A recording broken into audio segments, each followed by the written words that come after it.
Simon & Schuster Audio presents The Dead Zone by Stephen King. Read by James Franco.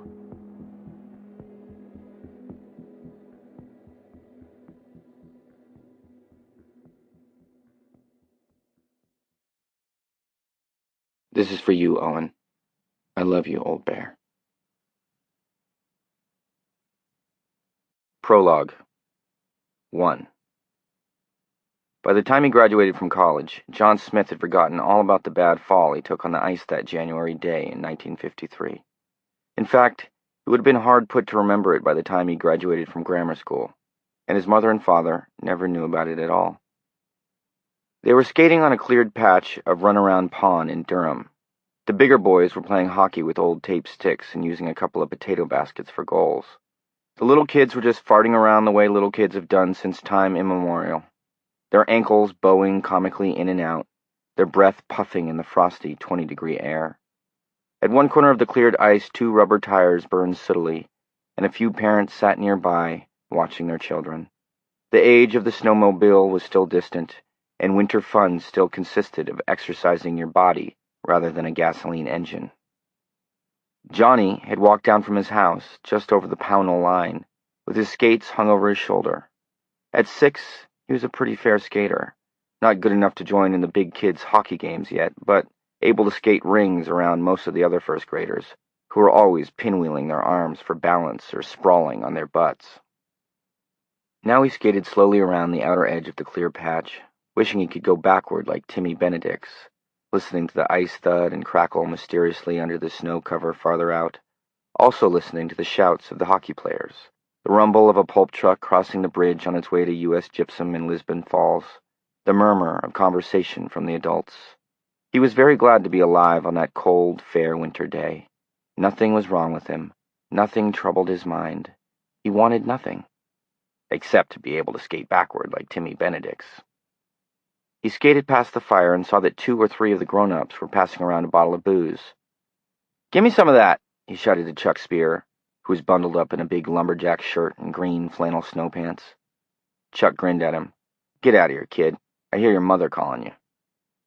Grinning, 6-year-old Johnny Smith skated on, and on the roadside of the skating area, he saw Timmy Benedict's himself coming down the slope, with his father behind him.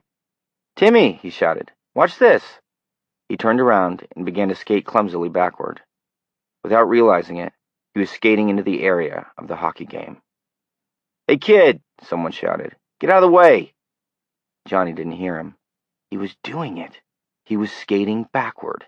He had caught the rhythm, all at once. It was in a kind of sway of the legs. He looked down, fascinated, to see what his legs were doing. The big kid's hockey puck, old and scarred and gouged around the edges, buzzed past him, unseen. One of the big kids, not a very good skater, was chasing it with what was almost a blind, headlong plunge. Chuck Spear saw it coming. He rose to his feet and shouted, "Johnny, watch out!" John raised his head, and the next moment, the clumsy skater, all 160 pounds of him, crashed into little John Smith at full speed. Johnny went flying, arms out. A bare moment later, his head connected with the ice, and he blacked out. Blacked out, black ice, blacked out, black ice, black. They told him he had blacked out. All he was really sure of was that strange, repeating thought, and suddenly, looking up at a circle of faces, scared hockey players, worried adults, curious little kids. Timmy Benedict smirking. Chuck Spear was holding him. Black ice, black. "What?" Chuck asked. "Johnny, you okay? You took a hell of a knock." "Black," Johnny said gutturally. "Black ice. Don't jump it no more, Chuck." Chuck looked around a little scared, then back at Johnny. He touched the large knot that was rising on the boy's forehead. "I'm sorry," the clumsy hockey player said. "I never even saw him. Little kids are supposed to stay away from the hockey. It's the rules." He looked around uncertainly for support. "Johnny," Chuck said. He didn't like the look of Johnny's eyes.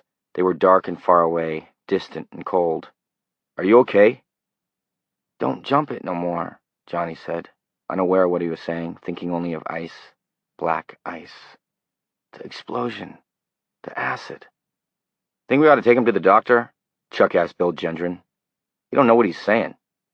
Give him a minute, Bill advised. They gave him a minute, and Johnny's head did clear.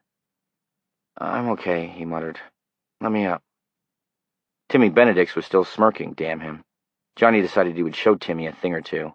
He would be skating rings around Timmy by the end of the week, backward and forward.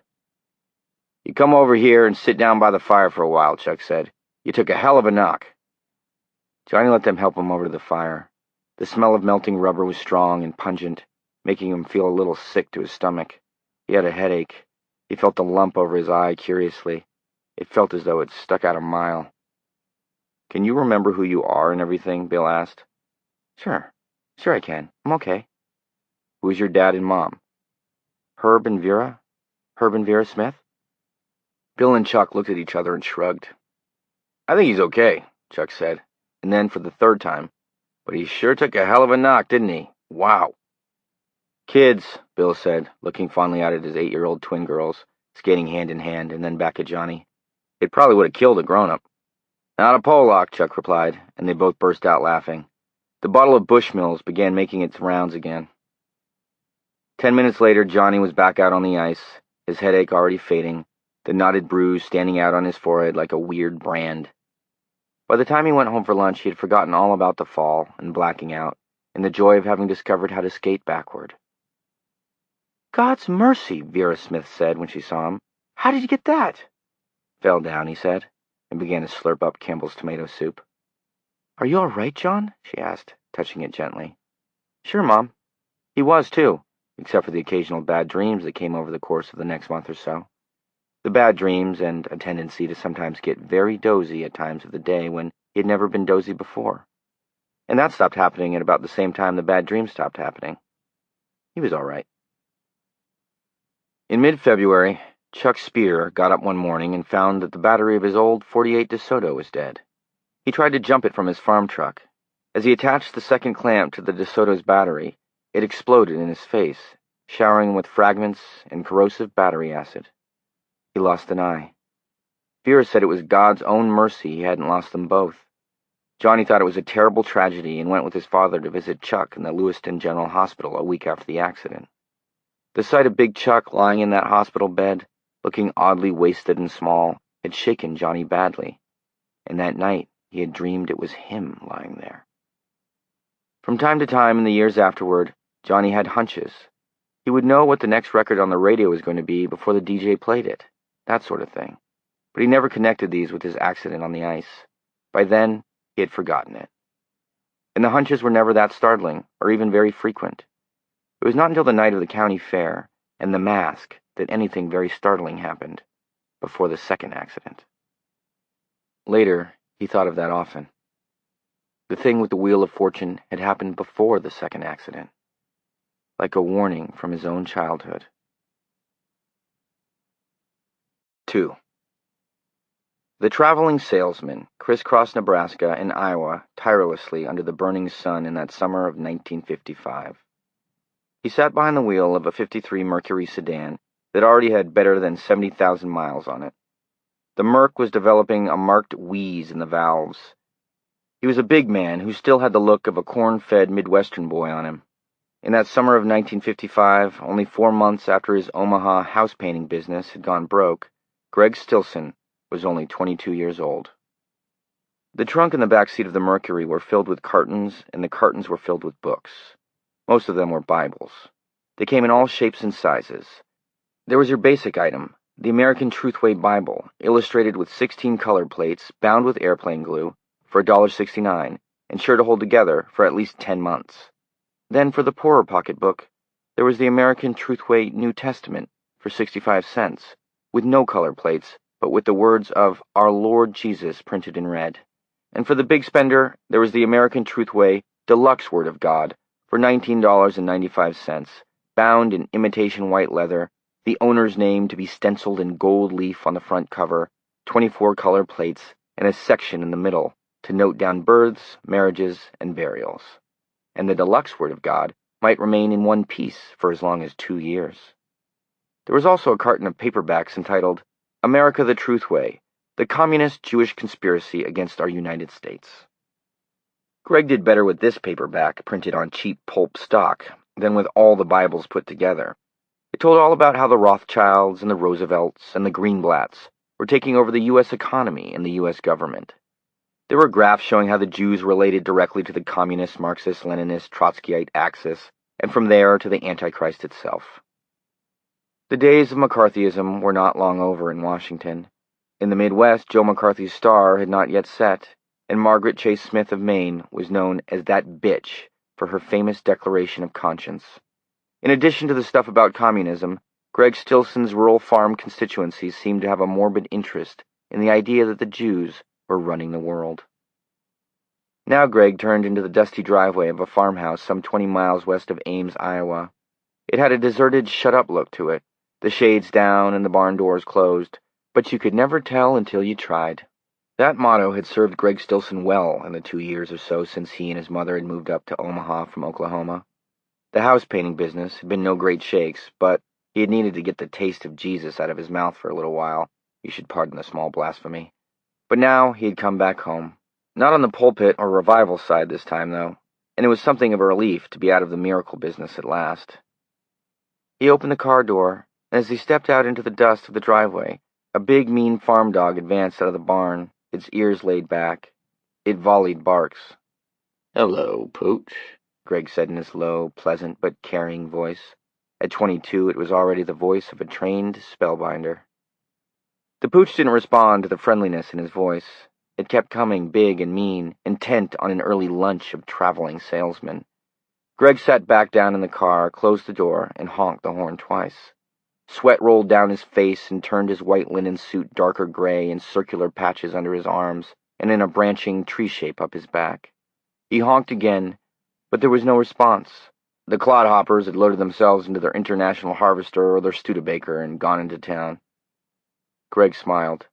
Instead of shifting into reverse and backing out of the driveway, he reached behind him and produced a flit gun. Only this one was loaded with ammonia instead of flit. Pulling back the plunger, Greg stepped out of the car again, smiling easily.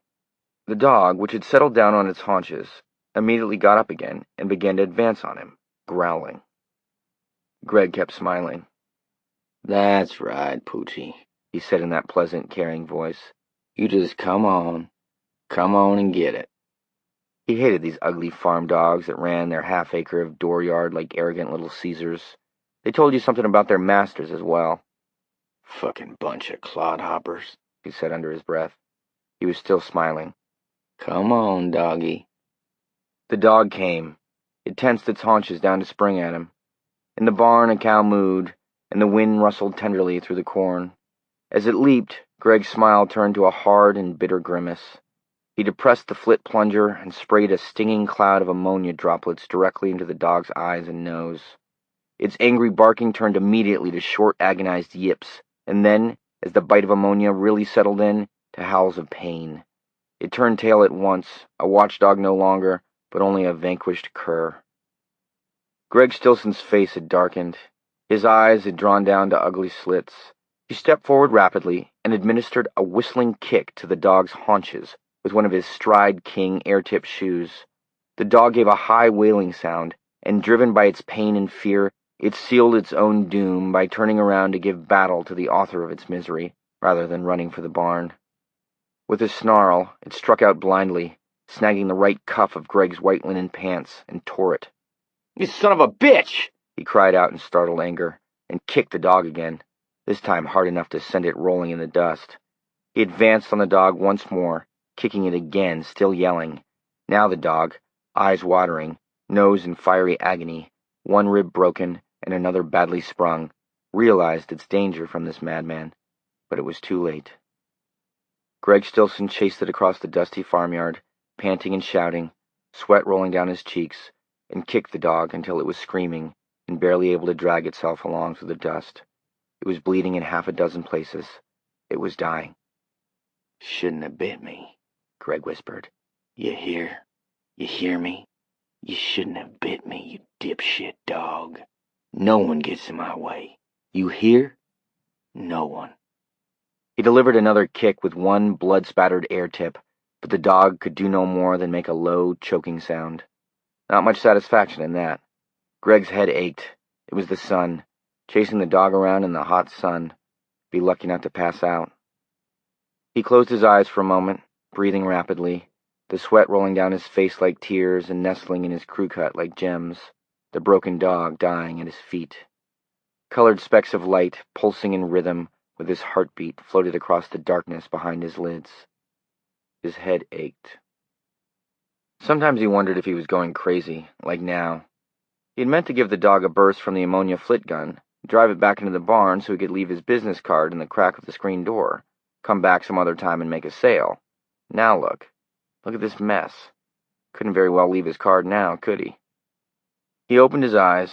The dog lay at his feet, panting rapidly, drizzling blood from its snout. As Greg Stilson looked down, it licked his shoe humbly, as if to acknowledge that it had been bested, and then it went back to the business of dying. "Shouldn't have torn my pants," he said to it. "Pants cost me $5, you shit-poke dog." He had to get out of here. Wouldn't do him any good if Clem Cadiddlehopper and his wife and their 6 kids came back from town now in their Studebaker and saw Fido dying out here with the bad old salesman standing over him. He'd lose his job. The American Truthway Company didn't hire salesmen who killed dogs that belonged to Christians. Giggling nervously, Greg went back to the Mercury, got in, and backed rapidly out of the driveway. He turned east on the dirt road that ran straight as a string through the corn, and was soon cruising along at 65, leaving a dust plume 2 miles long behind him. He most assuredly didn't want to lose the job, not yet. He was making good money. In addition to the wrinkles the American Truthway Company knew about, Greg had added a few of his own that they didn't know about. He was making it now. Besides, traveling around, he got to meet a lot of people, a lot of girls. It was a good life, except he wasn't content. He drove on, his head throbbing. No, he just wasn't content. He felt that he was meant for bigger things than driving around the Midwest and selling Bibles and doctoring the commission forms in order to make an extra $2 a day. He felt that he was meant for greatness. Yes, that was it. That was surely it. A few weeks ago, he had taken some girl up in the hayloft. Her folks had been in Davenport selling a truckload of chickens. She had started off by asking if he would like a glass of lemonade. And one thing had just led to another, and after he'd had her, she said it was almost like getting diddled by a preacher, and he had slapped her. He didn't know why. He had slapped her and then left. Well, no. Actually, he had slapped her 3 or 4 times, until she had cried and screamed for someone to come and help her, and then he had stopped, and somehow, he had had to use every ounce of the charm God had given him, he had made it up with her. His head had been aching then, too. The pulsing specks of brightness shooting and caroming across his field of vision, and he had tried to tell himself it was the heat, the explosive heat in the hayloft, but it wasn't just the heat that made his head ache. It was the same thing he had felt in the dooryard when the dog tore his pants, something dark and crazy. "I'm not crazy," he said aloud in the car. He unrolled the window swiftly, letting in summer heat and the smell of dust and corn and manure. He turned on the radio loud and caught a Patti Page song. His headache went back a little bit. It was all a matter of keeping yourself under control and keeping your record clean. If you did those things, they couldn't touch you. And he was getting better at both of those things. He no longer had the dreams about his father so often. The dreams where his father was standing above him, with his hard hat cocked back on his head, bellowing, "You're no good, runt! You're no fucking good!" He didn't have the dreams so much because they just weren't true. He wasn't a runt anymore. Okay, he had been sick a lot as a kid, not much size, but he had gotten his growth. He was taking care of his mother. And his father was dead. His father couldn't see. He couldn't make his father eat his words because he had died in an oil derrick blowout, and he was dead. And once, just once, Greg would like to dig him up and scream into his moldering face, "You were wrong, Dad, you were wrong about me," and then give him a good kick the way he had kicked the dog. The headache was back, lowering. "I'm not crazy," he said again below the sound of the music. His mother had told him often that he was meant for something big, something great, and Greg believed it.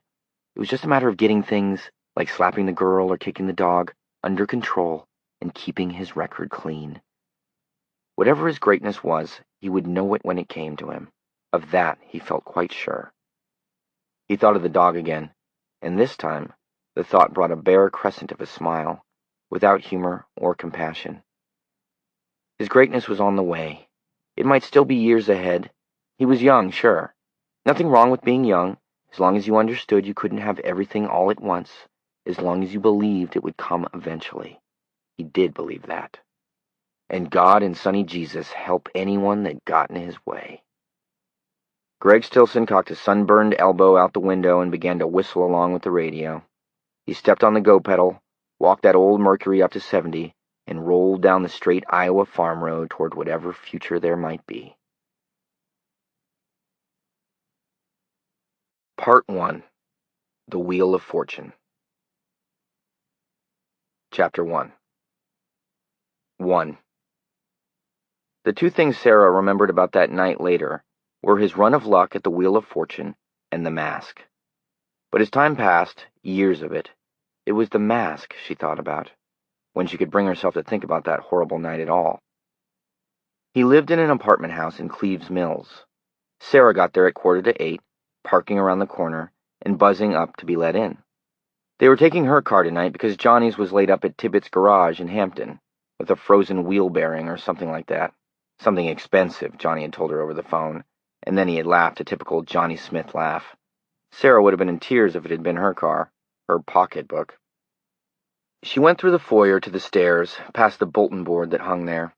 It was dotted with file cards advertising motorbikes, stereo components, typing services, and appeals from people who needed rides to Kansas or California, people who were driving to Florida and needed riders to share the driving and help pay for the gas.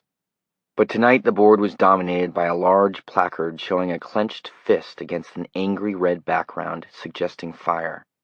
The one word on the poster was strike. It was late October of 1970.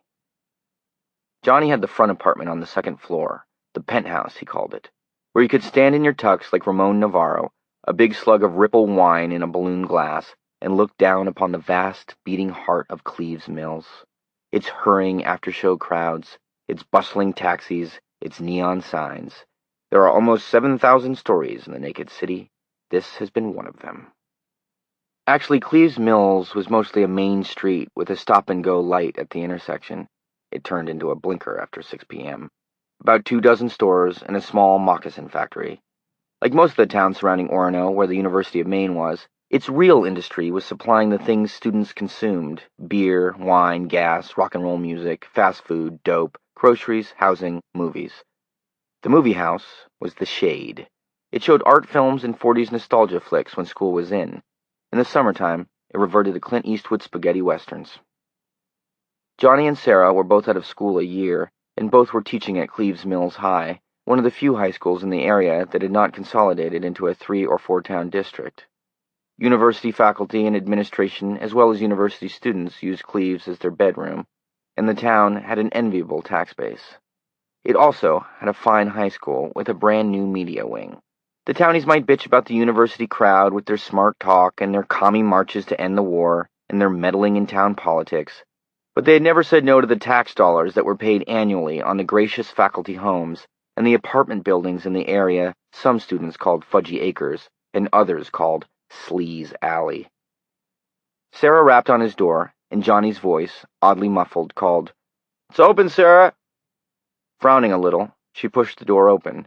Johnny's apartment was in total darkness, except for the fitful yellow glow of the blinker half a block up the street.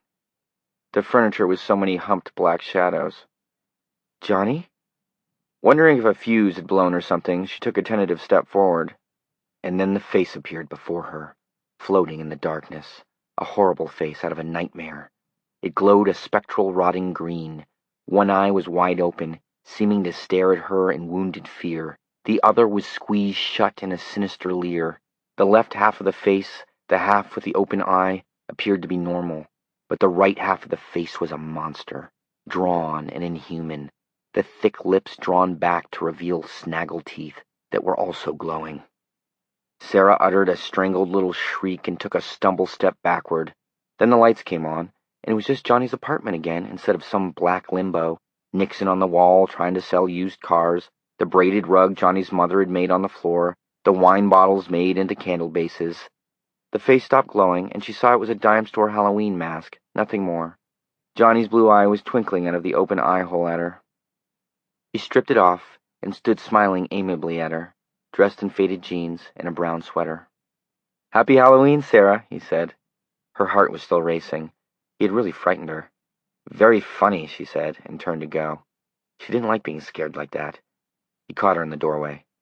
"Hey, I'm sorry." "Well, you ought to be." She looked at him coldly, or tried to. Her anger was already melting away. He just couldn't stay mad at Johnny, that was the thing. Whether she loved him or not, the thing she was still trying to puzzle out, it was impossible to be unhappy with him for very long, or to harbor a feeling of resentment. She wondered if anyone had ever succeeded in harboring a grudge against Johnny Smith, and the thought was so ridiculous, she just had to smile. "There, that's better. Man, I thought you were going to walk out on me." "I'm not a man." He cast his eyes upon her. "So I've noticed." She was wearing a bulky fur coat, imitation raccoon or something vulgar like that, and his innocent lechery made her smile again. "In this thing you couldn't tell." "Oh yeah, I can tell," he said. He put an arm around her and kissed her. At first she wasn't going to kiss back, but of course she did. "I'm sorry I scared you," he said, and rubbed her nose companionably with his own before letting her go. He held up the mask. "I thought you'd get a kick out of it. I'm going to wear it in homeroom Friday." "Oh, Johnny, that won't be very good for discipline."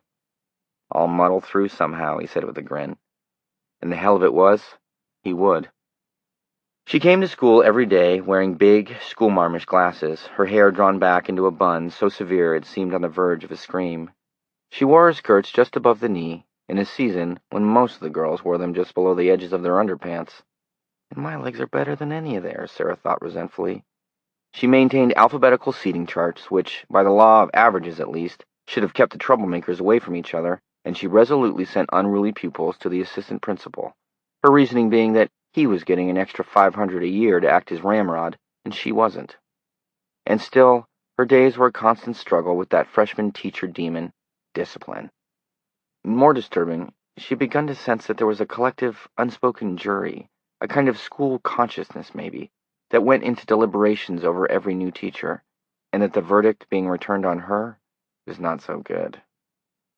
Johnny, on the face of it, appeared to be the antithesis of everything a good teacher should be. He ambled from class to class in an agreeable sort of daze, often showing up tardy because he had stopped to chat with someone between bells. He let the kids sit where they wanted to, so that the same face was never in the same seat from day to day, and the class thugs invariably gravitated to the back of the room. Sarah would not have been able to learn their names that way until March, but Johnny seemed to have them down pat already. He was a tall man who had a tendency to slouch, and the kids called him Frankenstein. Johnny seemed amused rather than outraged by this, and yet his classes were mostly quiet and well-behaved. There were few skippers. Sarah had a constant problem with kids cutting class, and that same jury seemed to be coming back in his favor. He was the sort of teacher who, in another 10 years, would have the school yearbook dedicated to him. She just wasn't, and sometimes wondering why drove her crazy. "You want a beer before we go? Glass of wine? Anything?" "No, but I hope you're going well-heeled," she said, taking his arm and deciding not to be mad anymore. "I always eat at least 3 hot dogs, especially when it's the last county fair of the year." They were going to Estey, 20 miles north of Cleves Mills, a town whose only dubious claim to fame was that it held absolutely the last agricultural fair of the year in New England. The fair would close Friday night, on Halloween. "Considering Friday's payday, I'm doing good. I got $8. "Oh, my God," Sarah said, rolling her eyes. "I always knew if I kept myself pure, I'd meet a sugar daddy someday." He smiled and nodded. "Us pimps make big money, baby. Just let me get my coat and we're off." She looked after him with exasperated affection, and the voice that had been surfacing in her mind more and more often, in the shower, while she was reading a book, or prepping a class, or making her supper for one, came up again like one of those 30-second public service spots on TV. "He's a very nice man and all that, easy to get along with, fun, he never makes you cry. But is that love? I mean, is that all there is to it? Even when you learned to ride your two-wheeler, you had to fall off a few times and scrape both knees. Call it a rite of passage. And that was just a little thing." Gonna use the bathroom, he called to her. Uh-huh, she smiled a little. Johnny was one of those people who invariably mentioned their nature calls. God knew why. She went over to the window and looked out on Main Street. Kids were pulling into the parking lot next to O'Mike's, the local pizza and beer hangout. She suddenly wished she were back with them, one of them, with this confusing stuff behind her, or still ahead of her. The university was safe. It was a kind of never-never land where everybody, even the teachers, could be a part of Peter Pan's band and never grow up, and there would always be a Nixon or an Agnew to play Captain Hook. She had met Johnny when they had started teaching in September, but she had known his face from the ed courses they had shared. She had been pinned to a Delta Tau Delta, and none of the judgments that applied to Johnny had applied to Dan. He had been almost flawlessly handsome, witty in a sharp and restless way that always made her a trifle uncomfortable, a heavy drinker, a passionate lover. Sometimes when he drank, he turned mean. She remembered a night in Bangor's brass rail when that had happened. The man in the next booth had taken joking issue with something Dan had been saying about the UMO football team, and Dan had asked him if he would like to go home with his head on backward. The man had apologized, but Dan hadn't wanted an apology. He had wanted a fight. He began to make personal remarks about the woman with the other man. Sarah had put her hand on Dan's arm and asked him to stop. Dan had shaken her hand off and had looked at her with a queer, flat light in his grayish eyes that made any other words she might have spoken dry up in her throat. Eventually, Dan and the other guy went outside, and Dan beat him up. Dan had beaten him until the other man, who was in his late 30s and getting a belly, had screamed. Sarah had never heard a man scream before. She never wanted to hear it again. They had to leave quickly because the bartender saw how it was going and called the police. She would have gone home alone that night. Oh, are you sure? Her mind asked nastily. But it was 12 miles back to the campus, and the buses had stopped running at 6, and she was afraid to hitch. Dan didn't talk on the way back. He had a scratch on one cheek, just one scratch. When they got back to Hart Hall, her dorm, she told him she didn't want to see him anymore. "Any way you want it, babe," he said with an indifference that had chilled her. And the second time he called after the brass rail incident, she had gone out with him. Part of her had hated herself for that. It had continued all that fall semester of her senior year. He had frightened and attracted her at the same time. He was her first real lover, and even now, 2 days shy of Halloween, 1970, he had been her only real lover. She and Johnny had not been to bed. Dan had been very good. He had used her, but he had been very good. He would not take any precautions, and so she had been forced to go to the university infirmary, where she talked fumblingly about painful menstruation and got the pill. Sexually, Dan had dominated her all along.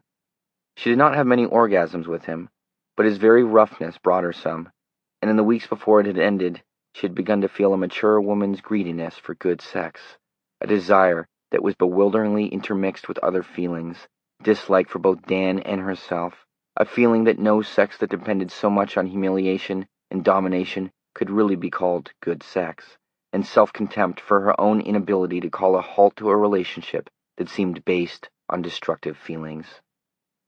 It had ended swiftly early this year. He flunked out. "Where will you be going?" she asked him timidly, sitting on his roomie's bed as he threw things into 2 suitcases. She had wanted to ask other, more personal questions. Will you be near here? Will you take a job? Take night classes? Is there a place for me in your plans? That question, above all others, she had not been able to ask, because she wasn't prepared for any answer. The answer he gave to her one neutral question was shocking enough. "Vietnam, I guess." "What?" He reached onto a shelf, thumbed briefly through the papers there, and tossed her a letter. It was from the induction center in Bangor, in order to report for his physical exam. "Can't you get out of it?" "No. Maybe. I don't know." He lit a cigarette. "I don't think I even want to try." She had stared at him, shocked. "I'm tired of this scene. College, and get a job, and find a little wifey. You've been applying for the little wifey spot, I guess. And don't think I haven't thought it over. It wouldn't work. You know it wouldn't, and so do I. We don't fit, Sarah." She had fled then, all her questions answered, and she never saw him again. She saw his roommate a few times. He got 3 letters from Dan between January and June. He was inducted and sent down south somewhere for basic training, and that was the last the roommate had heard. It was the last Sarah Bracknell heard, too. At first she thought she was going to be okay.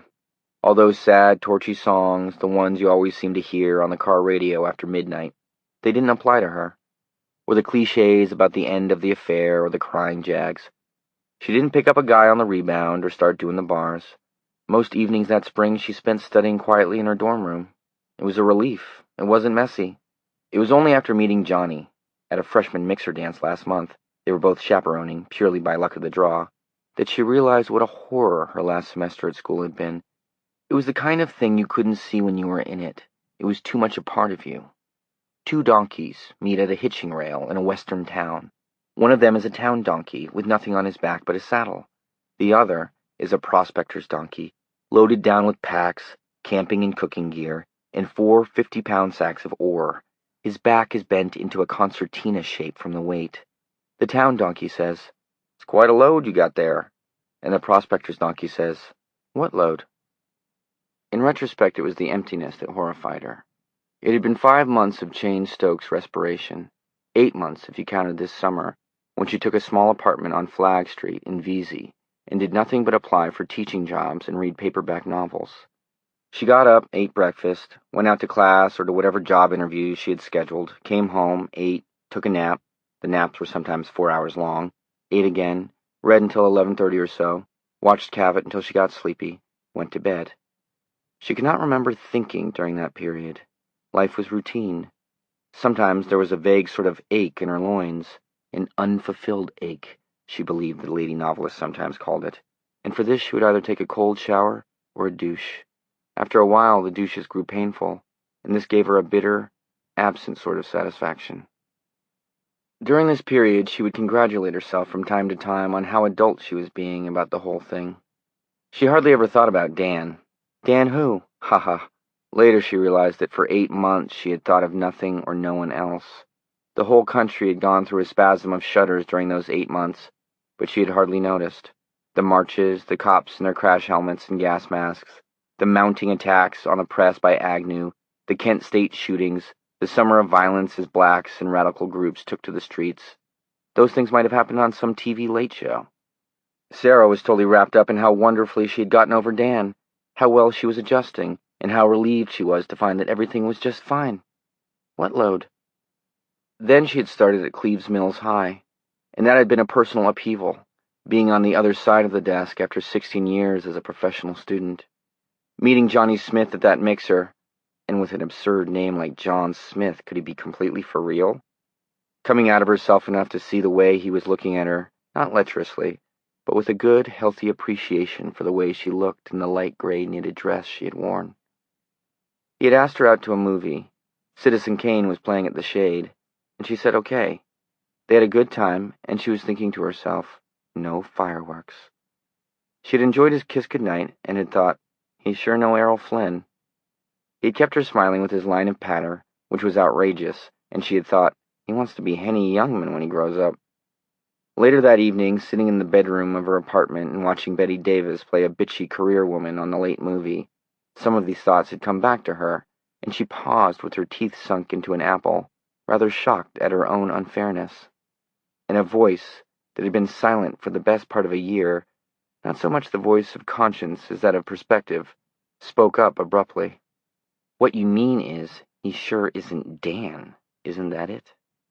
No, she assured herself, not just rather shocked now. I don't think about Dan at all anymore. That was a long time ago. Diapers, the voice replied. That was a long time ago. Dan left yesterday. She suddenly realized she was sitting in an apartment by herself late at night, eating an apple and watching a movie on TV that she cared nothing about, and doing it all because it was easier than thinking. Thinking was so boring, really, when all you had to think about was yourself and your lost love. Very shocked now. She had burst into tears.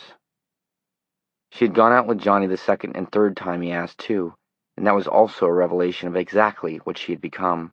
She couldn't very well say that she had another date because it wasn't so.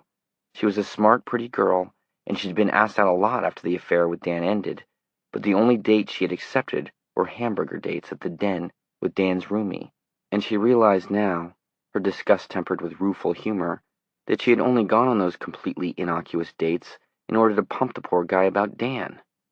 What load? Most of her college girlfriends had dropped over the horizon after graduation.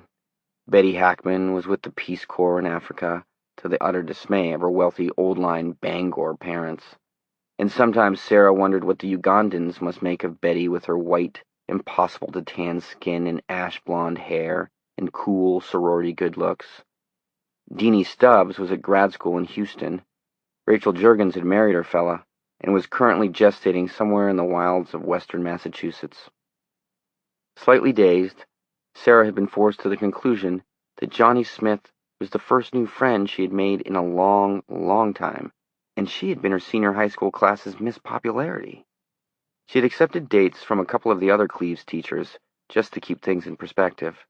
One of them was Gene Sadecki, the new math man, but obviously a veteran bore. The other, George Rounds, had immediately tried to make her. She'd slapped his face, and the next day he'd had the gall to wink at her as they passed in the hall. But Johnny was fun, easy to be with, and he did attract her sexually. Just how strongly she couldn't honestly say, at least not yet.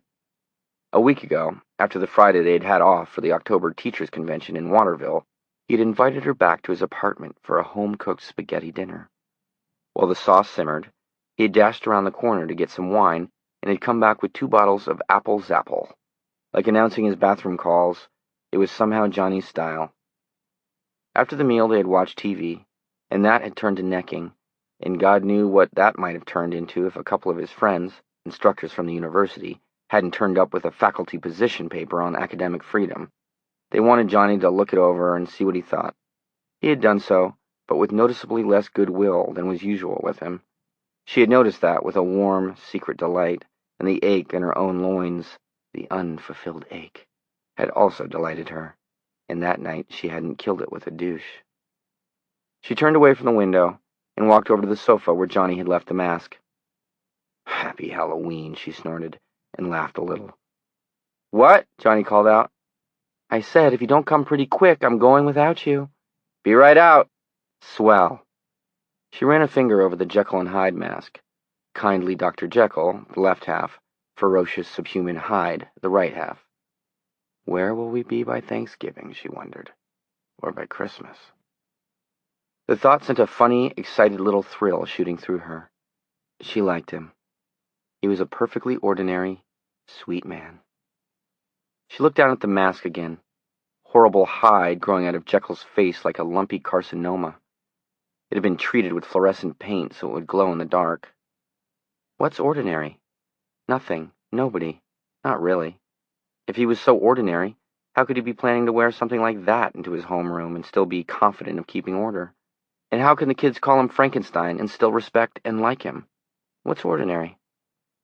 Johnny came out, brushing through the beaded curtain that divided the bedroom and bathroom off from the living room. If he wants me to go to bed with him tonight, I think I'm going to say okay. And it was a warm thought, like coming home. What are you grinning about? Nothing, she said, tossing the mask back to the sofa. No, really. Was it something good? Johnny, she said, putting a hand on his chest and standing on tiptoe to kiss him lightly. Some things will never be told. Come on, let's go. 2.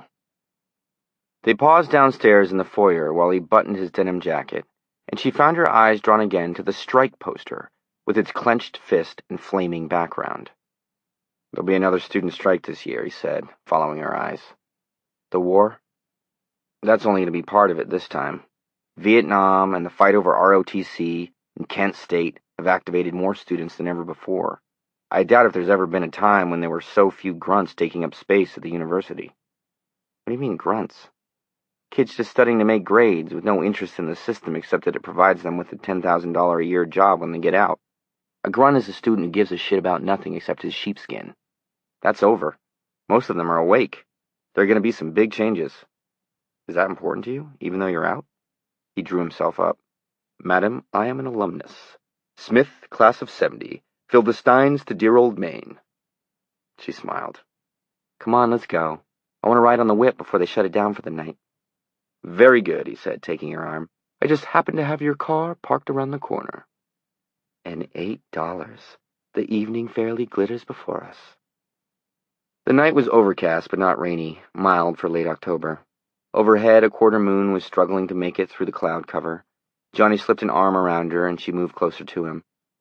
"You know, I think an awful lot of you, Sarah." His tone was almost offhand, but only almost. Her heart slowed a little, and then made speed for a dozen beats or so. "Really? I guess this Dan guy, he hurt you, didn't he?" "I don't know what he did to me," she said truthfully. The yellow blinker, a block behind them now, made their shadows appear and disappear on the concrete in front of them. Johnny appeared to think this over. "I wouldn't want to do that," he said finally. "No, I know that. But Johnny, give it time." "Yeah," he said, "time. We've got that, I guess." And that would come back to her, awake and even more strongly in her dreams, in tones of inexpressible bitterness and loss. They went around the corner, and Johnny opened the passenger door for her. He went around and got in behind the wheel. "You cold?" "No," she said. "It's a great night for it." "It is," he agreed, and pulled away from the curb. Her thoughts went back to that ridiculous mask, half Jekyll with Johnny's blue eye visible behind the widened O eye socket of the surprised doctor. "Say, that's some cocktail I invented last night, but I don't think they'll be able to move it in the bars." And that side was all right because you could see a bit of Johnny inside. It was the hide part that had scared her silly, because that eye was closed down to a slit. It could have been anybody at all. Dan, for instance. But by the time they reached the Este Fairgrounds, where the naked bulbs of the Midway twinkled in the darkness, and the long spokes of the Ferris wheel neon revolved up and down, she'd forgotten the mask. She was with her guy, and they were going to have a good time. 3. They walked up to Midway hand in hand, not talking much, and Sarah found herself reliving the county fairs of her youth. She had grown up in South Paris, a paper town in western Maine, and the big fair had been the one in Freiburg. For Johnny, a Pownell boy, it probably would have been Topsham. But they were all the same, really, and they hadn't changed much over the years. You parked your car in a dirt parking lot and paid your $2 at the gate, and when you were barely inside the fairgrounds, you could smell hot dogs, frying peppers and onions, bacon, cotton candy, sawdust, and sweet, aromatic horse shit. You heard the heavy, chain-driven rumble of the baby roller coaster, the one they called the Wild Mouse. You heard the popping of 22s in the shooting galleries, the tinny blare of the bingo caller from the PA system strung around the big tent, filled with long tables and folding chairs from the local mortuary. Rock and roll music vied with the calliope for supremacy. You heard the steady cry of the barkers, "2 shots for 2 bits! Win one of these stuffed doggies for your baby! Hey, hey, over here! Pitch till you win!" It didn't change. It turned you into a kid again, willing and eager to be suckered. "Here," she said, stopping him. "The whip! The whip!" "Of course," Johnny said comfortingly. He passed the woman in the ticket cage $1 bill, and she pushed back 2 red tickets and 2 dimes with barely a glance up from her photoplay. "What do you mean, of course? Why are you of coursing me in that tone of voice?" He shrugged. His face was much too innocent. "It wasn't what you said, John Smith. It was how you said it." The ride had stopped. Passengers were getting off and streaming past them, mostly teenagers in blue Melton CPO shirts or open parkas. Johnny led her up the wooden ramp and surrendered their tickets to the whip starter, who looked like the most bored sentient creature in the universe. "Nothing," he said, as the starter settled them into one of the little round shells and snapped the safety bar into place. "It's just that these cars are on little circular tracks, right?" "Right." "And the little circular tracks are embedded on a large circular dish that spins around and around, right?" "Right." "Well, when this ride is going full steam, the little car we're sitting in whips around on its little circular track and sometimes develops up to 7G, which is only 5 less than the astronauts get when they lift off from Cape Kennedy. And I knew this kid—" Johnny was leaning solemnly over her now. "Oh, here comes one of your big lies," Sarah said uneasily. "When this kid was 5, he fell down the front steps and put a tiny hairline fracture in his spine at the top of his neck. Then, 10 years later, he went on the whip at Topsham Fair, and—" He shrugged and then patted her hand sympathetically. "But you'll probably be okay, Sarah." "Oh, I want to get off!" And the whip whirled them away, slamming the fair and the Midway into a tilted blur of lights and faces, and she shrieked and laughed and began to pummel him. Hairline fracture, she shouted at him. I'll give you a hairline fracture when we get off this, you liar. Do you feel anything giving in your neck yet? He inquired sweetly. Oh, you liar. They whirled around faster and faster, and as they snapped past the ride starter for the 10th, 15th time, he leaned over and kissed her, and the car whistled around on his track, pressing their lips together in something that was hot and exciting and skin-tight. Then the ride was slowing down. Their car clacked around on its track more reluctantly, and finally came to a swaying, swinging stop. They got out, and Sarah squeezed his neck. Hairline fracture, you ass, she whispered. A fat lady in blue slacks and penny loafers was passing them. Johnny spoke to her, jerking a thumb back toward Sarah. That girl is bothering me, ma'am. If you see a policeman, would you tell him? You young people think you're smart, the fat lady said disdainfully. She waddled away toward the bingo tent, holding her purse more tightly under her arm. Sarah giggled helplessly. You're impossible. I'll come to a bad end, Johnny agreed. My mother always said so. They walked up to Midway side by side, waiting for the world to stop making unstable motions before their eyes and under their feet. She's pretty religious, your mom, isn't she? Sarah asked. She's as Baptist as you can get, Johnny agreed, but she's okay. She keeps it under control. She can't resist passing me a few tracts when I'm at home, but that's her thing. Daddy and I put up with it. I used to try to get on her case about it. I'd ask her, who the heck was in Nod for Kane to go live with if his dad and mom were the first people on Earth? Stuff like that. But I decided it was sort of mean and quit it. 2 years ago, I thought Eugene McCarthy could save the world, and at least the Baptists don't have Jesus running for president. Your father's not religious? Johnny laughed. I don't know about that, but he's sure no Baptist. After a moment's thought, he added, Dad's a carpenter, as if that explained it. She smiled. What would your mother think if she knew you were seeing a lapsed Catholic? Asked me to bring you home, Johnny said promptly, so she could slip you a few tracts. She stopped, still holding his hand. Would you like to bring me to your house? She asked, looking at him closely. Johnny's long, pleasant face became serious. Yeah, he said. I'd like you to meet them, and vice versa. Why?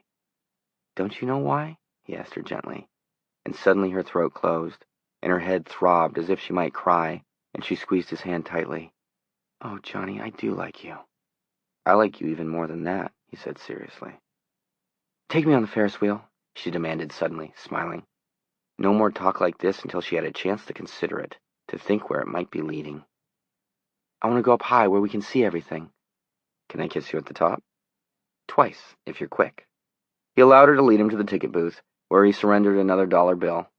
As he paid, he told her, When I was in high school, I knew this kid who worked at the fair, and he said most of the guys who put these rides together are dead drunk, and they leave off all sorts of... Go to hell, she said merrily. Nobody lives forever. But everybody tries. You ever notice that? He said, following her into one of the swaying gondolas. As a matter of fact, he got to kiss her several times at the top, with the October wind ruffling their hair, and the Midway spread out below them like a glowing clock face in the dark. 4. After the Ferris wheel, they did the carousel, even though he told her quite honestly that he felt like a horse's ass. His legs were so long that he could have stood astride one of the plaster horses. She told him maliciously that she had known a girl in high school who had had a weak heart, except nobody knew she had a weak heart, and she had gotten on the carousel with her boyfriend, and... Someday you'll be sorry, he told her with quiet sincerity. A relationship based on lies is no good, Sarah. She gave him a very moist raspberry. After the carousel came the mirror maze, a very good mirror maze, as a matter of fact. It made her think of the one in Bradbury's Something Wicked This Way Comes, where the little old lady school teacher almost got lost forever. She could see Johnny in another part of it, fumbling around, waving to her. Dozens of Johnnies, dozens of Sarahs. They bypassed each other, flickered around non-Euclidean angles, and seemed to disappear. She made left turns, right turns, bumped her nose on panes of clear glass, and got giggling helplessly, partly in a nervous claustrophobic reaction. One of the mirrors turned her into a squat Tolkien dwarf. Another created the apotheosis of teenage gangliness, with shins 1/4 mile long. At last they escaped, and he got them a couple of fried hot dogs, and a Dixie cup filled with greasy French fries that tasted the way French fries hardly ever do once you've gotten past your 15th year. They passed a cooch joint. 3 girls stood out front in sequin skirts and bras. They were shimmying to an old Jerry Lee Lewis tune while the barker hawked them through a microphone. "Come on over, baby," Jerry Lee blared, his piano boogieing frankly across the sawdust-sprinkled arcades. "Come on over, baby. Baby got the bull by the horns. We ain't faking. Whole lot of shaking going on." Club Playboy, Johnny marveled and laughed. There used to be a place like this down at Harrison Beach. The barker used to swear the girls could take the glasses right off your nose with their hands tied behind their backs. "Sounds like an interesting way to get a social disease," Sarah said, and Johnny roared with laughter.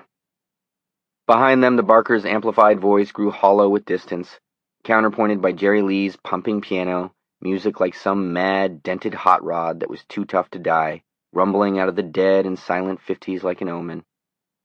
"Come on, men, come on over. Don't be shy, because these girls sure aren't. Not in the least little bit. It's all on the inside. Your education isn't complete until you've seen the Club Playboy show." "Don't you want to go back and finish your education?" she asked. He smiled. "I finished my basic coursework on that subject some time ago. I guess I can wait a while to get my PhD. She glanced at her watch. "Hey, it's getting late, Johnny, and tomorrow's a school day." "Yeah, but at least it's Friday." She sighed, thinking of her 5th period study hall and her 7th period new fiction class, both of them impossibly rowdy. They had worked their way back to the main part of the Midway. The crowd was thinning. The tilt-a-whirl had shut down for the evening. 2 workmen with unfiltered cigarettes jutting out of the corners of their mouths were covering the wild mouse with a tarpaulin. The man in the pitch-till-you-win was turning off his lights. "You doing anything Saturday?" he asked, suddenly diffident. "I know it's short notice, but—" "I have plans," she said. "Oh." And she couldn't bear his crestfallen expression. It was really too mean to tease him about that. "I'm doing something with you." "You are? Oh, you are. Say, that's good." He grinned at her, and she grinned back. The voice in her mind, which was sometimes as real to her as the voice of another human being, suddenly spoke up. "You're feeling good again, Sarah. Feeling happy. Isn't it fine?" "Yes, it is," she said. She went up on tiptoe and kissed him quickly. She made herself go on before she could chicken out. "It gets pretty lonely down there in Veazey sometimes, you know. Maybe I could sort of spend the night with you?" He looked at her with warm thoughtfulness, and with a speculation that made her tingle deep inside. "Would that be what you want, Sarah?" She nodded. "Very much what I want." "All right," he said, and put an arm around her. "Are you sure?" Sarah asked a little shyly. "I'm just afraid you'll change your mind." "I won't, Johnny." He hugged her tighter against him. "Then it's my lucky night." They were passing the Wheel of Fortune as he said it, and Sarah would later remember that it was the only booth still open on that side of the Midway for 30 yards in either direction. The man behind the counter had just finished sweeping the packed dirt inside for any spare dimes that might have fallen from the playing board during the night's action. Probably his last chore before closing up, she thought. Behind him was his large spoked wheel, outlined by tiny electric bulbs. He must have heard Johnny's remark, because he went into his pitch more or less automatically, his eyes still searching the dirt floor of his booth for the gleam of silver. "Hey, hey, hey, if you feel lucky, mister, spin the Wheel of Fortune, turn dimes into dollars, it's all in the wheel, try your luck. 1 thin dime sets this Wheel of Fortune in motion." Johnny swung back toward the sound of his voice. "Johnny? I feel lucky, just like the man said." He smiled down at her. "Unless you mind." "No, go ahead. Just don't take too long." He looked at her again in that frankly speculative way that made her feel a little weak, wondering how it would be with him. Her stomach did a slow rollover that made her feel a bit nauseated with sudden sexual longing. No, not long. He looked at the pitchman. The Midway behind them was almost completely empty now, and as the overcast had melted off above them, it had turned chilly. The 3 of them were puffing white vapor as they breathed. "Try your luck, young man?" "Yes." He had switched all his cash to his front pocket when they arrived at the fair, and now he pulled out the remains of his $8. It came to $1.85. The playing board was a strip of yellow plastic with numbers and odds painted on it in squares. It looked a bit like a roulette board, but Johnny saw immediately that the odds here would have turned a Las Vegas roulette player gray. A trip combination paid off at only 2 to 1. There were 2 house numbers, 0 and 00. He pointed this out to the pitchman, who only shrugged. You want Vegas? Go to Vegas. What can I say? But Johnny's good humor tonight was unshakable. Things had gotten off to a poor start with that mask, but it had been all upbeat from there. In fact, it was the best night he could remember in years, maybe the best night ever. He looked at Sarah. Her color was high, her eyes sparkling. What do you say, Sarah? She shook her head. It's Greek to me. What do you do? Play a number, or red-black, or odd-even, or a 10-number series. They all pay differently. He gazed at the pitchman, who gazed back blandly. At least they should. Play black, she said. It is sort of exciting, isn't it? Black, he said, and dropped his odd dime on the black square. The pitchman stared at the single dime on his expansive playboard and sighed. Heavy plunger. He turned to the wheel. Johnny's hand wandered absently to his forehead and touched it. Wait, he said abruptly. He pushed one of his quarters onto the square, reading 11 to 20. That's it? Sure, Johnny said. The pitchman gave the wheel a twist, and it spun inside its circle of lights, red and black merging. Johnny absently rubbed at his forehead. The wheel began to slow, and now they could hear the metronome-like tick-tock of the small wooden clapper sliding past the pins that divided the numbers. It reached 8, 9, seemed about to stop on 10, and slipped into the 11 slot with a final click and came to rest. The lady loses, the gentleman wins, the pitchman said. You won, Johnny? Seems like it, Johnny said as the pitchman added 2 quarters to his original one. Sarah gave a little squeal, barely noticing as the pitchman swept the dime away. Told you, my lucky night, Johnny said. Twice is luck, once is just a fluke, the pitchman remarked. Hey, hey, hey. Go again, Johnny, she said. All right, just as it is for me. Let it ride? Yes. The pitchman spun the wheel again, and as it slid around, Sarah murmured quietly to him, Aren't all these carnival wheels supposed to be fixed? They used to be. Now the state inspects them, and they just rely on their outrageous odds system. The wheel had slowed to its final unwinding tick-tock. The pointer passed 10 and entered Johnny's trip, still slowing. Come on, Sarah cried. A couple of teenagers on their way out paused to watch. The wooden clapper, moving very slowly now past 16 and 17, then came to a stop on 18. Gentleman wins again. The pitchman added 6 more quarters to Johnny's pile. You're rich, Sarah gloated, and kissed him on the cheek. You're streaking, fella, the pitchman agreed enthusiastically. Nobody quits a hot stick, hey, hey, hey. Should I go again? Johnny asked her. Why not? Yeah, go ahead, man, one of the teenagers said. A button on his jacket bore the face of Jimi Hendrix. That guy took me for $4 tonight. Love to see him take a beating. You too, then, Johnny told Sarah. He gave her the odd quarter off his stack of 9. After a moment's hesitation, she laid it down on 21. Single numbers paid off 10 to 1 on a hit, the board announced. You're riding the middle trip, right, fella? Johnny looked down at the 8 quarters stacked on the board, and then he began to rub his forehead again, as if he felt the beginnings of a headache. Suddenly, he swept the quarters off the board and jingled them in his 2 cupped hands. No, spin for the lady. I'll watch this one. She looked at him puzzled. Johnny? He shrugged. Just a feeling. The pitchman rolled his eyes in a heaven give me strength to bear these fools gesture and set his wheel going again. It spun, slowed, and stopped on 00. House number, the pitchman chanted, and Sarah's quarter disappeared into his apron. Is that fair, Johnny? Sarah asked hurt. 0 and 00 only pay the house, he said.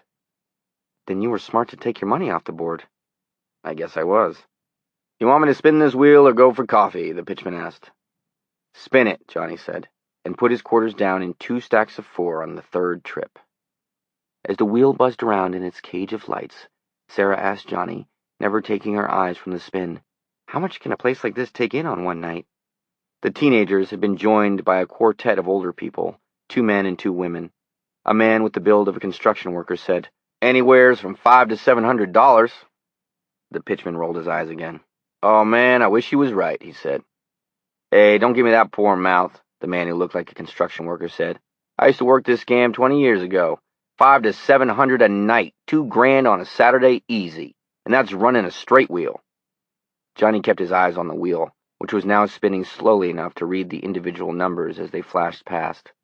It flashed past 0 and 00, Through the first trip, slowing. Through the second trip, still slowing.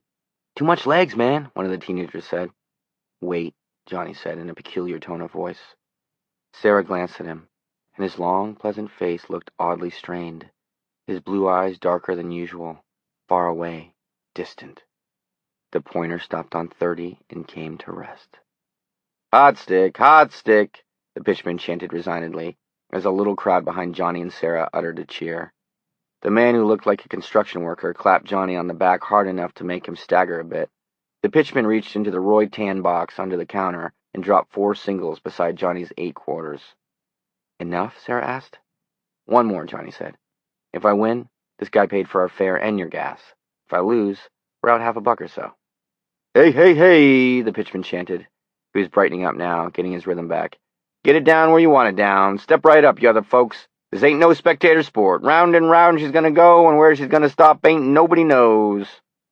The man who looked like a construction worker and the 2 teenagers stepped up beside Johnny and Sarah. After a moment's consultation, the teenagers produced $50 in change between them and dropped it on the middle trip. The man who looked like a construction worker, who introduced himself as Steve Bernhardt, put $1 on the square marked even. "What about you, buddy?" the pitchman asked Johnny. "You gonna play it as it lays?" "Yes," Johnny said. "Oh, man," one of the teenagers said. "That's tempting fate." "I guess," Johnny said, and Sarah smiled at him. Bernhardt gave Johnny a speculative glance and suddenly switched his dollar to his 3rd trip. "What the hell," sighed the teenager who had told Johnny he was tempting fate. He switched the 50 cents he and his friend had come up with to the same trip. "All the eggs in one basket," the pitchman chanted. "That how you want it?" The players stood silent and affirmative. A couple of roustabouts had drifted over to watch, one of them with a lady friend. There was now quite a respectable little knot of people in front of the Wheel of Fortune concession in the darkening arcade. The pitchman gave the wheel a mighty spin. 12 pairs of eyes watched it revolve. Sarah found herself looking at Johnny again, thinking how strange his face was in this bold yet somehow furtive lighting. She thought of the mask again. Jekyll and Hyde, odd and even. Her stomach turned over again, making her feel a little weak. The wheel slowed, began to tick. The teenagers began to shout at it, urging it onward. "Little more, baby," Steve Bernhardt cajoled it. "Little more, honey." The wheel ticked into the 3rd trip and came to a stop on 24. A cheer went up from the crowd again. "Johnny, you did it! You did it!" Sarah cried. The pitchman whistled through his teeth in disgust and paid off. $1 for the teenagers, 2 for Bernhardt, a 10 and 2 ones for Johnny. He now had $18 in front of him on the board. Hot stick, hey, hey, hey. One more, buddy. This wheel's your friend tonight." Johnny looked at Sarah. "Up to you, Johnny." But she felt suddenly uneasy. "Go on, man," the teenager with the Jimi Hendrix button urged. "I love to see this guy get a beating." "Okay," Johnny said. "Last time. Get it down where you want it down." They all looked at Johnny, who stood thoughtful for a moment, rubbing his forehead. His usually good-humored face was still and serious and composed. He was looking at the wheel in its cage of lights, and his fingers worked steadily at the smooth skin over his right eye. "As is," he said finally. A little speculative murmur from the crowd. "Oh, man, that is really tempting it." "He's hot," Bernhardt said doubtfully. He glanced back at his wife, who shrugged to show her complete mystification. "I'll tag along with you, long, tall, and ugly." The teenager with the button glanced at his friend, who shrugged and nodded. "Okay," he said, turning back to the pitchman. "We'll stick to." The wheels spun. Behind them, Sarah heard one of the roustabouts bet the other $5 against the 3rd trip coming up again. Her stomach did another forward roll, but this time it didn't stop. It just went on somersaulting over and over, and she became aware that she was getting sick. Cold sweat stood out on her face. The wheel began to slow in the 1st trip, and one of the teenagers flapped his hands in disgust, but he didn't move away. It ticked past 11, 12, 13. The pitchman looked happy at last. Tick-tock, tick, 14, 15, 16. "It's going through," Bernhardt said. There was awe in his voice. The pitchman looked at his wheel as if he wished he could just reach out and stop it. It clicked past 20, 21, and settled to a stop in the slot marked 22. There was another shout of triumph from the crowd, which had now grown almost to 20. All the people left at the fair were gathered here, it seemed. Faintly, Sarah heard the roustabout who had lost his bet grumble something about shit-ass luck as he paid off. Her head thumped. Her legs felt suddenly horribly unsteady, the muscles trembling and untrustworthy. She blinked her eyes rapidly several times and got only a nauseating instant of vertigo for her pains. The world seemed to tilt up at a skewed angle, as if they were still on the whip, and then slowly settled back down. I got a bad hot dog, she thought dismally. That's what you get for trying your luck at the county fair, Sarah. Hey, hey, hey, the pitchman said without much enthusiasm and paid off. $2 for the teenagers, 4 for Steve Bernhardt, and then a bundle for Johnny. 3 tens, a 5, and a 1. The pitchman was not overjoyed, but he was sanguine. If the tall, skinny man with the good-looking blonde tried the third trip again, the pitchman would almost surely gather back in everything he had paid out. It wasn't the skinny man's money until it was off the board. And if he walked, well, he'd cleared $1,000 on the wheel just today. He could afford to pay out a little tonight.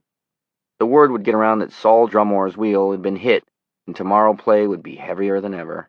A winner was a good ad. Lay 'em down where you want 'em down, he chanted. Several of the others had moved up to the board and were putting down dimes and quarters, but the pitchman looked only at his money player. What do you say, fella? Want to shoot the moon? Johnny looked down at Sarah. What do you... Hey, are you all right? You're white as a ghost. My stomach, she said, managing a smile. I think it was my hot dog. Can we go home? Sure, you bet. He was gathering the wad of wrinkled bills up from the board when his eyes happened on the wheel again. The warm concern for her that had been in them faded out. They seemed to darken again, become speculative in a cold way. He's looking at that wheel the way a little boy would look at his own private ant colony, Sarah thought. Just a minute, he said. All right, Sarah answered, but she felt lightheaded now as well as sick to her stomach, and there were rumblings in her lower belly that she didn't like. Not the back door trots, Lord, please. She thought, he can't be content until he's lost it all back. And then with strange certainty, but he's not going to lose. What do you say, buddy? The pitchman asked. On or off, in or out? Shit or get, one of the roustabouts said, and there was nervous laughter. Sarah's head swam. Johnny suddenly shoved bills and quarters up to the corner of the board. What are you doing? The pitchman asked, genuinely shocked. The whole wad on 19, Johnny said. Sarah wanted to moan and bit it back. The crowd murmured. Don't push it, Steve Bernhardt said in Johnny's ear. Johnny didn't answer. He was staring at the wheel with something like indifference. His eyes seemed almost violet. There was a sudden jingling sound that Sarah at first thought must be in her own ears. Then she saw that the others who had put money down were sweeping it back off the board again, leaving Johnny to make his play alone. No, she found herself wanting to shout. Not like that. Not alone. It isn't fair. She bit down on her lips. She was afraid that she might throw up if she opened her mouth. Her stomach was very bad now. Johnny's pile of winnings sat alone under the naked lights. $54, and the single number payoff was 10 for 1. The pitchman wet his lips. Mister, the state says I'm not supposed to take any single number bets over $2. Come on, Bernhardt growled. You aren't supposed to take trip bets over 10. You just let the guy bet 18. What is it, your ball's starting to sweat? No, it's just... Come on, Johnny said abruptly. One way or the other. My girl's sick. The pitchman sized up the crowd. The crowd looked back at him with hostile eyes. It was bad. They didn't understand that the guy was just throwing his money away, and he was trying to restrain him. Fuck it. The crowd wasn't going to like it either way. Let the guy do his headstand and lose his money, so he could shut down for the night. Well, he said, as long as none of yous is state inspectors. He turned to his wheel. Round and round he's gonna go, and where he's gonna stop ain't nobody knows. He spun, sending the numbers into an immediate blur. For a time that seemed much longer than it actually could have been, there was no sound but the whirring of the Wheel of Fortune, the night wind rippling a swatch of canvas somewhere, and the sick thump in Sarah's own head. In her mind she begged Johnny to put his arm around her, but he only stood quietly, with his hands on the playing board and his eyes on the wheel, which seemed determined to spin forever. At last it slowed enough for her to be able to read the numbers, and she saw 19, the 1 and 9 painted bright red on a black background. Up and down, up and down. The wheel's smooth whir broke into a steady ticka, ticka, ticka that was very loud in the stillness. Now the numbers marched past the pointer with slowing deliberation. One of the roustabouts called out in wonder. "By the Jesus, it's going to be close anyway." Johnny stood calmly, watching the wheel, and now it seemed to her, although it might have been the sickness which was now rolling through her belly in gripping peristaltic waves, that his eyes were almost black. Jekyll and Hyde, she thought, and was suddenly, senselessly afraid of him. Ticka, ticka, ticka. The wheel clicked into the second trip, past 15 and 16, clicked over 17, and after an instant's hesitation, 18 as well. With a final tick, the pointer dropped into the 19 slot. The crowd held its breath. The wheel revolved slowly, bringing the pointer up against the small pin between 19 and 20. For a quarter of a second it seemed that the pin could not hold the pointer in the 19 slot, that the last of its dying velocity would carry it over to 20. Then the wheel rebounded, its force spent, and came to rest. For a moment there was no sound from the crowd, no sound at all. Then one of the teenagers, soft and awed, "Hey man, you just won $540. Steve Bernhardt, "I've never seen a run like that. Never." Then the crowd cheered.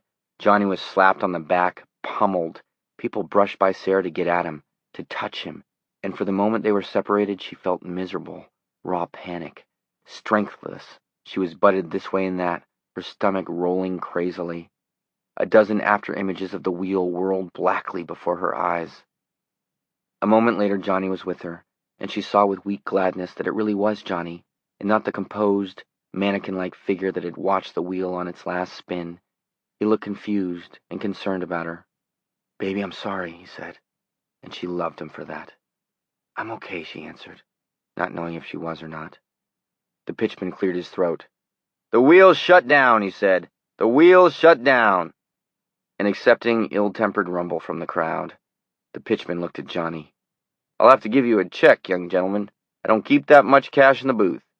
"Sure, anything," Johnny said. "Just make it quick. The lady here really is sick."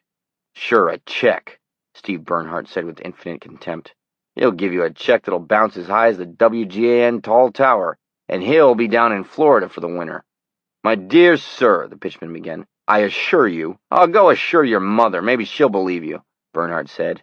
He suddenly reached over the playing board and groped beneath the counter. "Hey!" the pitchman yelled. "This is robbery!" The crowd did not appear impressed with his claim. "Please," Sarah muttered. Her head was whirling. "I don't care about the money," Johnny said suddenly. "Let us by, please. The lady's sick." "Oh, man," the teenager with the Jimi Hendrix button said, but he and his buddy drew reluctantly aside. "No, Johnny," Sarah said, although she was only holding back from vomiting by an act of will now. "Get your money." $500 was Johnny's salary for 3 weeks. "Pay off, you cheap tin horn," Bernhardt roared. He brought up the Roy Tan cigar box from under the counter, pushed it aside without even looking inside it, groped again, and this time came up with a steel lockbox painted industrial green. He slammed it down on the playboard. "If there ain't $540 in there, I'll eat my own shirt in front of all these people." He dropped a hard, heavy hand on Johnny's shoulder. "You just wait a minute, sonny. You're gonna have your payday, or my name's not Steve Bernhardt. Really, sir, I don't have that much." "You pay," Steve Bernhardt said, leaning over him, "or I'll see you shut down. I mean that. I'm sincere about it." The pitchman sighed and fished inside his shirt. He produced a key on a fine link chain. The crowd sighed. Sarah could stay no longer. Her stomach felt bloated and suddenly as still as death. Everything was going to come up, everything, and at express train speed. She stumbled away from Johnny's side and battered through the crowd. "Honey, you all right?"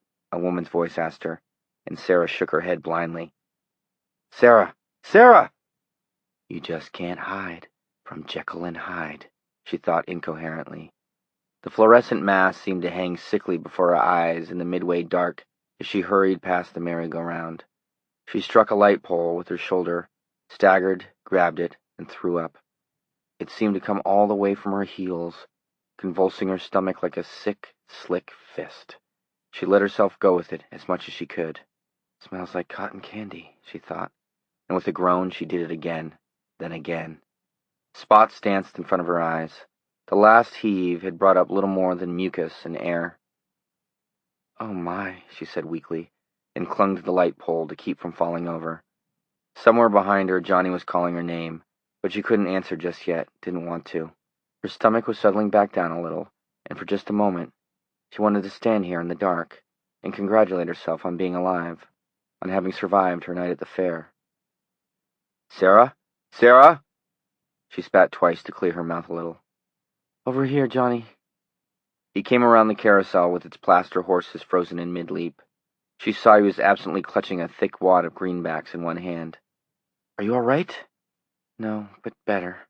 I threw up." Oh, Jesus, let's go home." He took her arm gently. "You got your money." He glanced down at the wad of bills and then tucked it absently into his pants pocket. "Yeah, some of it or all of it, I don't know. That burly guy counted it out." She took a handkerchief from her purse and began rubbing her mouth with it. Drink of water, she thought. I'd sell my soul for a drink of water. "You ought to care," she said. "It's a lot of money." "Found money brings bad luck," he said darkly. "One of my mother's sayings. She had 1,000,000 of them, and she's death on gambling." "Died in the Wool Baptist," Sarah said, and then shuddered convulsively. "You okay?" he asked, concerned. "The chills," she said. "When we get in the car, I want the heat on full blast, and... oh, Lord, I'm going to do it again." She turned away from him and retched up spittle with a groaning sound. She staggered. He held her gently, but firmly. "Can you get back to the car?" "Yes, I'm all right now." But her head ached, and her mouth tasted foul, and the muscles of her back and belly all felt sprung out of joint, strained and achy. They walked slowly down the midway together, scuffing through the sawdust, passing tents that had been closed up and snugged down for the night. A shadow glided up behind them, and Johnny glanced around sharply, perhaps aware of how much money he had in his pocket. It was one of the teenagers, about 15 years old. He smiled shyly at them. "I hope you feel better," he said to Sarah. "It's those hot dogs, I bet. You can get a bad one pretty easy." "Ugh, don't talk about it," Sarah said. "You need a hand getting her to the car?" he asked Johnny. "No thanks, we're fine." "Okay, I gotta cut out anyway." But he paused a moment longer, his shy smile widening into a grin. "I love to see that guy take a beating." He trotted off into the dark. Sarah's small, white station wagon was the only car left in the dark parking lot. It crouched under a sodium light like a forlorn, forgotten pup. Johnny opened the passenger door for Sarah, and she folded herself carefully in. He slipped in behind the wheel and started it up. "It'll take a few minutes for the heater," he said. "Never mind. I'm hot now." He looked at her and saw the sweat breaking on her face. "Maybe we ought to trundle you up to the emergency room at Eastern Maine Medical," he said. "If it's salmonella, it could be serious." "No, I'm okay. I just want to go home and go to sleep. I'm going to get up just long enough tomorrow morning to call in sick at school and then go back to sleep again." "Don't even bother to get up that long. I'll call you in, Sarah." She looked at him gratefully. "Would you?" "Sure." They were headed back to the main highway now. "I'm sorry I can't come back to your place with you," Sarah said. "Really and truly." "Not your fault."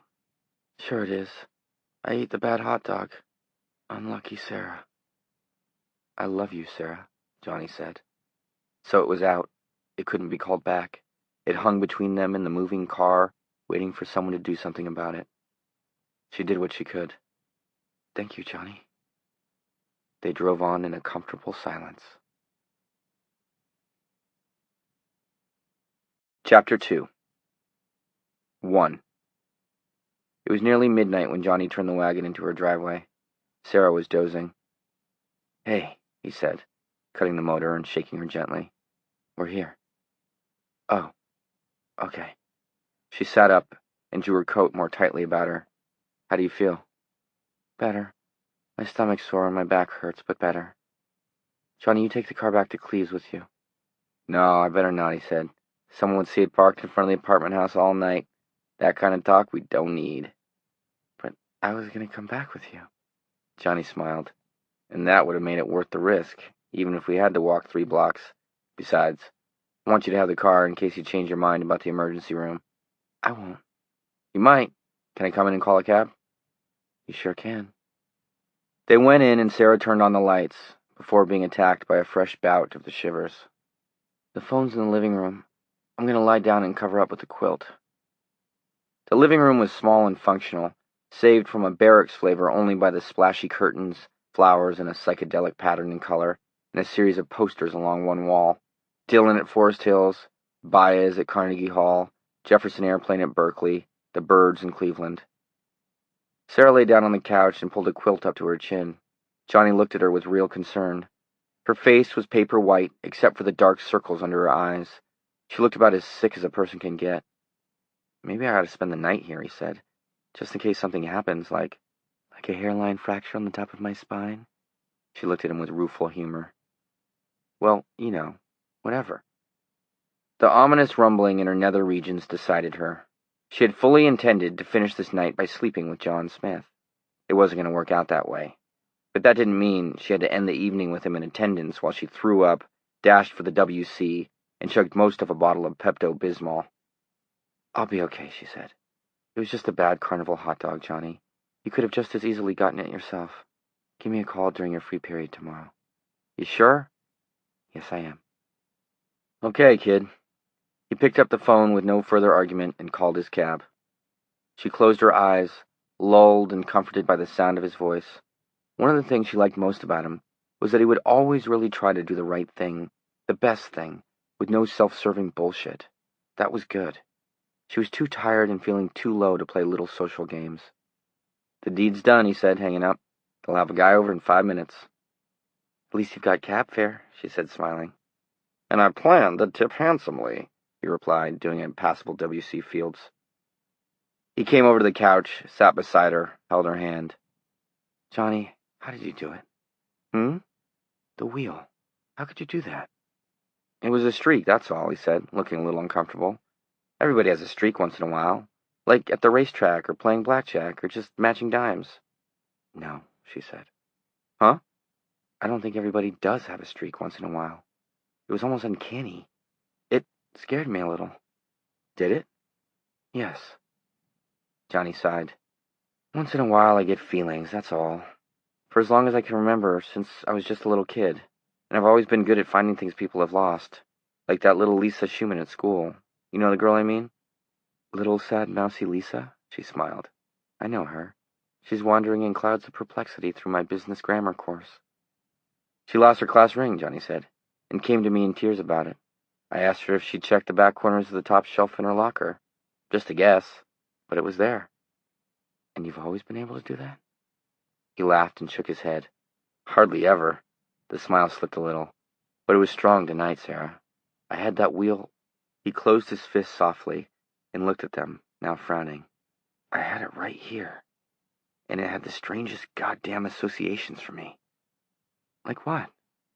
"Rubber," he said slowly. "Burning rubber. And cold. And ice. Black ice. Those things were in the back of my mind, God knows why. And a bad feeling. Like to beware." She looked at him closely, saying nothing, and his face slowly cleared. "But it's gone now, whatever it was. Nothing, probably." "It was $500 worth of good luck anyway," she said. Johnny laughed and nodded. He didn't talk anymore, and she drowsed, glad to have him there. She came back to wakefulness when headlights from outside splashed across the wall. His cab. "I'll call," he said, and kissed her face gently. "You sure you don't want me to hang around?" Suddenly she did, but she shook her head. "Call me," she said. "Period 3, he promised. He went to the door. "Johnny?" He turned back. "I love you, Johnny," she said, and his face lit up like a lamp. He blew a kiss. "Feel better," he said, "and we'll talk." She nodded, but it was 4.5 years before she talked to Johnny Smith again. 2. "Do you mind if I sit up front?" Johnny asked the cab driver. "Nope, just don't bump your knee on the meter. It's delicate."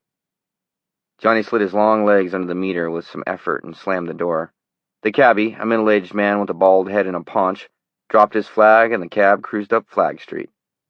"Where to?" "Cleves Mills," Johnny said. "Main Street. I'll show you where." "I gotta ask you for a fare and a half," the cabbie said. "I don't like to, but I gotta come back empty from there." Johnny's hand closed absently over the lump of bills in his pants pocket. He tried to remember if he had ever had so much money on him at one time before. Once.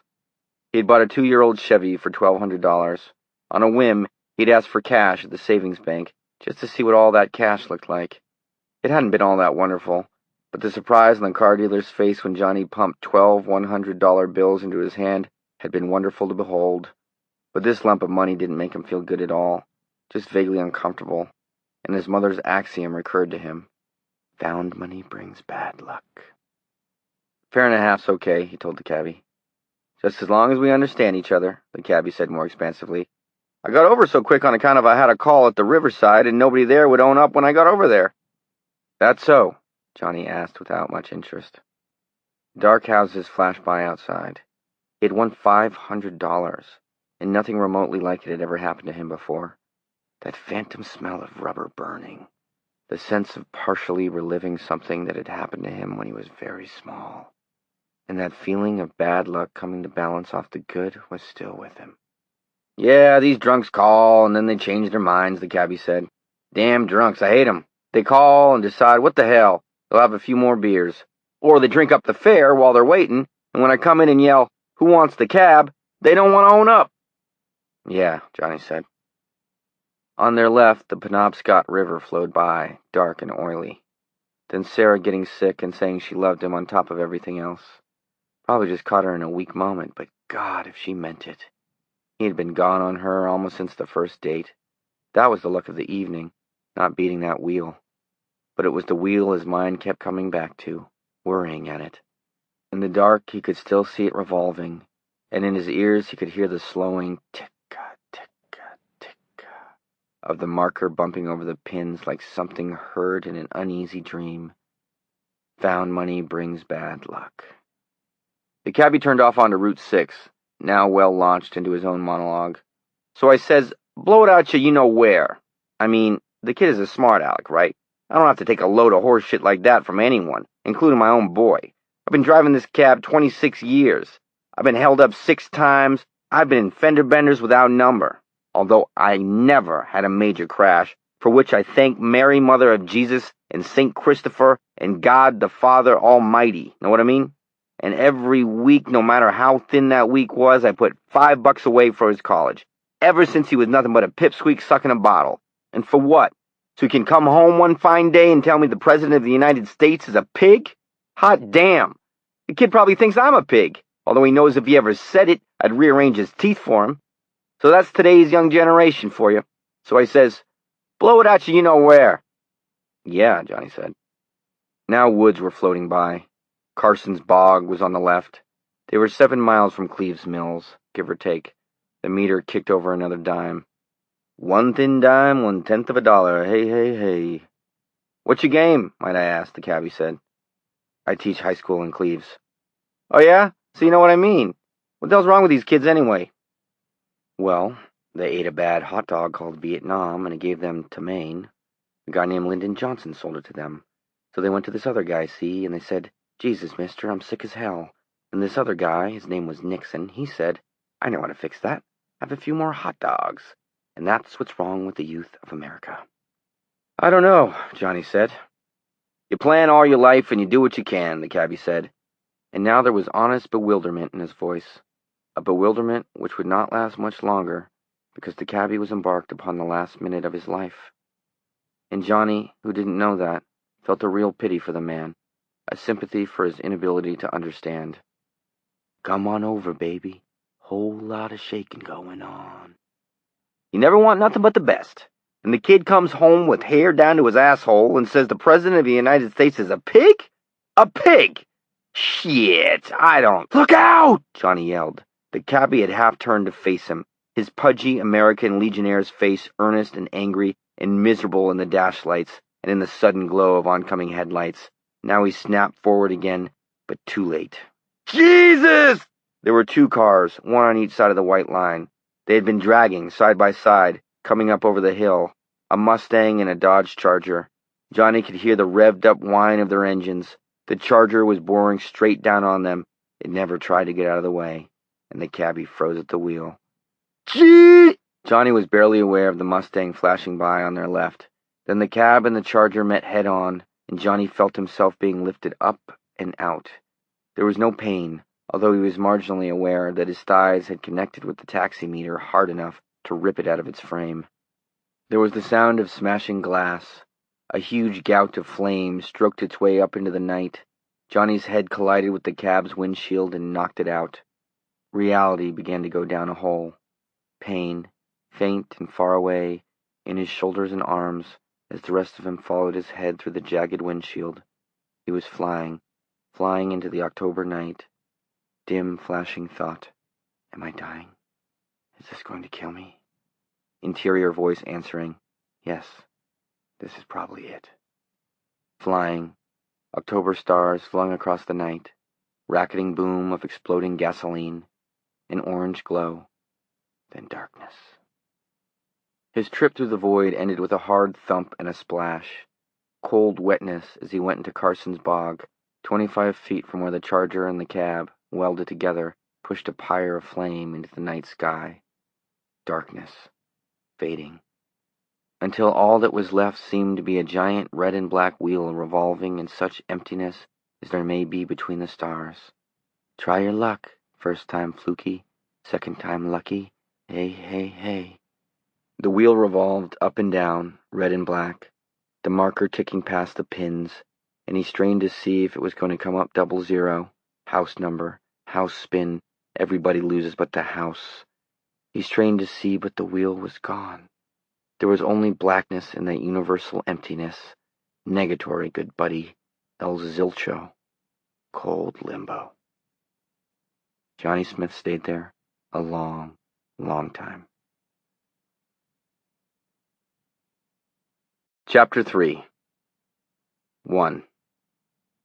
At some time a little past 2 a.m. on the morning of October 30th, 1970, the telephone began to ring in the downstairs hall of a small house about 150 miles south of Cleves Mills. Herb Smith sat up in bed, disoriented, dragged halfway across the threshold of sleep and left in its doorway, groggy and disoriented. Vera's voice beside him, muffled by the pillow. Phone. Yeah, he said, and swung out of bed. He was a big, broad-shouldered man in his late 40s, losing his hair, now dressed in blue pajama bottoms.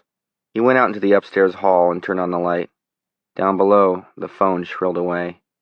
He went down to what Vera liked to call the phone nook. It consisted of the phone and a strange little desk table that she had gotten with green stamps about 3 years ago. Herb had refused from the first to slide his 240-pound bulk into it. When he talked on the phone, he stood up. The drawer of the desk table was full of Upper Rooms, Reader's Digests, and Fate magazine. Herb reached for the phone, then let it ring again. A phone call in the middle of the night usually meant one of three things. An old friend had gotten totally shit-faced and decided you'd be glad to hear from him even at 2 a.m. A wrong number. Bad news. Hoping for the middle choice, Herb picked up the phone. Hello? A crisp male voice said, Is this the Herbert Smith residence? Yes. To whom am I speaking, please? I'm Herb Smith. What? Will you hold for a moment? Yes, but who? Too late. There was a faint clunk in his ear, as if the party on the other end had dropped one of his shoes. He had been put on hold. Of the many things he disliked about the telephone, bad connections, kid pranksters who wanted to know if you had Prince Albert in a can, operators who sounded like computers, and smoothies who wanted you to buy magazine subscriptions, the thing he disliked the most was being on hold. It was one of those insidious things that had crept into modern life almost unnoticed over the last 10 years or so. Once upon a time, the fellow on the other end would simply have said, Hold the phone, will you? And set it down. At least in those days you were able to hear faraway conversations, a barking dog, a radio, a crying baby. Being on hold was a totally different proposition. The line was darkly, smoothly blank. You were nowhere. Why didn't they just say, Will you hold on while I bury you alive for a little while? He realized he was just a tiny bit scared. Herbert? He turned around, the phone to his ear. Vera was at the top of the stairs in her faded brown bathrobe, hair up in curlers, some sort of cream hardened to a cast-like consistency on her cheeks and forehead. Who is it? I don't know yet. They got me on hold. On hold? At 2:15 in the morning? Yes. It's not Johnny, is it? Nothing's happened to Johnny? I don't know, he said, struggling to keep his voice from rising. Somebody calls you at 2 a.m, puts you on hold. You count your relatives and inventory their condition. You make lists of old aunts. You tot up the ailments of grandparents, if you still have them. You wonder if the ticker of one of your friends just stopped ticking. And you try not to think that you have one son you love very much, or about how these calls always seem to come at 2 a.m, or how all of a sudden your calves are getting stiff and heavy with tension. Vera had closed her eyes and had folded her hands in the middle of her thin bosom. Herb tried to control his irritation, restrained himself from saying, "Vera, the Bible makes the strong suggestion that you go and do that in your closet." That would earn him Vera Smith's sweet smile for unbelieving and hell-bound husbands. At 2 o'clock in the morning, and on hold to boot, he didn't think he could take that particular smile. The phone clunked again, and a different male voice, an older one, said, "Hello, Mr. Smith." "Yes, who's this?" "I'm sorry to keep you waiting, sir. Sergeant Meigs of the State Police, Orono Branch." "Is it my boy?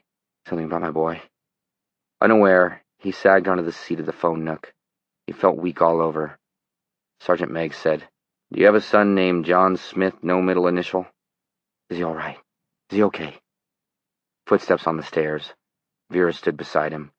For a moment she looked calm, and then she clawed for the phone like a tigress. "What is it? What's happened to my Johnny?" Herb yanked the handset away from her, splintering one of her fingernails. Staring at her hard, he said, "I am handling this." She stood looking at him, her mild, faded blue eyes wide above the hand clapped to her mouth. "Mr. Smith, are you there?" Words that seemed coated with Novocaine fell from Herb's mouth.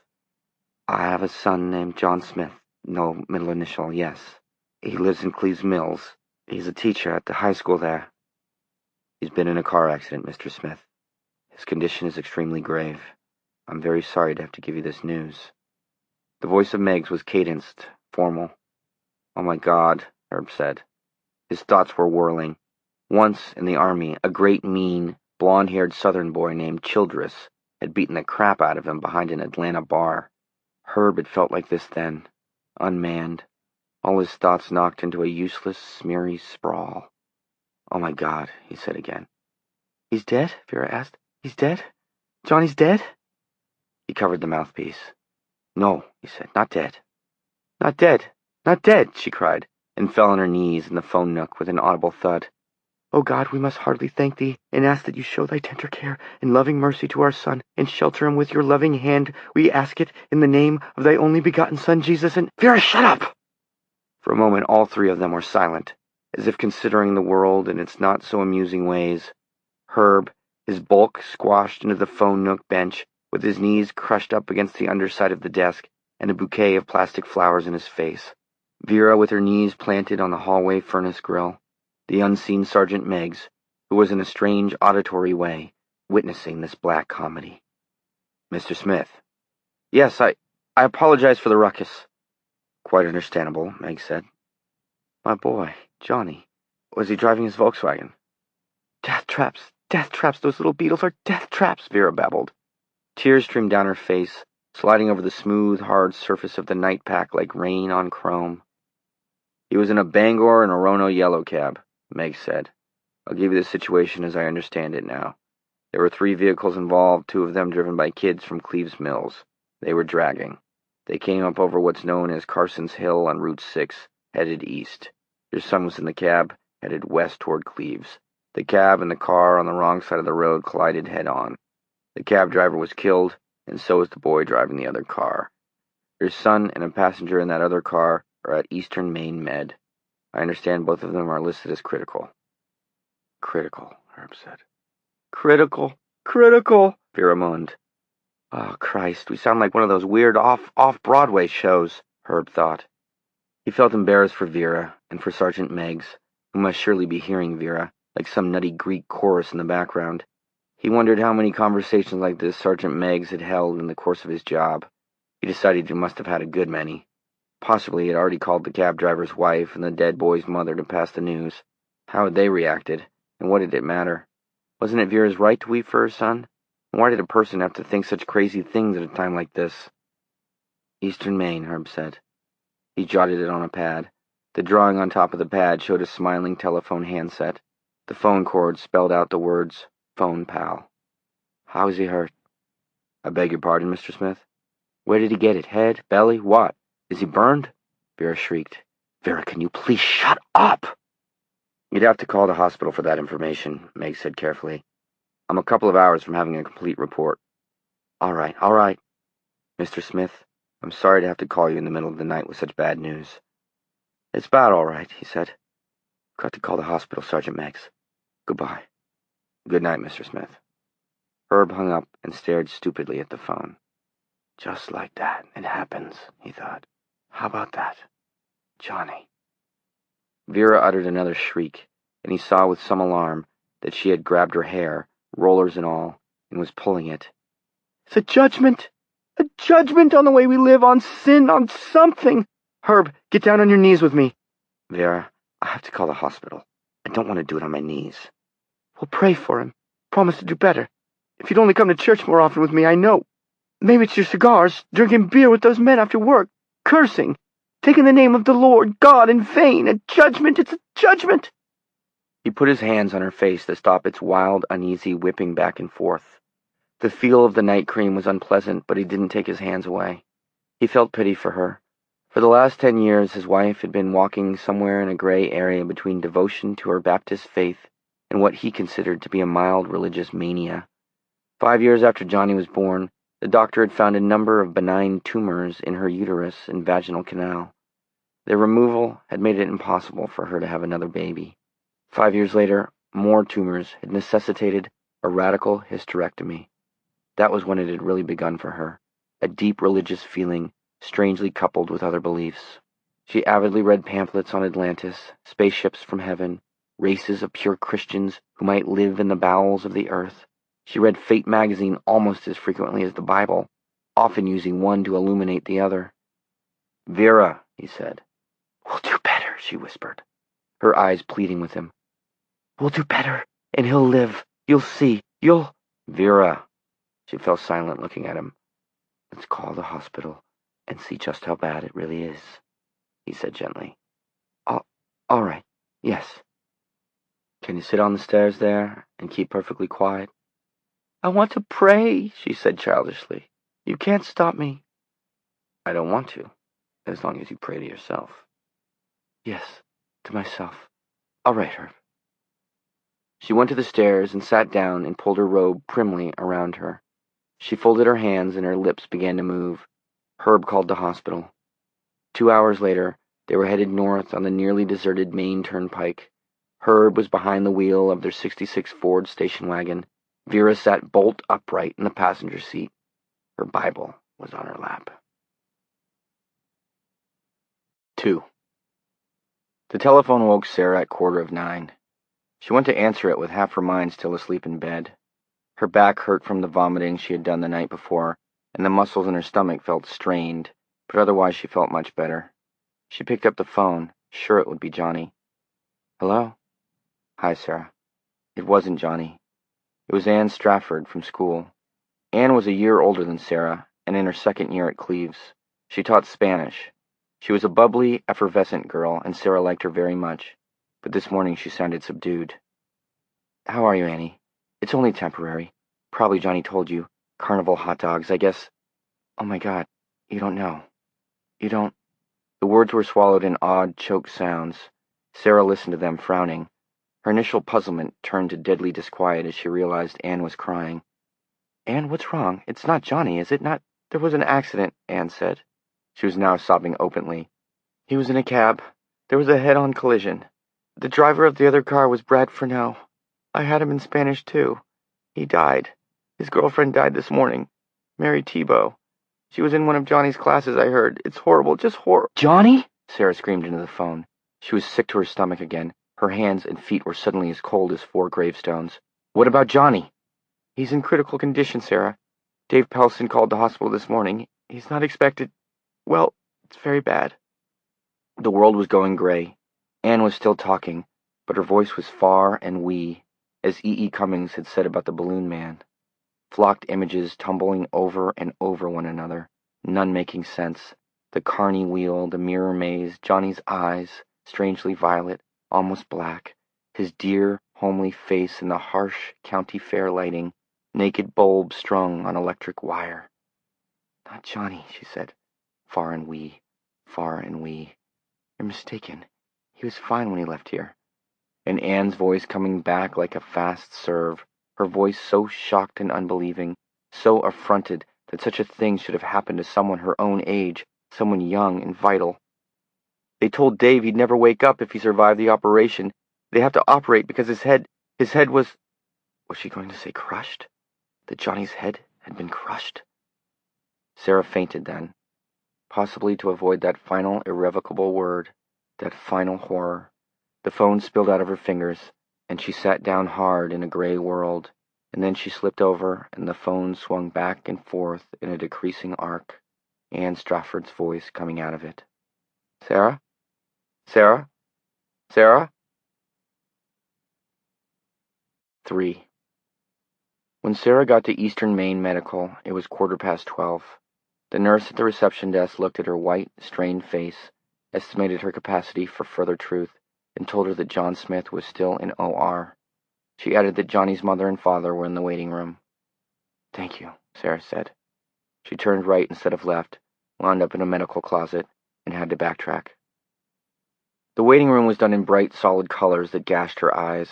A few people sat around looking at tattered magazines or empty space. A gray-haired woman came in from the elevators, gave her visitor's pass to a friend, and sat down. The friend clicked away on high heels. The rest of them went on sitting, waiting their own chance to visit a father who had had gallstones removed, a mother who had discovered a small lump under one of her breasts a bare 3 days ago, a friend who had been struck in the chest with an invisible sledgehammer while jogging. The faces of the waiters were carefully made up with composure. Worry was swept under the faces like dirt under a rug. Sarah felt the unreality hovering again. Somewhere, a soft bell was ringing. Crepe-soled shoes squeaked. He had been fine when he left her place. Impossible to think he was in one of these brick towers, engaged in dying. She knew Mr. and Mrs. Smith at once. She groped for their first names and could not immediately find them. They were sitting together near the back of the room, and unlike the others here, they hadn't yet had time to come to terms with what had happened in their lives.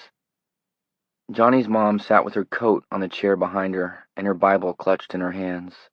Her lips moved as she read, and Sarah remembered Johnny saying she was very religious, maybe too religious, somewhere in that great middle ground between holy rolling and snake handling, she remembered him saying. Mr. Smith, Herb, it came to her, his name is Herb, had one of the magazines on his knees, but he wasn't looking at it. He was looking out the window, where New England fall burned its way toward November and winter beyond. She went over to them. Mr. and Mrs. Smith? They looked up at her, their faces tensed for the dreaded blow. Mrs. Smith's hands tightened on her Bible, which was open to the book of Job, until her knuckles were white. The young woman before them was not in nurses' or doctors' whites, but that made no difference to them at this point. They were waiting for the final blow. Yes, we're the Smiths, Herb said quietly. I'm Sarah Bracknell. Johnny and I are good friends. Going together, I suppose you'd say. May I sit down? Johnny's girlfriend? Mrs. Smith asked in a sharp, almost accusing tone. A few of the others looked around briefly and then back at their own tattered magazines. Yes, she said. Johnny's girl. He never wrote that he had a lady friend, Mrs. Smith said in that same sharp tone. No, he never did at all. Hush, Mother, Herb said. Sit down, miss. Bracknell, wasn't it? Sarah, she said gratefully, and took a chair. No, he never did, Mrs. Smith said sharply. My boy loved God, but just lately he maybe fell away just a bit. The judgment of the Lord God is sudden, you know. That's what makes backsliding so dangerous. You know not the day nor the hour. Hush, Herb said. People were looking around again. He fixed his wife with a stern glance. She looked back defiantly for a moment, but his gaze didn't waver. Vera dropped her eyes. She had closed the Bible, but her fingers fiddled restlessly along the pages, as if longing to get back to the colossal demolition derby of Job's life, enough bad luck to put her own and her son's in some sort of bitter perspective.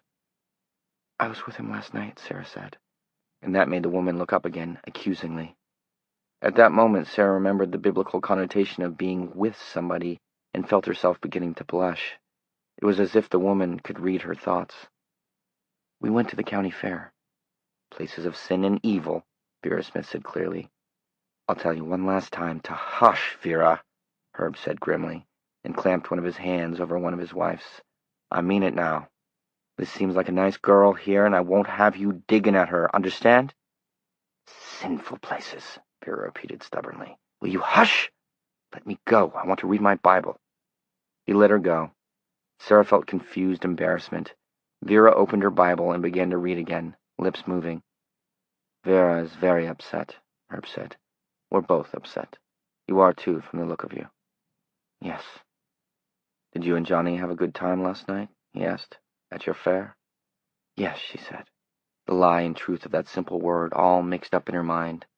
Yes, we did, until, well, I ate a bad hot dog or something. We had my car, and Johnny drove me home to my place in VZ. I was pretty sick to my stomach. He called a cab. He said he'd call me in sick at school today. And that's the last time I saw him. The tears started to come then, and she didn't want to cry in front of them, particularly not in front of Vera Smith, but there was no way to stop it. She fumbled a Kleenex out of her purse and held it to her face. There now, Herb said, and put an arm around her. There now. She cried, and it seemed to her, in some unclear way, that he felt better for having someone to comfort. His wife had found her own dark brand of comfort in Job's story, and it didn't include him. A few people turned around to gawk. Through the prisms of her tears, they seemed like a crowd. She had a bitter knowledge of what they were thinking. Better her than me. Better all three of them than me or mine. Guy must be dying. Guy must have gotten his head crushed for her to cry like that. Only a matter of time before some doctor comes down and takes them into a private room to tell them that... Somehow she choked off the tears and got a hold of herself. Mrs. Smith sat bolt upright, as if startled out of a nightmare, noticing neither Sarah's tears nor her husband's effort to comfort her. She read her Bible. Please, Sarah said. How bad is it? Can we hope? Before Herb could answer, Vera spoke up. Her voice was a dry bolt of certified doom. There's hope in God, Missy. Sarah saw the apprehensive flicker in Herb's eyes and thought, he thinks it's driven her crazy. And maybe it has. 4. A long afternoon stretching into evening. Sometime after 2 p.m., when the schools began to let out, a number of Johnny's students began to come in, wearing fatigue coats and strange hats and washed-out jeans. Sarah didn't see many of the kids she thought of as the buttoned-down crowd, upward-bound, college-oriented kids, clear of eye and brow. Most of the kids who bothered to come in were the freaks and longhairs. A few came over and asked Sarah in quiet tones what she knew about Mr. Smith's condition. She could only shake her head and say she had heard nothing. But one of the girls, Dawn Edwards, who had a crush on Johnny, read the depth of Sarah's fear in her face. She burst into tears. A nurse came and asked her to leave. I'm sure she'll be all right, Sarah said. She had a protective arm around Dawn's shoulders. Just give her a minute or two. No, I don't want to stay, Dawn said, and left in a hurry, knocking one of the hard plastic contour chairs over with a clatter. A few moments later, Sarah saw the girl sitting out on the steps in the cold, late October sunshine, with her head on her knees. Vera Smith read her Bible. By 5 o'clock, most of the students had left. Dawn had also left. Sarah had not seen her go. At 7 p.m., a young man with Dr. Strawn's pinned askew to the lapel of his white coat came into the waiting room, glanced around, and walked toward them. Mr. and Mrs. Smith? He asked. Herb took a deep breath. Yes, we are. Vera shut her Bible with a snap. Would you come with me, please? That's it, Sarah thought. They'll walk down to the small private room, and then the news, whatever the news is. She would wait, and when they came back, Herb Smith would tell her what she needed to know. He was a kind man. Have you news of my son? Vera asked in that same clear, strong, and nearly hysterical voice. Yes. Dr. Strauss glanced at Sarah. Are you family, ma'am? No, Sarah said. A friend. A close friend, Herb said. A warm, strong hand closed above her elbow, just as another had closed around Vera's upper arm. He helped them both to their feet. We'll all go together, if you don't mind. Not at all. He led them past the elevator bank and down a hallway to an office with conference room on the door. He let them in and turned on the overhead fluorescent lights. The room was furnished with a long table and a dozen office chairs. Dr. Strachan closed the door, lit a cigarette, and dropped the burned match into one of the ashtrays that marched up and down the table.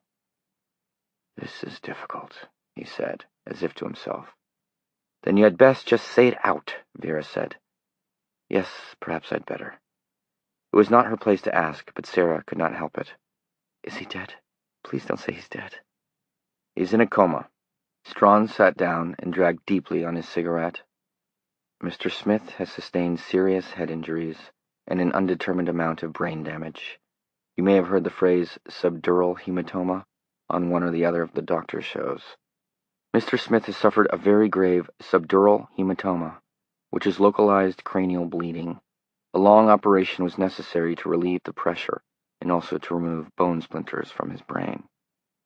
Herb sat down heavily, his face doughy and stunned. Sarah noticed his blunt, scarred hands and remembered Johnny telling her his father was a carpenter. "But God has spared him," Vera said. "I knew he would. I prayed for a sign. Praise God Most High. All ye here below, praise his name."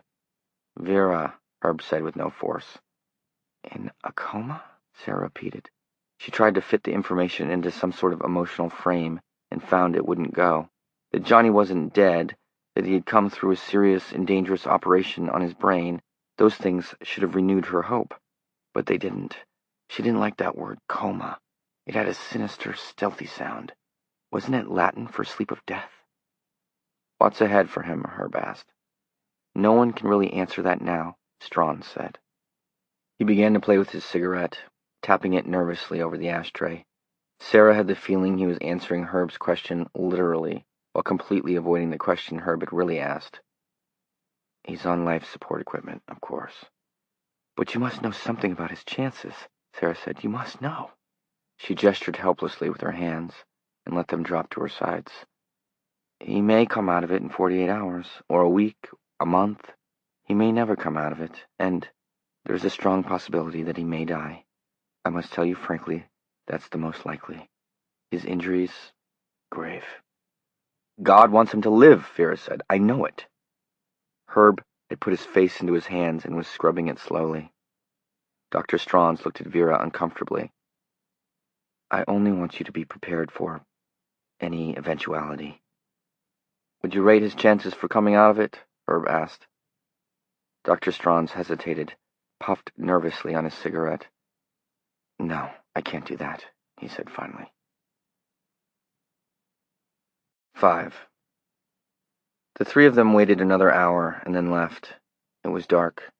A cold and gusty wind had come up, and it whistled across the big parking lot. Sarah's long hair streamed out behind her.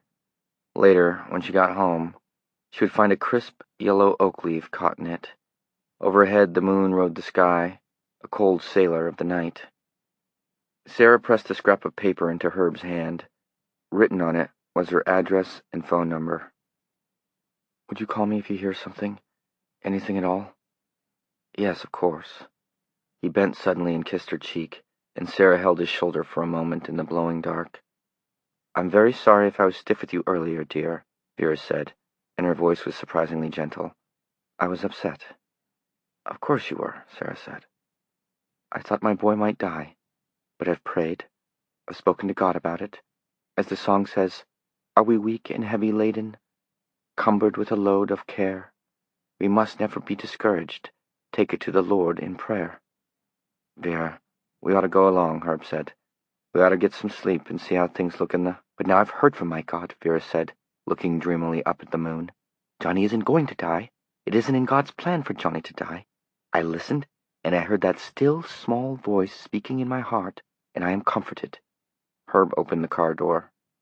"Come on, Vera." She looked back at Sarah and smiled. In that smile, Sarah suddenly saw Johnny's own easy, devil-may-care grin, but at the same time, she thought it was the most ghastly smile she had ever seen in her life. "God has put his mark on my Johnny," Vera said, "and I rejoice." "Good night, Mrs. Smith," Sarah said through numb lips. "Good night, Sarah," Herb said. He got in and started the car. It pulled out of its space and moved across the parking lot to State Street, and Sarah realized she hadn't asked where they were staying. She guessed they might not know themselves yet. She turned to go to her own car and paused, struck by the river that ran behind the hospital, the Penobscot. It flowed like dark silk, and the reflected moon was caught in its center. She looked up into the sky, standing alone in the parking lot now. She looked at the moon. God has put his mark on my Johnny, and I rejoice. The moon hung above her like a tawdry carnival toy, a wheel of fortune in the sky, with the odds all slugged in favor of the house, not to mention the house numbers, 0 and 00. House number, y'all pay the house. Hey, hey, hey. The wind blew rattling leaves round her legs. She went to her car and sat behind the wheel. She felt suddenly sure she was going to lose him. Terror and loneliness woke in her. She began to shiver. At last, she started her car and drove home. 6. There was a great outpouring of comfort and good wishes from the Cleves Mills student body in the following week. Herb Smith told her later that Johnny received better than 300 cards. Almost all of them contained a hesitant personal note saying they hoped Johnny would be well soon. Vera answered each of them with a thank you note and a Bible verse. Sarah's discipline problem in her classes disappeared. Her previous feeling that some returning jury of class consciousness was bringing in an unfavorable verdict changed to just the opposite. Gradually she realized the kids were viewing her as a tragic heroine, Mr. Smith's lost love. This idea struck her in the teacher's room during her free period on the Wednesday following the accident, and she went off into sudden gales of laughter that turned into a crying Jack. Before she was able to get herself under control, she had frightened herself badly. Her nights were made restless with incessant dreams of Johnny. Johnny in the Halloween Jekyll and Hyde mask. Johnny standing at the Wheel of Fortune concession, while some disembodied voice chanted, "Man, I love to watch this guy get a beating," over and over. Johnny saying, "It's all right now, Sarah. Everything's fine." And then coming into the room with his head gone above the eyebrows. Herb and Vera Smith spent the week in the Bangor house, and Sarah saw them every afternoon at the hospital, waiting patiently for something to happen. Nothing did. Johnny lay in a room on the intensive care ward on the 6th floor, surrounded by life support equipment, breathing with the help of a machine. Dr. Straughns had grown less hopeful. On the Friday following the accident, Herb called Sarah on the phone and told her he and Vera were going home. "She doesn't want to," he said, "but I've gotten her to see reason, I think." "Is she all right?" Sarah asked. There was a long pause, long enough to make Sarah think she had overstepped the bounds. Then Herb said, "I don't know. Or maybe I do, I just don't want to say right out that she isn't. She's always had strong ideas about religion, and they got a lot stronger after her operation, her hysterectomy. Now they've gotten worse again. She's been talking a lot about the end of the world. She's connected Johnny's accident with the rapture somehow. Just before Armageddon, God is supposed to take all the faithful up to heaven in their actual bodies." Sarah thought of a bumper sticker she had seen somewhere.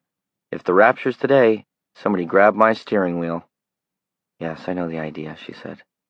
"Well," Herb said uncomfortably, "some of the groups she corresponds with, they believe that God is going to come for the faithful in flying saucers.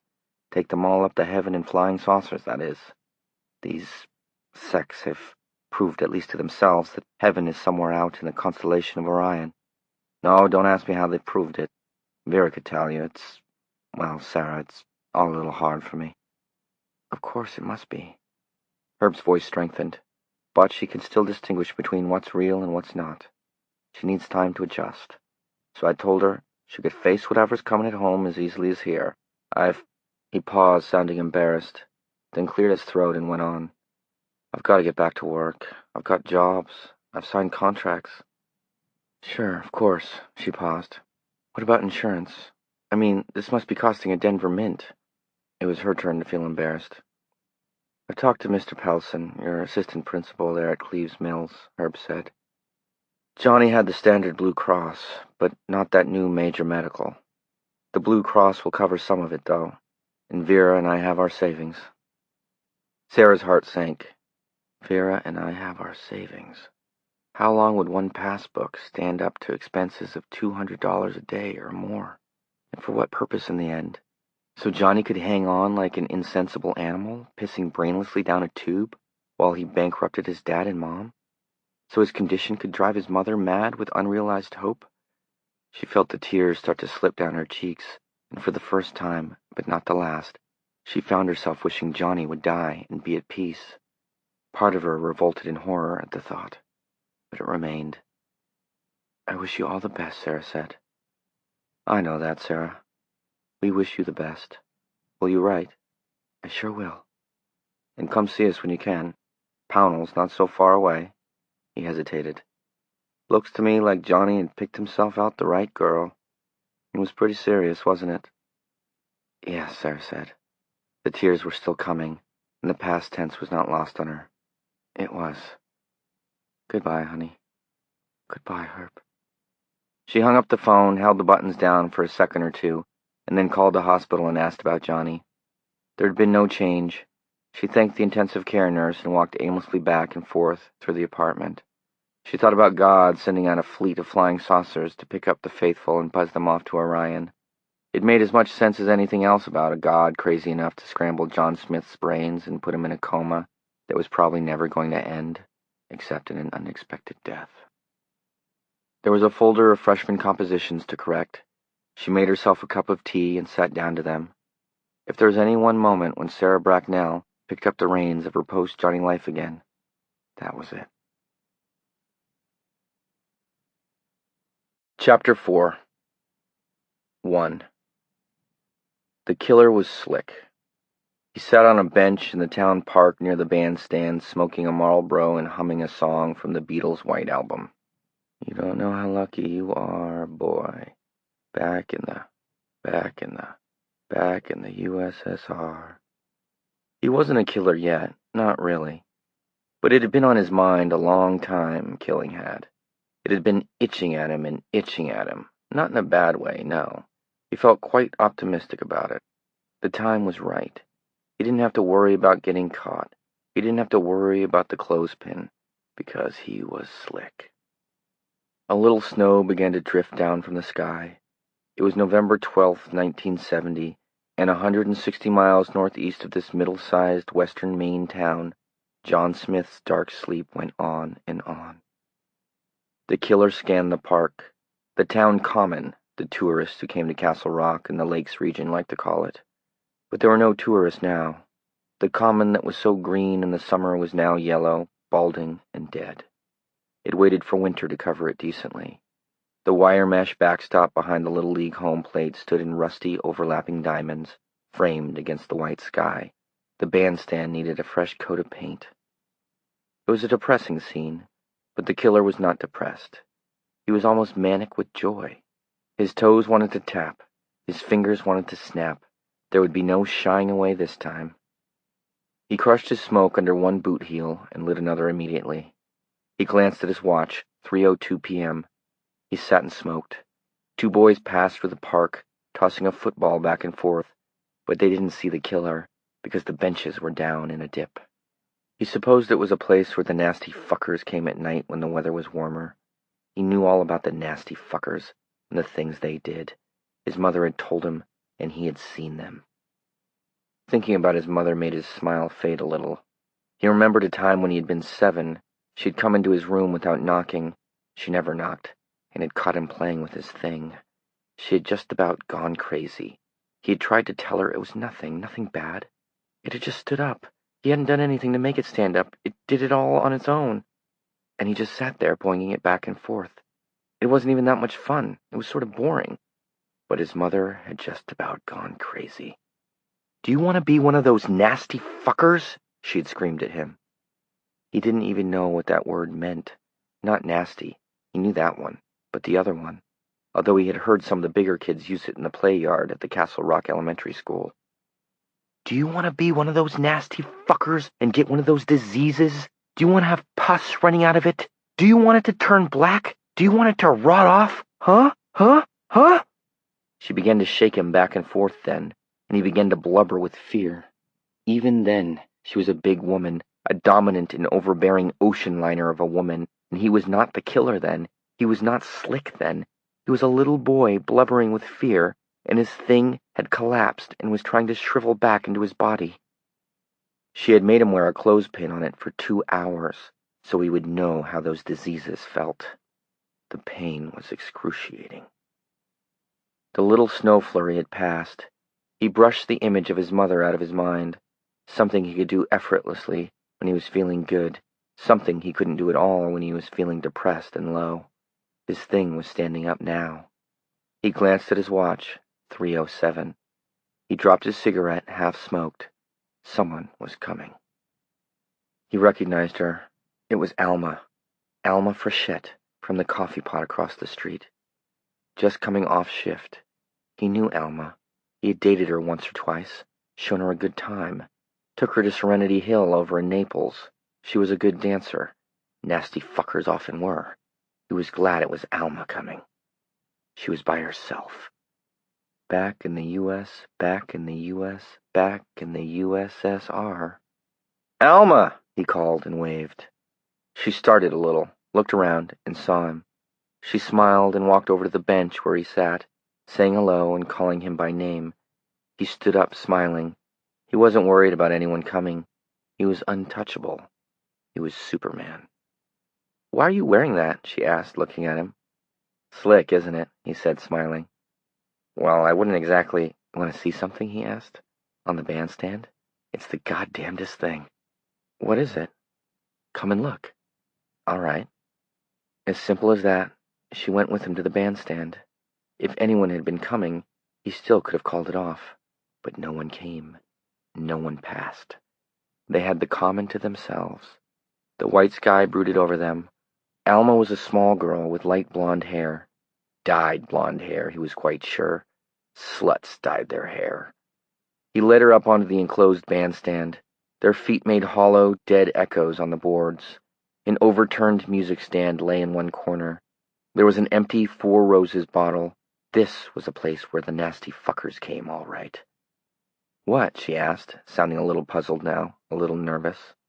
The killer smiled joyously and pointed to the left of the music stand. There. See? She followed his finger. A used condom lay on the boards like a shriveled snakeskin. Alma's face went tight, and she turned to go so quickly that she almost got by the killer. That's not very funny. He grabbed her and threw her back. Where do you think you're going? Her eyes were suddenly watchful and frightened. Let me out of here, or you'll be sorry. I don't have any time for sick jokes. It's no joke, he said. It's no joke, you nasty fucker. He was lightheaded with the joy of naming her for what she was. The world.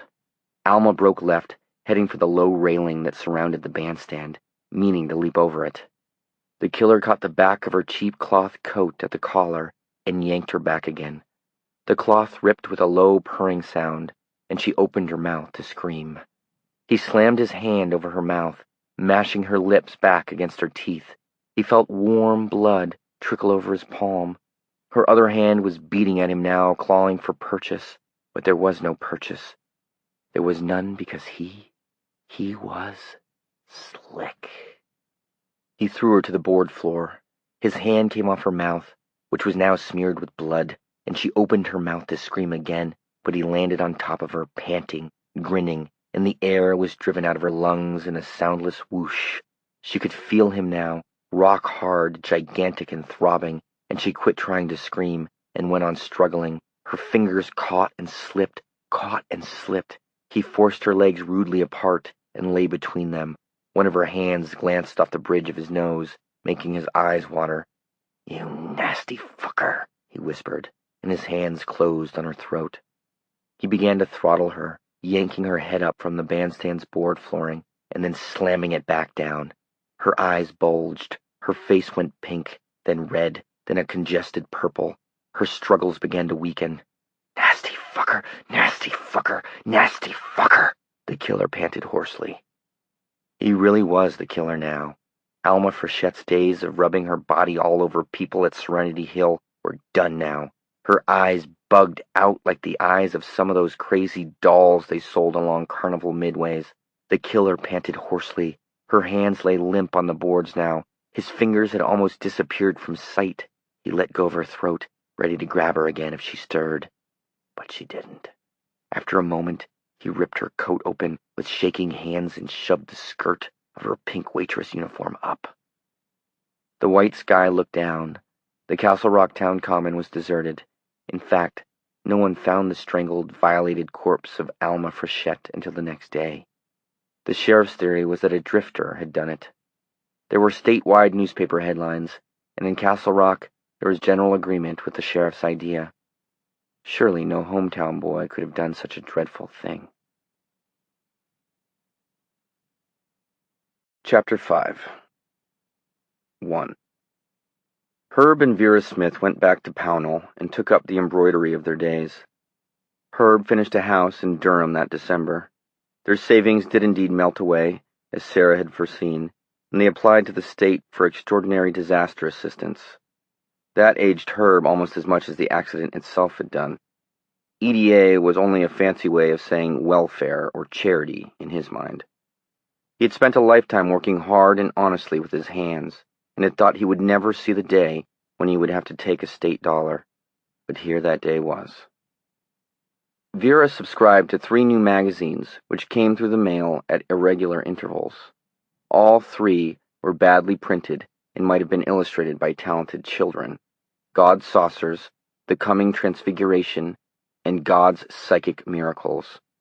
The Upper Room, which still came monthly, now sometimes lay unopened for as long as 3 weeks at a stretch, but she read these others to tatters.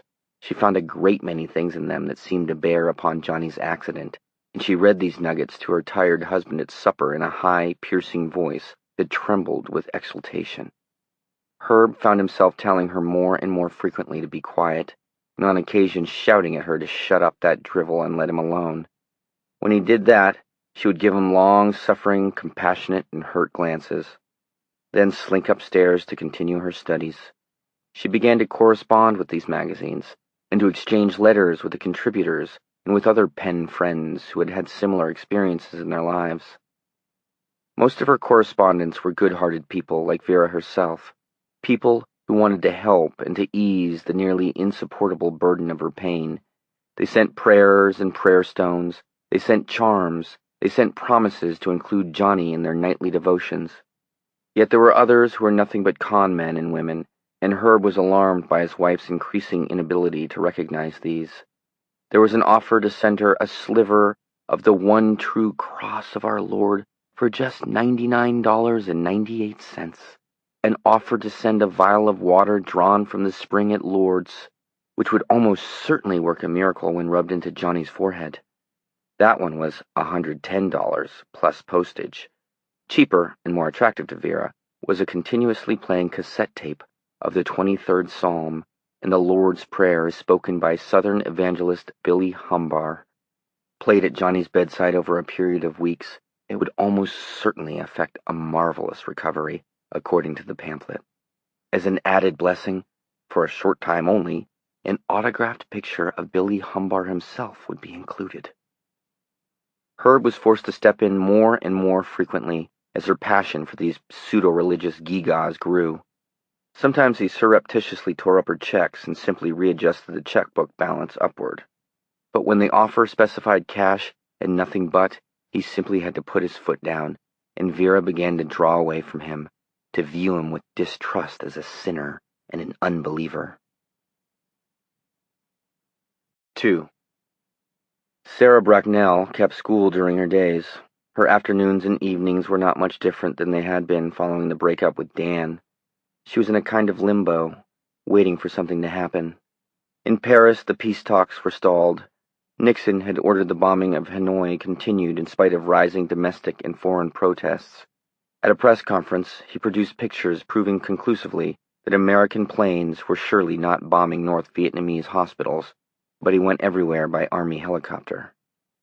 The investigation into the brutal rape murder of a Castle Rock waitress was stalled following the release of a wandering sign painter who had once spent 3 years in the Augusta State Mental Hospital. Against everyone's expectations, the sign painter's alibi had turned out to hold water. Janis Joplin was screaming the blues. Paris decreed, for the 2nd year in a row, that hemlines would go down, but they didn't. Sarah was aware of all these things in a vague way, like voices from another room where some incomprehensible party went on and on. The first snow fell, just a dusting, then a second dusting, and 10 days before Christmas there was a storm that closed area schools for the day, and she sat home, looking out at the snow as it filled Flag Street. Her brief thing with Johnny, she could not even properly call it an affair, was part of another season now, and she could feel him beginning to slip away from her. It was a panicky feeling, as if a part of her was drowning in daze. She read a good deal about head injuries, comas, and brain damage. None of it was very encouraging. She found out there was a girl in a small Maryland town who had been in a coma for 6 years. There had been a young man from Liverpool, England, who had been struck by a grappling hook while working on the docks and had remained in a coma for 14 years before expiring. Little by little, this brawny young dock walloper had severed his connections with the world, wasting away, losing his hair, optic nerves degenerating into oatmeal behind his closed eyes, body gradually drawing up into a fetal position as his ligaments shortened. He had reversed time, had become a fetus again, swimming in the placental waters of coma as his brain degenerated. An autopsy following his death had shown that the folds and convolutions of his cerebrum had smoothed out, leaving the frontal and prefrontal lobes almost utterly smooth and blank. "Oh, Johnny, it just isn't fair," she thought, watching the snow fall outside, filling the world up with blank whiteness, burying fallen summer and red gold autumn. It isn't fair. They should let you go to whatever there is to go to. There was a letter from Herb Smith every 10 days to 2 weeks. Vera had her pen friends, and he had this. He wrote in a large, sprawling hand, using an old-fashioned fountain pen. "We are both fine and well, waiting to see what will happen next, as you must be. Yes, I've been doing some reading, and I know what you are too kind and thoughtful to say in your letter, Sarah. It looks bad. But of course we hope. I don't believe in God the way Vera does, but I do believe in him after my fashion, and wonder why he didn't take John outright if he was going to. Is there a reason? No one knows, I guess. We only hope." In another letter, "I'm having to do most of the Xmas shopping this year, as Vera has decided Xmas presents are a sinful custom. This is what I mean about her getting worse all the time. She's always thought it was a holy day instead of a holiday, if you see what I mean. And if she saw me calling it Xmas instead of Christmas, I guess she'd shoot me for a hoss thief. She was always saying how we should remember it as the birthday of Jesus Christ and not Santa Claus, but she never minded the shopping before. In fact, she used to like it. Now, ragging against it is all she talks about, seems like. She gets a lot of these funny ideas from the people she writes back and forth to. Golly, I do wish she'd stop and get back to normal. But otherwise, we are both fine and well. Herb." And a Christmas card that she had wept over a little. "Best to you from both of us this holiday season. And if you'd like to come down and spend Xmas with a couple of old fogies, the spare bedroom is made up. Vera and I are both fine and well. Hope the new year is better for all of us, and I'm sure it will be. Herb and Vera." She didn't go down to Pownell over the Christmas vacation, partly because of Vera's continued withdrawal into her own world. Her progress into that world could be read pretty accurately between the lines of Herb's letters, and partly because their mutual tie now seemed so strange and distant to her. The still figure in the Bangor hospital bed had once been seen in close-up, but now she always seemed to be looking at him through the wrong end of memory's telescope. Like the balloon man, he was far and wee, so it seemed best to keep her distance. Perhaps Herb sensed it as well. His letters became less frequent as 1970 became 1971. In one of them, he came as close as he could to saying it was time for her to go on with her life, and closed by saying that he doubted a girl as pretty as she was lacked for dates. But she hadn't any dates, hadn't wanted them. Jean Sadecki, the math teacher who had once treated her to an evening that had seemed at least 1,000 years long, had begun asking her out indecently soon after Johnny's accident, and he was a hard man to discourage, but she believed that he was finally beginning to get the point. It should have happened sooner.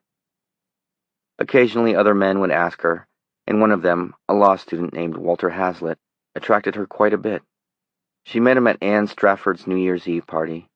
She had meant only to make an appearance, but she had stayed quite a while, talking primarily to Hazlitt. Saying no had been surprisingly hard, but she had, because she understood the source of attraction too well. Walt Hazlitt was a tall man with an unruly shock of brown hair and a slanted, half-cynical smile, and he reminded her strongly of Johnny. That was no basis on which to get interested in a man.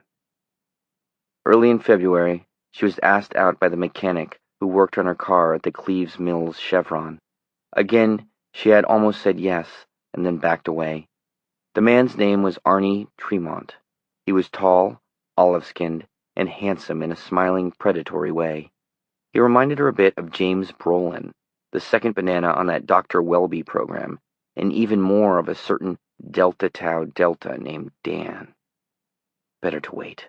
Wait and see if something was going to happen. But nothing did. 3.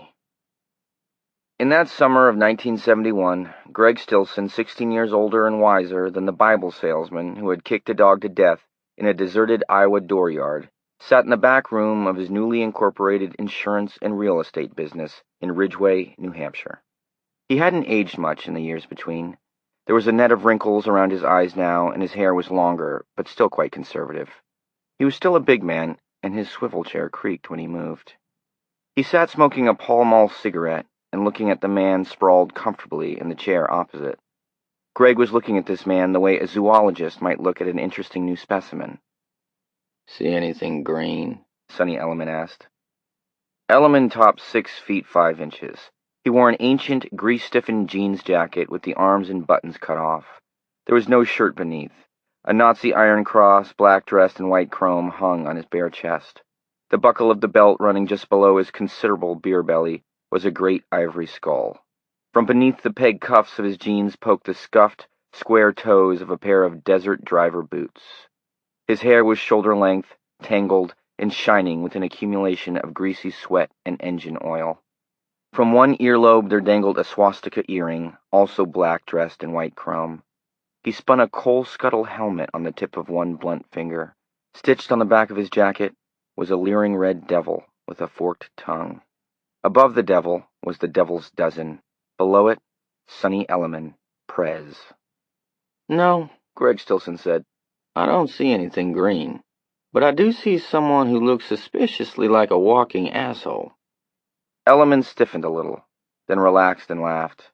In spite of the dirt, the almost palpable body odor, and Nazi regalia, his eyes, a dark green, were not without intelligence and even a sense of humor. "Bring me to the dogs and back, man," he said. "It's been done before. You got the power now." "You recognize that, do you?"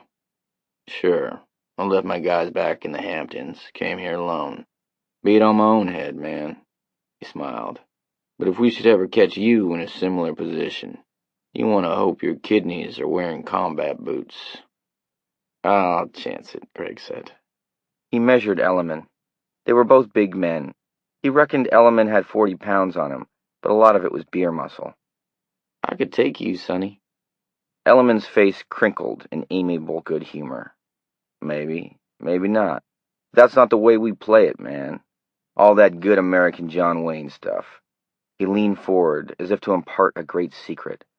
"Me personally now, whenever I get me a piece of Mom's apple pie, I make it my business to shit on it." "Foul mouth, Sonny," Greg said mildly. "What do you want with me?" Sonny asked. "Why don't you get down to it? You'll miss your JC's meeting." "No," Greg said, still serene. "The JC's meet Tuesday nights. We got all the time in the world." Elliman made a disgusted blowing sound. "Now what I thought," Greg went on, "is that you'd want something from me." He opened his desk drawer, and from it took 3 plastic baggies of marijuana. Mixed in with the weed were a number of gel capsules. "Found this in your sleeping bag," Greg said. "Nasty, nasty, nasty, Sonny. Bad boy. Do not pass go, do not collect $200. Go directly to New Hampshire State Prison." "You didn't have any search warrant," Elliman said. "Even a kitty lawyer could get me off, and you know it." "I don't know any such thing," Greg Stilson said. He leaned back in his swivel chair and cocked his loafers, bought across the state line at LL Beans in Maine, up on his desk. I'm a big man in this town, Sonny. I came into New Hampshire more or less on my uppers a few years back, and now I've got a nice operation here. I've helped the town council solve a couple of problems, including just what to do about all these kids the chief of police catches doing dope. Oh, I don't mean bad hats like you, Sonny. Drifters like you, we know what to do with when we catch them with a little treasure trove like the one right there on my desk. I mean the nice local kids. Nobody really wants to do anything to them at all, you know? I figured that out for them. Put them to work on community projects instead of sending them to jail, I said. It worked out real good. Now we've got the biggest head in the Tri-Town area coaching Little League and doing a real good job at it. Elliman was looking bored. Greg suddenly brought his feet down with a crash, grabbed a vase with a UNH logo on the side, and threw it past Sonny Elliman's nose. It missed him by less than an inch, flew end over end across the room, and shattered against the file cabinets in the corner. For the first time, Elliman looked startled, and for just a moment, the face of this older, wiser Greg Stilson was the face of the younger man, the dog bludgeoner. You want to listen when I talk, he said softly, because what we're discussing here is your career over the next 10 years or so. Now, if you don't have any interest in making a career out of stamping live free or die on license plates, you want to listen up, Sonny. You want to pretend this is the first day of school again, Sonny. You want to get it all right the first time, Sonny. Elliman looked at the smashed fragments of vase, then back at Stilson. His former uneasy calm was being replaced by a feeling of real interest. He hadn't been really interested in anything for quite a while now. He had made the run for beer because he was bored. He had come by himself because he was bored. And when this big guy had pulled him over, using a flashing blue light on the dashboard of his station wagon, Sonny Elliman had assumed that what he had to deal with was just another small-town deputy dog, protecting his territory and rousting the big bad biker on the modified Harley-Davidson. But this guy was something else. He's crazy, Sonny realized with dawning delight at the discovery. He's got 2 public service awards on his wall, and pictures of him talking to the Rotarians and the Lions, and he's vice president of this dipshit town's JCs, and next year he'll be president, and he's just as crazy as a fucking bedbug. Okay, he said. You got my attention. I have what you might call a checkered career, Greg told him. I've been up, but I've also been down. I've had a few scrapes with the law. What I'm trying to say, Sonny, is that I don't have any set feelings about you. Not like the other locals. They read in the Union Leader about what you and your bikey friends are doing over in the Hamptons this summer, and they'd like to castrate you with a rusty Gillette razor blade.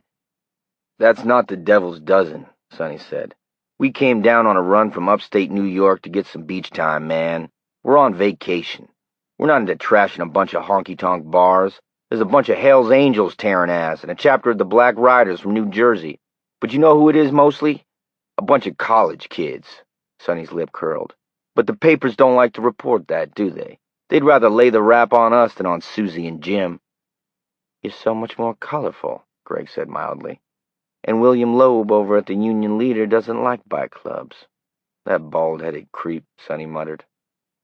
Greg opened his desk drawer and pulled out a flat pint of Leader's bourbon. I'll drink to that, he said. He cracked the seal and drank half the pint at a draught. He blew out a great breath, his eyes watering, and held the pint across the desk. You? Sonny polished the pint off. Warm fire bellowed up from his stomach to his throat. Light me up, man, he gasped. Greg threw back his head and laughed. We'll get along, Sonny. I have a feeling we'll get along. What do you want? Sonny asked again, holding the empty pint. Nothing. Not now. But I have a feeling. Greg's eyes became far away, almost puzzled. I told you I'm a big man in Ridgeway. I'm going to run for mayor next time the office comes up, and I'll win. But that's just the beginning, Sonny prompted. It's a start, anyway. That puzzled expression was still there. I get things done. People know it. I'm good at what I do. I feel like there's a lot ahead of me. Sky's the limit, but I'm not quite sure what I mean. You know? Sonny only shrugged. The The puzzled expression faded. "But there's a story, Sonny. A story about a mouse who took a thorn out of a lion's paw. He did it to repay the lion for not eating him a few years before. You know that story?" "I might have heard it when I was a kid." Greg nodded. "Well, it's a few years before whatever it is, Sonny." He shoved the plastic baggies across the desk. "I'm not going to eat you. I could if I wanted to, you know. A kitty lawyer couldn't get you off. In this town, with the riots going on in Hampton less than 20 miles away, Clarence fucking Darrow couldn't get you off in Ridgeway. These good people would love to see you go up." Elliman didn't reply, but he suspected Greg was right. There was nothing heavy in his dope stash. 2 brown bombers was the heaviest.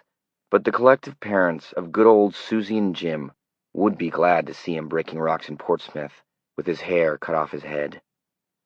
"I'm not going to eat you," Greg repeated. "I hope you'll remember that in a few years if I get a thorn in my paw, or maybe if I have a job opportunity for you. Keep it in mind." Gratitude was not in Sonny Elliman's limited catalog of human feelings, but interest and curiosity were. He felt both ways about this man, Stilson. That craziness in his eyes hinted at many things, but boredom was not one of them. "Who knows where we'll all be in a few years," he murmured. "We could all be dead, man. Just keep me in mind. That's all I'm asking." Sonny looked at the broken shards of vase. "I'll keep you in mind," he said. 4. 1971 passed. The New Hampshire beach riots blew over, and the grumblings of the beachfront entrepreneurs were muted by the increased balances in their bank books. An obscure fellow named George McGovern declared for the presidency comically early. Anyone who followed politics knew that the nominee from the Democratic Party in 1972 was going to be Edmund Muskie, and there were those who felt he might just wrestle the troll of San Clemente off his feet and pin him to the mat. In early June, just before school let out for the summer, Sarah met the young law student again. She was in Day's appliance store, shopping for a toaster, and he had been looking for a gift for his parents' wedding anniversary. He asked her if she'd like to go to the movies with him. The new Clint Eastwood Dirty Harry was in town. Sarah went, and the two of them had a good time. Walter Hazlitt had grown a beard, and he no longer reminded her so much of Johnny. In fact, it had become increasingly difficult for her to remember just what Johnny did look like. His face only came clear in her dreams where he stood in front of the wheel of fortune, watching it spin, his face cold and his blue eyes darkened to that perplexing and a little fearsome dark violet shade, watching the wheel as if it were his own private game preserve. She and Walt began to see a lot of each other. He was easy to get along with. He made no demands, or, if he did, they were of such a gradually increasing nature as to be unnoticeable. In October, he asked her if he could buy her a small diamond. Sarah asked him if she could have the weekend to think it over. That Saturday night, she had gone to the Eastern Maine Medical Center, had gotten a special red-boarded pass at the desk, and had gone up to intensive care. She sat beside Johnny's bed for an hour. Outside, the fall wind howled in the dark, promising cold, promising snow, promising a season of death.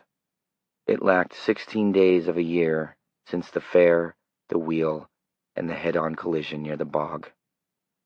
She sat and listened to the wind and looked at Johnny. The bandages were gone.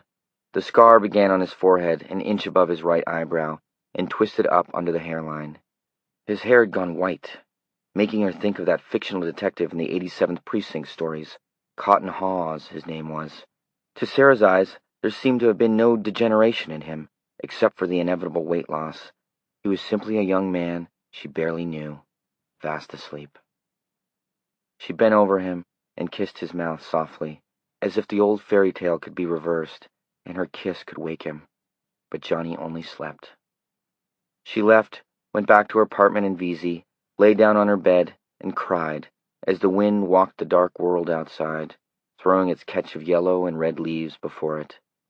On Monday, she told Walt that if he really did want to buy her a diamond, a small one, mind, she would be happy and proud to wear it. That was Sarah Bracknell's 1971. In early 1972, Edmund Muskie burst into tears, during an impassioned speech outside the offices of the man Sonny Elliman had referred to as that bald-headed creep. George McGovern upset the primary, and Loeb announced gleefully in his paper that the people of New Hampshire didn't like crybabies.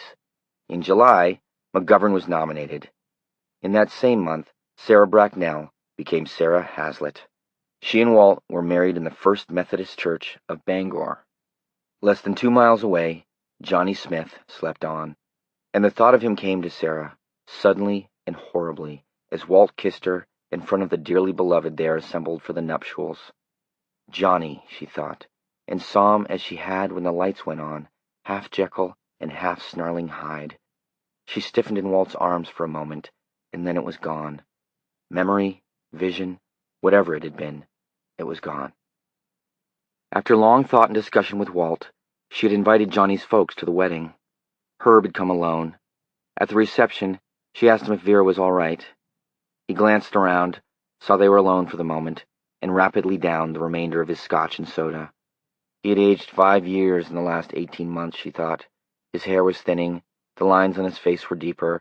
He was wearing glasses in the careful and self-conscious way of people who have just started wearing them, and behind the mild corrective lenses, his eyes were wary and hurt. No, she really isn't, Sarah. The truth is, she's up in Vermont, on a farm, waiting for the end of the world. What? Herb told her that 6 months ago, Vera had begun to correspond with a group of about 10 people who called themselves the American Society of the Last Times. They were led by Mr. and Mrs. Harry L. Stonkers from Racine, Wisconsin. Mr. and Mrs. Stonkers claimed to have been picked up by a flying saucer while they were on a camping trip. They had been taken away to heaven, which was not out in the constellation Orion, but on an Earth-type planet that circled Arcturus. There they had communed with the Society of Angels and had seen paradise. The Stonkers had been informed that the last times were at hand. They were given the power of telepathy and had been sent back to Earth to gather a few faithful together, for the first shuttle to heaven, as it were. And so the 10 of them had gotten together, bought a farm north of St. Johnsbury, and had been settled in there for about 7 weeks, waiting for the saucer to come and pick them up.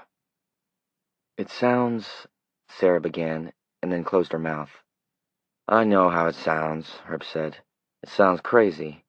The place cost them $9,000. It's nothing but a crashed-in farmhouse with 2 acres of scrubland. Vera's share was $700, all she could put up. There was no way I could stop her, short of committal. He paused, then smiled. But this is nothing to talk about at your wedding party, Sarah. You and your fella are going to have all the best. I know you will. Sarah smiled back as best she could. Thank you, Herb. Will you? Do you think she'll come back? Oh, yes. The world doesn't end by winter, and I think she'll be back. Oh, I only wish you the best, she said, and embraced him. 5. The farm in Vermont had no furnace, and when the saucer had still not arrived by late October, Vera came home. The saucer had not come, she said, because they were not yet perfect. They had not burned away the non-essential and sinful dross of their lives. But she was uplifted and spiritually exalted. She had had a sign in a dream. She was perhaps not meant to go to heaven in a saucer. She felt more and more strongly that she would be needed to guide her boy, show him the proper way when he came out of his trance. Herb took her in, loved her as best he could, and life went on. Johnny had been in his coma for 2 years. 6. Nixon was reinaugurated. The American boys started coming home from Vietnam. Walter Hazlitt took his bar exam and was invited to take it again at a later date. Sarah Hazlitt kept school while he crammed for his tests. The students who had been silly, gawky freshmen the year she started teaching were now juniors. Flat-chested girls had become bosomy. Shrimps, who hadn't been able to find their way around the building, were now playing varsity basketball. The second Arab-Israeli war came and went. The oil boycott came and went. Bruisingly high gasoline prices came and did not go. Vera Smith became convinced that Christ would return from below the earth at the South Pole. This intelligence was based on a new pamphlet, 17 pages, price $4.50, entitled God's Tropical Underground. The startling hypothesis of the pamphleteer was that heaven was actually below our very feet, and that the easiest point of ingress was the South Pole. One of the sections of the pamphlet was Psychic Experiences of the South Pole Explorers. Herb pointed out to her that less than a year before, she had been convinced that heaven was somewhere out there, most probably circling Arcturus. "I'd surely be more apt to believe that than this crazy South Pole stuff," he told her. "After all, the Bible says heaven's in the sky. That tropical place below the ground is supposed to be—" "Stop it," she said sharply, lips pressed into thin white lines. "No need to mock what you don't understand." "I wasn't mocking, Vera," he said quietly. "God knows why the unbeliever mocks and the heathen rages," she said. That blank light was in her eyes. They were sitting at the kitchen table, Herb with an old plumbing J-bolt in front of him, Vera with a stack of old National Geographics, which he'd been gleaning for South Pole pictures and stories. Outside, restless clouds fled west to east, and the leaves showered off the trees. It was early October again, and October always seemed to be her worst month. It was the month when that blank light came more frequently to her eyes and stayed longer. And it was always in October that his thoughts turned treacherously to leaving them both, his possibly certifiable wife and his sleeping son, who was probably already dead by any practical definition. Just now he'd been turning the J-bolt over in his hands and looking out the window at that restless sky and thinking, "I could pack up. Just throw my things into the back of the pickup and go. Florida, maybe. Nebraska, California. A good carpenter can make good money any damn place. Just get up and go." But he knew he wouldn't. It was just that October was his month to think about running away, as it seemed to be Vera's month to discover some new pipeline to Jesus and the eventual salvation of the only child she had been able to nurture in her substandard womb. Now he reached across the table and took her hand, which was thin and terribly bony, an old woman's hand. She looked up surprised. "I love you very much, Vera," he said. She smiled back, and for a glimmering moment she was a great deal like the girl he had courted and won, the girl who had goosed him with a hairbrush on their wedding night. It was a gentle smile, her eyes briefly clear and warm and loving in return. Outside, the sun came out from behind a fat cloud, dived behind another one, and came out again, sending great shutter shadows fleeing across their back field. "I know you do, Herbert, and I love you." He put his hand over hers and clasped it. "Vera," he said. "Yes." Her eyes were so clear. Suddenly she was with him, totally with him, and it made him realize how dreadfully far apart they had grown over the last 3 years. "Vera, if he never does wake up, God forbid, but if he doesn't, we'll still have each other, won't we? I mean—" She jerked her hand away. His 2 hands, which had been holding it lightly, clapped nothing. "Don't you ever say that. Don't you ever say that Johnny isn't going to wake up. All I meant was that we—" "Of course he's going to wake up," she said, looking out the window to the field, where the shadows still crossed and crossed. "It's God's plan for him. Oh, yes. Don't you think I know? I know. Believe me, God has great things in store for my Johnny. I have heard him in my heart." "Yes, Vera," he said. "Okay." Her fingers groped for the National Geographics, found them, and began to turn the pages again. "I know," she said in a childish, petulant voice. "Okay," he said quietly. She looked at her magazines. Herb propped his chin in his palms and looked out at the sunshine and shadow and thought how soon winter came after golden, treacherous October. He wished Johnny would die. He had loved the boy from the very first. He had seen the wonder on his tiny face when Herb had brought a tiny tree frog to the boy's carriage and had put the small living thing in the boy's hands. He had taught Johnny how to fish and skate and shoot. He had sat up with him all night during his terrible bout with the flu in 1951, when the boy's temperature had crested at a giddy 105 degrees. He had hidden tears in his hand when Johnny graduated salutatorian of his high school class and had made his speech from memory without a slip. So many memories of him, teaching him to drive, standing on the bow of the Bolero with him when they went to Nova Scotia on vacation one year, Johnny 8 years old, laughing and excited by the screw-like motion of the boat, helping him with his homework, helping him with his treehouse, helping him get the hang of his Silva compass when he had been in the Scouts. All the memories were jumbled together in no chronological order at all. Johnny was the single unifying thread. Johnny eagerly discovering the world that had maimed him so badly in the end. And now he wished Johnny would die.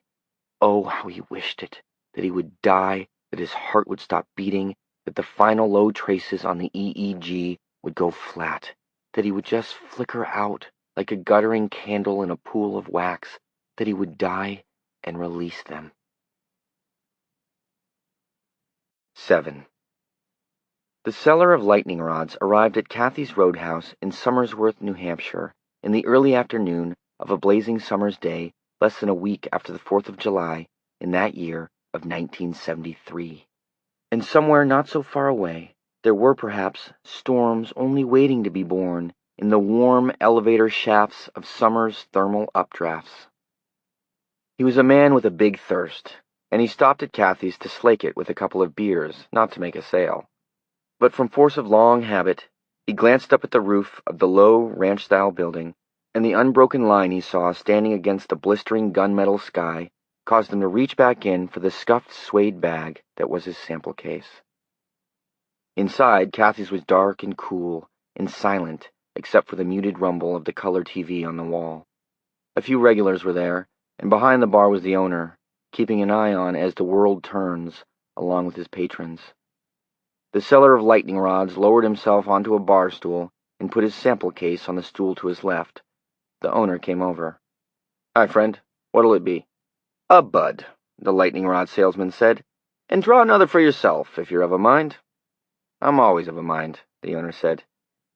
He returned with 2 beers, took the salesman's dollar, and left 3 dimes on the bar. "Bruce Carrick," he said, and offered his hand. The seller of lightning rods shook it. "Dohay is the name," he said. "Andrew Dohay." He drained off half his beer. "Pleased to meet you," Carrick said. He wandered off to serve a young woman with a hard face another tequila sunrise, and eventually wandered back to Dohay. "From out of town?" "I am," Dohay admitted. "Salesman." He glanced around. "Is it always this quiet?" "No, it jumps on the weekends, and I do a fair trade through the week. Private parties is where we make our dough, if we make it. I ain't starving, but neither am I driving a Cadillac." He pointed a pistol finger at Dohay's glass. "Freshen that? And another for yourself, Mr. Carrick." "Bruce," he laughed. "You must want to sell me something." When Carrick returned with the beers, the seller of lightning rods said, "I came in to lay the dust, not to sell anything. But now that you mention it..." He hauled his sample case up onto the bar with a practiced jerk. Things jingled inside it. "Oh, here he comes," Carrick said, and laughed. 2 of the afternoon regulars, an old fellow with a wart on his right eyelid and a younger man in gray fatigues, wandered over to see what Dohay was selling. The hard-faced woman went on watching As the World Turns. Dohay took out 3 rods, a long one with a brass ball at the tip, a shorter one, and one with porcelain conductors. "What the hell?" Carrick said. "Lightning rods," the old campaigner said and cackled. "He wants to save this gin mill from God's wrath, Brucey. You better listen to what he says." He laughed again. The man in gray fatigues joined him. Carrick's face darkened, and the lightning rod salesman knew that whatever chance he had had of making a sale had just flown away. He was a good salesman, good enough to recognize that this queer combination of personalities and circumstances sometimes got together and queered any chance of a deal, even before he had a chance to swing into his pitch. He took it philosophically and went into his spiel anyway, mostly from force of habit. "As I was getting out of my car, I just happened to notice that this fine establishment wasn't equipped with lightning conductors, and that it's constructed of wood. Now, for a very small price, and easy credit terms if you should want them, I can guarantee that..." "The lightning will strike this place at 4 this afternoon," the man in gray fatigue said with a grin. The old campaigner cackled. "Mister, no offense," Carrick said, "but you see that?" He pointed to a golden nail on a small wooden plaque beside the TV near the glistening array of bottles. Spiked on the nail was a drift of papers. "All of those things are bills. They got to be paid by the 15th of the month. They get written in red ink. Now you see how many people are in here drinking right now? I got to be careful. I got to..." Just my point, Dohei broke in smoothly. You have to be careful. And the purchase of 3 or 4 lightning rods is a careful purchase. You got a going concern here. You wouldn't want it wiped out by one stroke of lightning on a summer's day, would you? He wouldn't mind, the old campaigner said. He'd just collect the insurance and go down to Florida. Wouldn't you, Brucey? Carrick looked at the old man with distaste. Well then, let's talk about insurance, the lightning rod salesman interposed. The man in the gray fatigues had lost interest and had wandered away. Your fire insurance premiums will go down. The insurance is all lumped together, Carrick said flatly. Look, I just can't afford the outlay. Sorry. Now, if you was to talk to me again next year... Well, perhaps I will, the lightning rod salesman said, giving up. Perhaps I will. No one thought they could be struck by lightning until they were struck. It was a constant fact of this business. You couldn't make a fellow like this Carrick see that it was the cheapest form of fire insurance he could buy, but Dohei was a philosopher.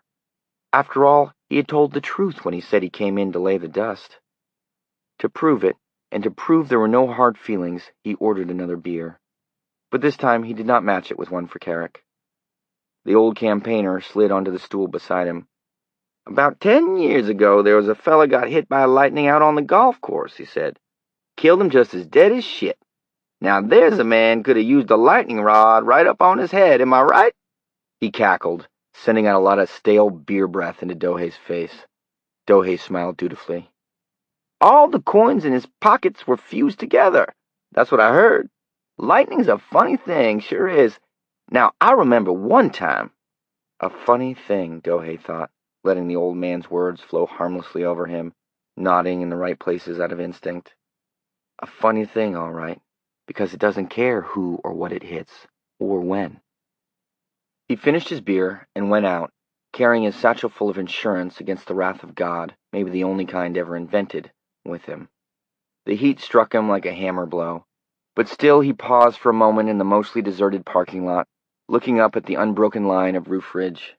$19.95, $29.95 tops, and the man couldn't afford the outlay. He'd saved $70 on his combined insurance the first year, but he couldn't afford the outlay. And you couldn't tell him different with those clowns standing around yucking it up. Maybe someday he would be sorry.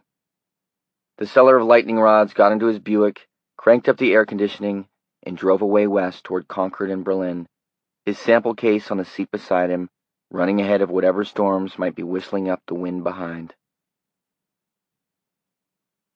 8. In early 1974, Walt Hazlitt passed his bar exams. He and Sarah threw a party for all of his friends, her friends, and their mutual friends, more than 40 people in all. The beer flowed like water, and after it was over, Walt said they could count themselves damn lucky not to have been evicted.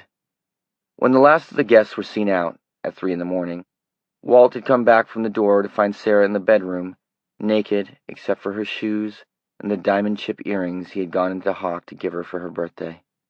They had made love not once, but twice, before falling into sodden slumber, from which they awoke at nearly noon with paralyzing hangovers. About 6 weeks later, Sarah discovered that she was pregnant. Neither of them ever doubted that conception had occurred on the night of the big party. In Washington, Richard Nixon was being pressed slowly into a corner, wrapped in a snarl of magnetic tapes. In Georgia, a peanut farmer, ex-Navy man, and current governor named James Earl Carter had begun talking with a number of close friends about running for the job Mr. Nixon would soon be vacating. In room 619 of the Eastern Maine Medical Center, Johnny Smith still slept. He had begun to pull into a fetal shape. Dr. Strauns, the doctor who had talked to Herb and Vera and Sarah in the conference room on the day following the accident, had died of burns in late 1973. His house had caught fire on the day after Christmas. The Bangor Fire Department had determined that the fire had been caused by a faulty set of Christmas tree ornaments. 2 new doctors, Wysack and Brown, interested themselves in Johnny's case. 4 days before Nixon resigned, Herb Smith fell into the foundation of a house he was building in Gray, landed on a wheelbarrow, and broke his leg. The bone was a long time healing, and it never really felt good again. He limped, and on wet days he began to use a cane. Vera prayed for him, and insisted that he wrap a cloth that had been personally blessed by the Reverend Freddie Coltsmore of Bessemer, Alabama, around the leg each night when he went to bed. The price of the blessed Coltsmore cloth, as Herb called it, was $35. It did no good that he was aware of. In the middle of October, shortly after Gerald Ford had pardoned the ex-president, Vera became sure that the world was going to end again.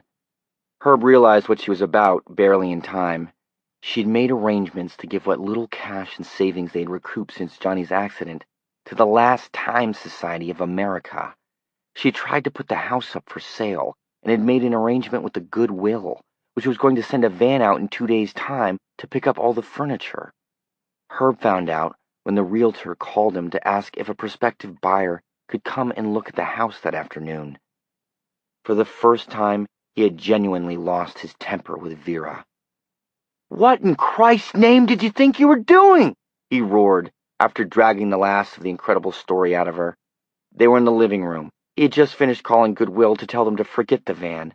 Outside, rain fell in monotonous gray sheets. "Don't blaspheme the name of the Savior, Herbert. Don't—" Shut up, shut up! I'm tired of listening to you rave about that crap!" She drew in a startled gasp. He limped over to her, his cane thumping the floor in counterpoint. She flinched back a little in her chair, and then looked up at him with that sweet martyr's expression that made him want, God forgive him, to bust her one across the head with his own damn walking stick. "You're not so far gone that you don't know what you're doing," he said. "You don't have that excuse. You snuck around behind my back, Vera. You—" "I did not. That's a lie. I did no such—" "You did!" he bellowed. "Will you listen to me, Vera? This is where I'm drawing the line. You pray all you want. Praying's free. Write all the letters you want. A stamp still only costs 13 cents. If you want to take a bath in all the cheap, shitty lies those Jesus jumpers tell, if you want to go on with the delusions and the make-believe, you go on. But I'm not a part of it. Remember that. Do you understand me?" "Our Father, who art in heaven, hallowed be thy name." "Do you understand me?" "You think I'm crazy," she shouted at him, and her face crumpled and squeezed together in a terrible way. She burst into the braying, ugly tears of utter defeat and disillusion. "No," he said more quietly, "not yet. But maybe it's time for a little plain talk, Vera. And the truth is, I think you will be if you don't pull out of this and start facing reality." "You'll see," she said through her tears. "You'll see. God knows the truth, but waits." "Just as long as you understand that he's not going to have our furniture while he's waiting," Herb said grimly. "As long as we see eye to eye on that." "It's last times," she told him. "The hour of the apocalypse is at hand." "Yeah, that and 15 cents will buy you a cup of coffee, Vera." Outside, the rain fell in steady sheets. That was the year Herb turned 52, Vera 51, and Sarah Hazlitt 27. Johnny had been in his coma for 4 years. 9. The baby came on Halloween night. Sarah's labor lasted 9 hours. She was given mild whiffs of gas when she needed them, and at some point in her extremity, it occurred to her that she was in the same hospital as Johnny, and she called his name over and over again. Afterwards, she barely remembered this, and certainly never told Walt. She thought she might have dreamed it. The baby was a boy. They named him Dennis Edward Hazlitt. He and his mother went home 3 days later, and Sarah was teaching again after the Thanksgiving holiday. Walt had landed what looked like a fine job with a Bangor firm of lawyers, and if all went well, they planned for Sarah to quit teaching in June of 1975. She wasn't all that sure she wanted to. She had grown to like it. 10. On the first day of 1975, 2 small boys, Charlie Norton and Norm Lawson, both from Otisfield, Maine, were in the Nortons' backyard having a snowball fight. Charlie was 8, Norm was 9. The day was overcast and drippy. Sensing that the end of the snowball fight was nearing, it was almost time for lunch, Norm charged Charlie, throwing a barrage of snowballs. Ducking and laughing, Charlie was at first forced back, and then turned tail and ran, jumping the low stone wall that divided the Norton backyard from the woods. He ran down the path that led toward Strimmer's Brook. As he went, Norm caught him a damn good one on the back of the hood. Then Charlie disappeared from sight. Norm jumped the wall and stood there for a moment, looking into the snowy woods and listening to the drip of meltwater from the birches, pines, and spruces. "Come on back, chicken!" Norm called, and made a series of high, gobbling sounds. Charlie didn't rise to the bait. There was no sign of him now, but the path descended steeply as it went down to the brook. Norm gobbled again and shifted irresolutely from one foot to the other. These were Charlie's woods, not his. Charlie's territory. Norm loved a good snowball fight when he was winning, but he didn't really want to go down there if Charlie was lying in ambush for him with half a dozen good, hard slush balls all ready to go. Nonetheless, he had taken half a dozen steps down the path when a high, breathless scream rose from below. Norm Lawson went as cold as the snow his green gum-rubber boots were planted in. The two snowballs he had been holding dropped from his hands and plopped to the ground. The scream rose again, so thin it was barely audible. "Jeepers creepers, he went and fell in the brook," Norm thought, and that broke the paralysis of his fear. He ran down the path, slipping and sliding, falling right on his can once. His heartbeat roared in his ears. Part of his mind saw him fishing Charlie from the brook just before he went down for the third time and getting written up in boy's life as a hero. 3/4 of the way down the slope, the path dog-legged, and when he got around the corner, he saw that Charlie Norton hadn't fallen in Strimmer's Brook after all. He was standing at the place where the path leveled out, and he was staring at something in the melting snow. His hood had fallen back, and his face was nearly as white as the snow itself. As Norm approached, he uttered that horrible, gasping out of breath scream again. "What is it?" Norm asked, approaching. "Charlie, what's wrong?" Charlie turned to him, his eyes huge, his mouth gaping. He tried to speak, but nothing came out of his mouth but two inarticulate grunts and a silver cord of saliva. He pointed instead. Norm came closer and looked. Suddenly all the strength went out of his legs and he sat down hard. The world swam around him. Protruding from the melting snow were two legs clad in blue jeans. There was a loafer on one foot, but the other was bare, white, and defenseless. One arm stuck out of the snow, and the hand at the end of it seemed to plead for a rescue that had never come. The rest of the body was still mercifully hidden. Charlie and Norm had discovered the body of 17-year-old Carol Dunbarger, the fourth victim of the Castle Rock Strangler.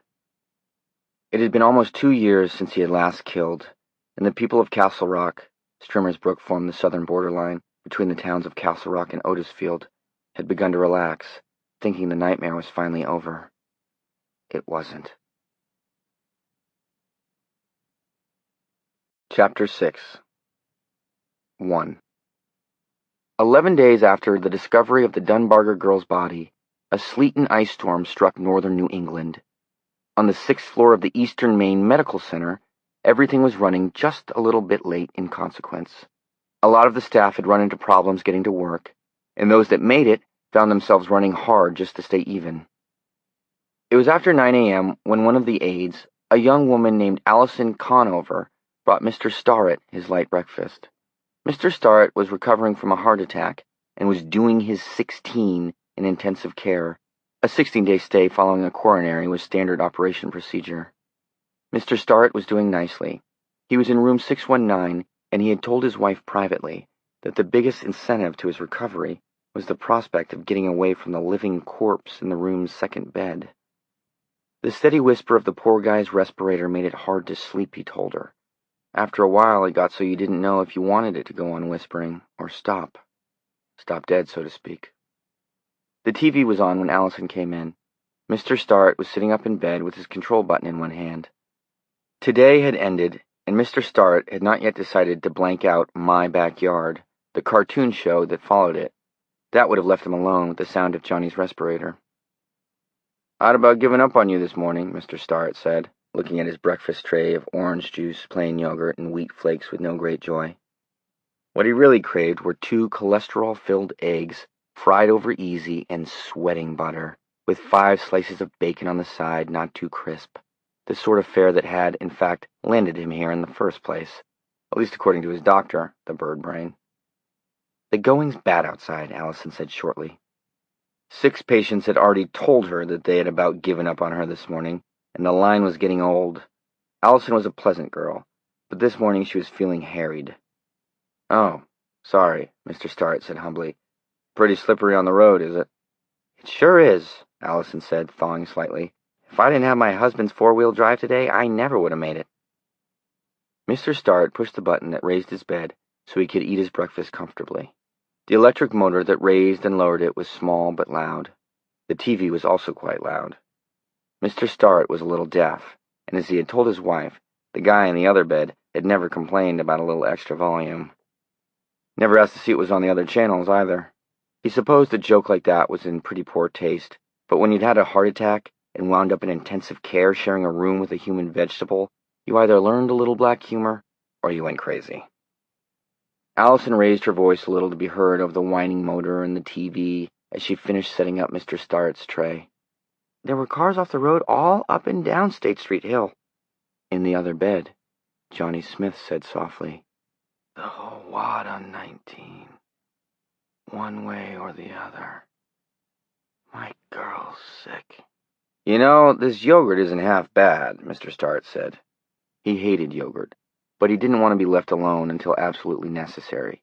When he was alone, he kept taking his own pulse. It tastes a little bit like wild hickory, and... Did you hear something? Allison asked. She looked around doubtfully. Mr. Starrett let go of the control button on the side of the bed, and the whine of the electric motor died. On the TV, Elmer Fudd took a pot shot at Bugs Bunny and missed. Nothing but the TV, Mr. Starrett said. What'd I miss? Nothing, I guess. It must have been the wind around the window. She could feel a stress headache coming on. Too much to do, and not enough people this morning to help her to do it. And she rubbed at her temples, as if to drive the pain away before it could get properly seated. On her way out, she paused and looked down at the man in the other bed for a moment. Did he look different somehow? As if he had shifted position? Surely not. Allison left the room and went on down the hall, pushing her breakfast cabinet ahead of her. It was as terrible a morning as she had feared it would be, everything out of kilter, and by noon her head was pounding. She had quite understandably forgotten all about anything she might have heard that morning in room 619.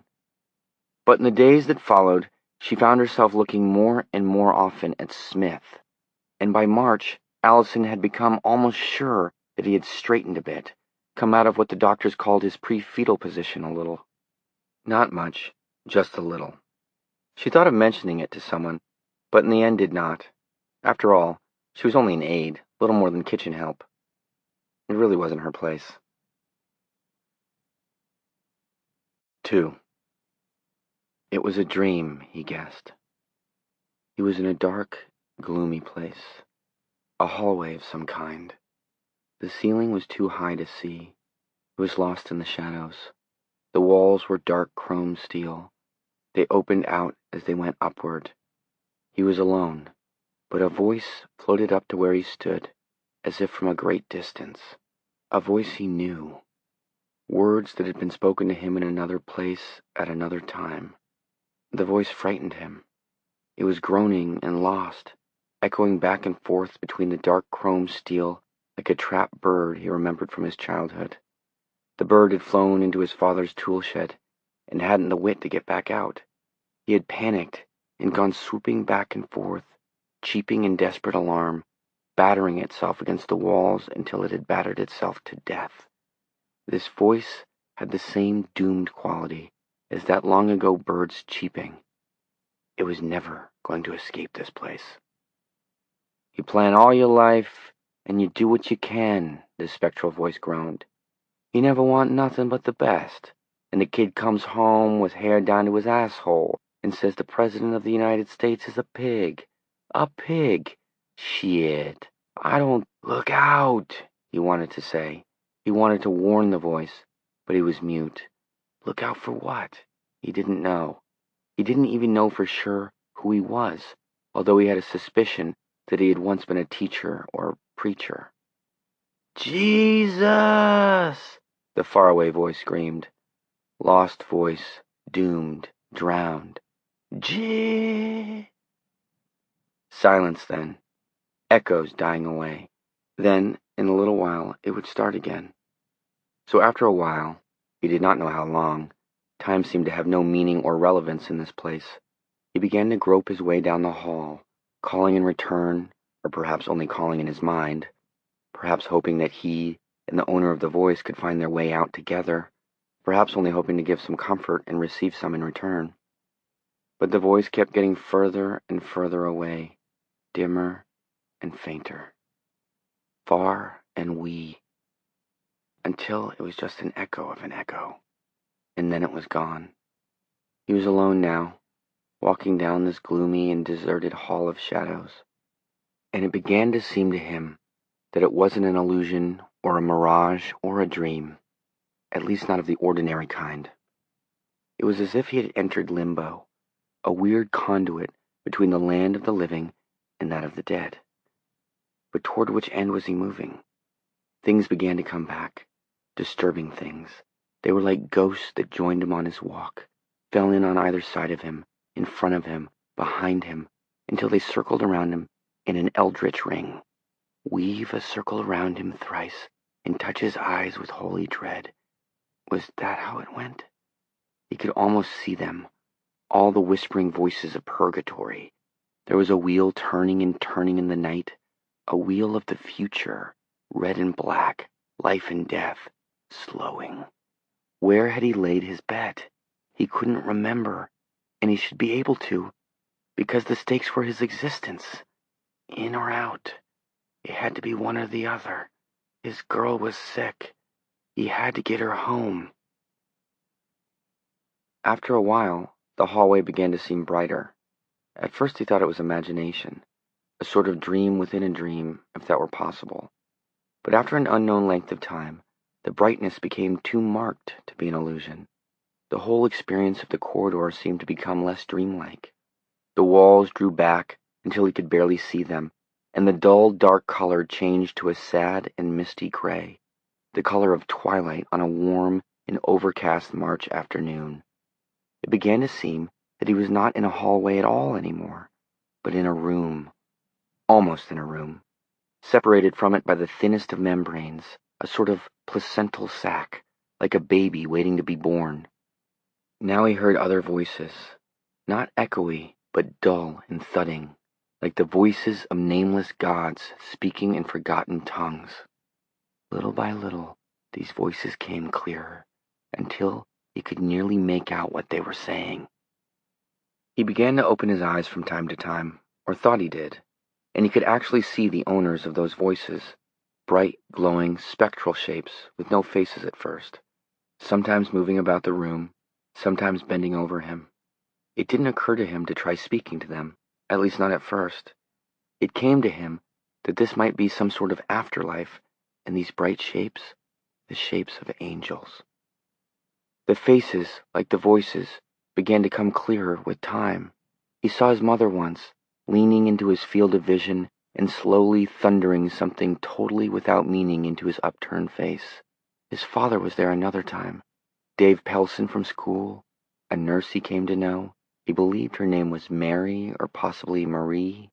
Faces, voices coming closer, gelling together. Something else crept in, a feeling that he had changed. He didn't like the feeling. He distrusted it. It seemed to him that whatever the change was, it was nothing good. It seemed to him that it meant sorrow and bad times. He had gone into the darkness with everything, and now it felt to him that he was coming out of it with nothing at all, except for some secret strangeness. The dream was ending. Whatever it had been, the dream was ending. The room was very real now, very close. The voices, the faces.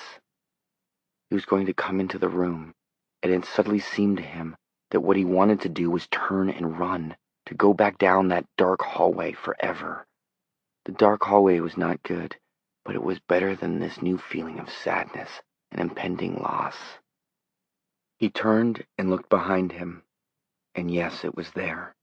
The place where the room's walls changed to dark chrome, a corner beside one of the chairs where, unnoticed by the bright people who came and went, the room became a passageway into what he now suspected was eternity. The place where that other voice had gone, the voice of the cab driver. Yes, that memory was all there now. The cab ride, the driver bemoaning his son's long hair, bemoaning the fact that his son thought Nixon was a pig. Then the headlights breasting the hall, a pair on each side of the white line. The crash. No pain, but the knowledge that his thighs had connected with the taximeter hard enough to rip it out of its frame. There had been a sensation of cold wetness, and then the dark hallway, and now this. Choose, something inside whispered. Choose, or they'll choose for you. They'll rip you out of this place, whatever and wherever it is, like doctors ripping a baby out of its mother's womb by cesarean section. And then Sarah's face came to him. She had to be out there someplace, although hers had not been one of the bright faces bending over his. She had to be out there, worried and scared. She was almost his now. He felt that. He was going to ask her to marry him. That feeling of unease came back, stronger than ever. And this time it was all mixed up with Sarah. But wanting her was stronger, and he made his decision. He turned his back on the dark place, and when he looked back over his shoulder later on, it had disappeared. There was nothing beside the chair but the smooth white wall of the room where he lay. Not long after, he began to know where the room must be. It was a hospital room, of course. The dark hallway faded to a dreamy memory, never completely forgotten. But more important, more immediate, was the fact that he was John Smith. He had a girl named Sarah Bracknell, and he had been in a terrible accident. He suspected that he must be very lucky to be alive, and he could only hope that all his original equipment was still there and still functioning. He might be in Cleves Mills Community Hospital, but he guessed the EMMC was more likely. From the way he felt, he guessed he had been here for some time. He might have been blacked out for as long as a week or 10 days. It was time to get going again. Time to get going again. That was the thought in Johnny's mind when things finally gelled all the way back together, and he opened his eyes. It was May 17th, 1975. Mr. Starrett had long since gone home, with standing orders to walk 2 miles a day and mend his high cholesterol ways. Across the room was an old man engaged in a weary 15th round with that all-time heavyweight champ, carcinoma. He slept the sleep of morphia, and the room was otherwise empty. It was 3:15 p.m. The TV screen was a drawn green shade. I am, Johnny Smith croaked to no one at all.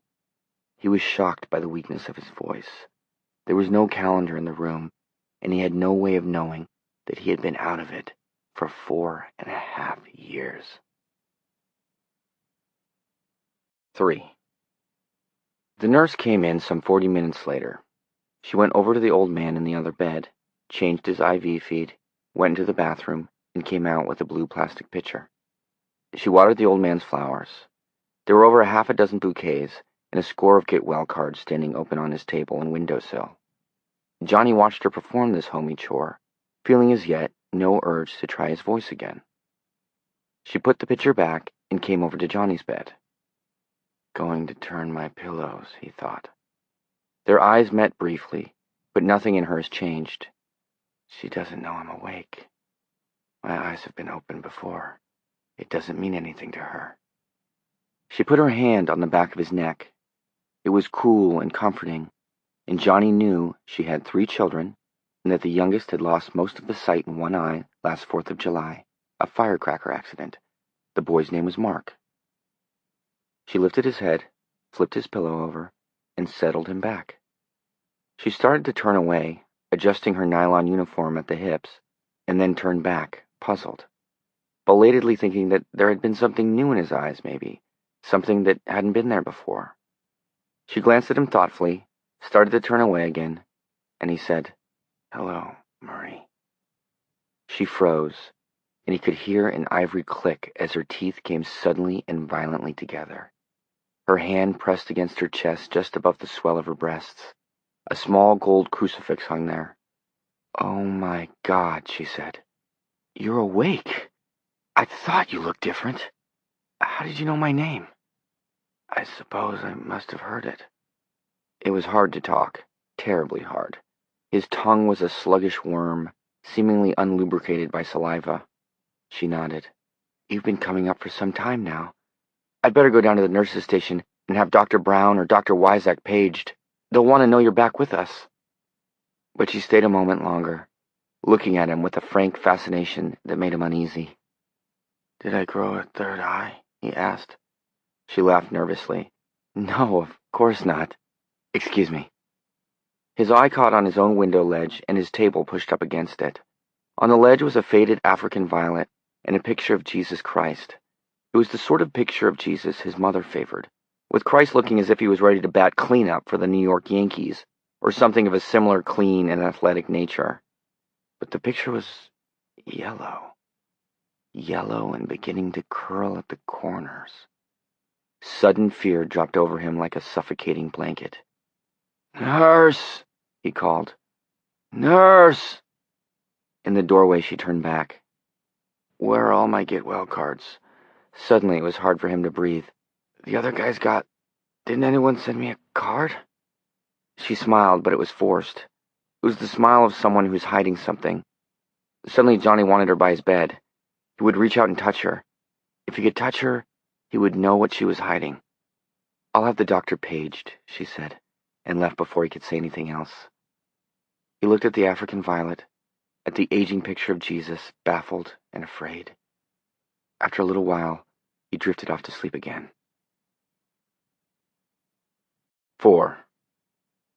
He was awake, Marie Michaud said. He was completely coherent. "Okay," Dr. Brown answered. "I'm not doubting you. If he woke up once, he'll wake up again, probably. It's just a matter of..." Johnny moaned. His eyes opened. They were blank, half rolled up. Then he seemed to see Marie, and his eyes came into focus. He smiled a little, but his face was still slack, as if only his eyes were awake, and the rest of him still slept. She had a sudden feeling that he was not looking at her, but into her. "I think he'll be okay," Johnny said.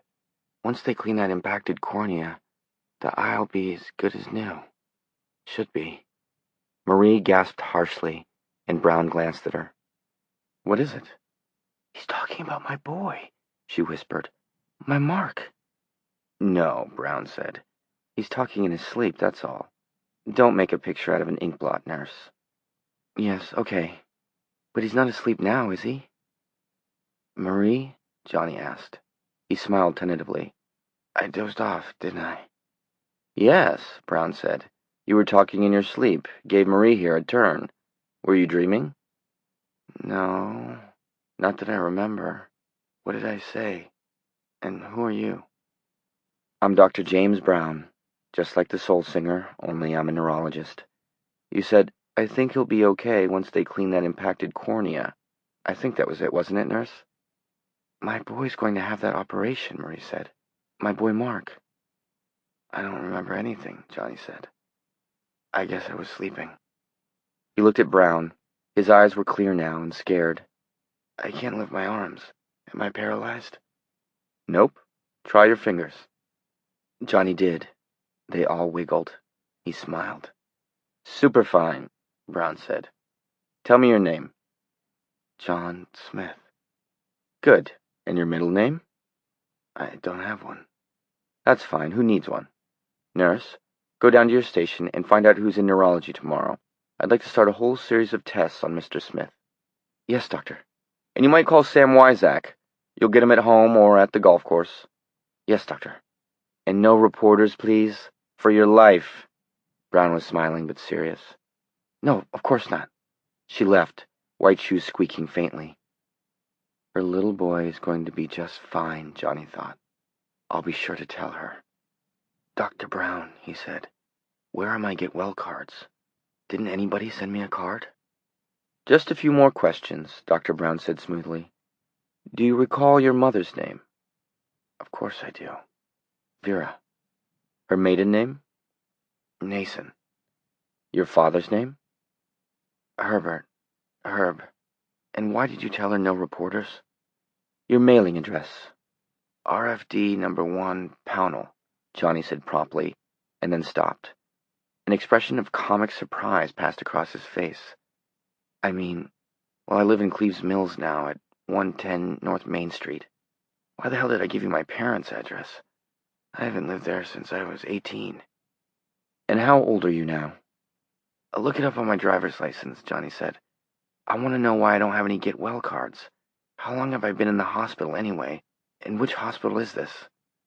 It's the Eastern Maine Medical Center, and we'll get to all the rest of your questions if you'll just let me. Brown was sitting by the bed in a chair he had drawn over from the corner, the same corner where Johnny had once seen the passage leading away. He was making notes on a clipboard with a type of pen Johnny couldn't remember ever having seen before. It had a thick blue plastic barrel and a fibrous tip.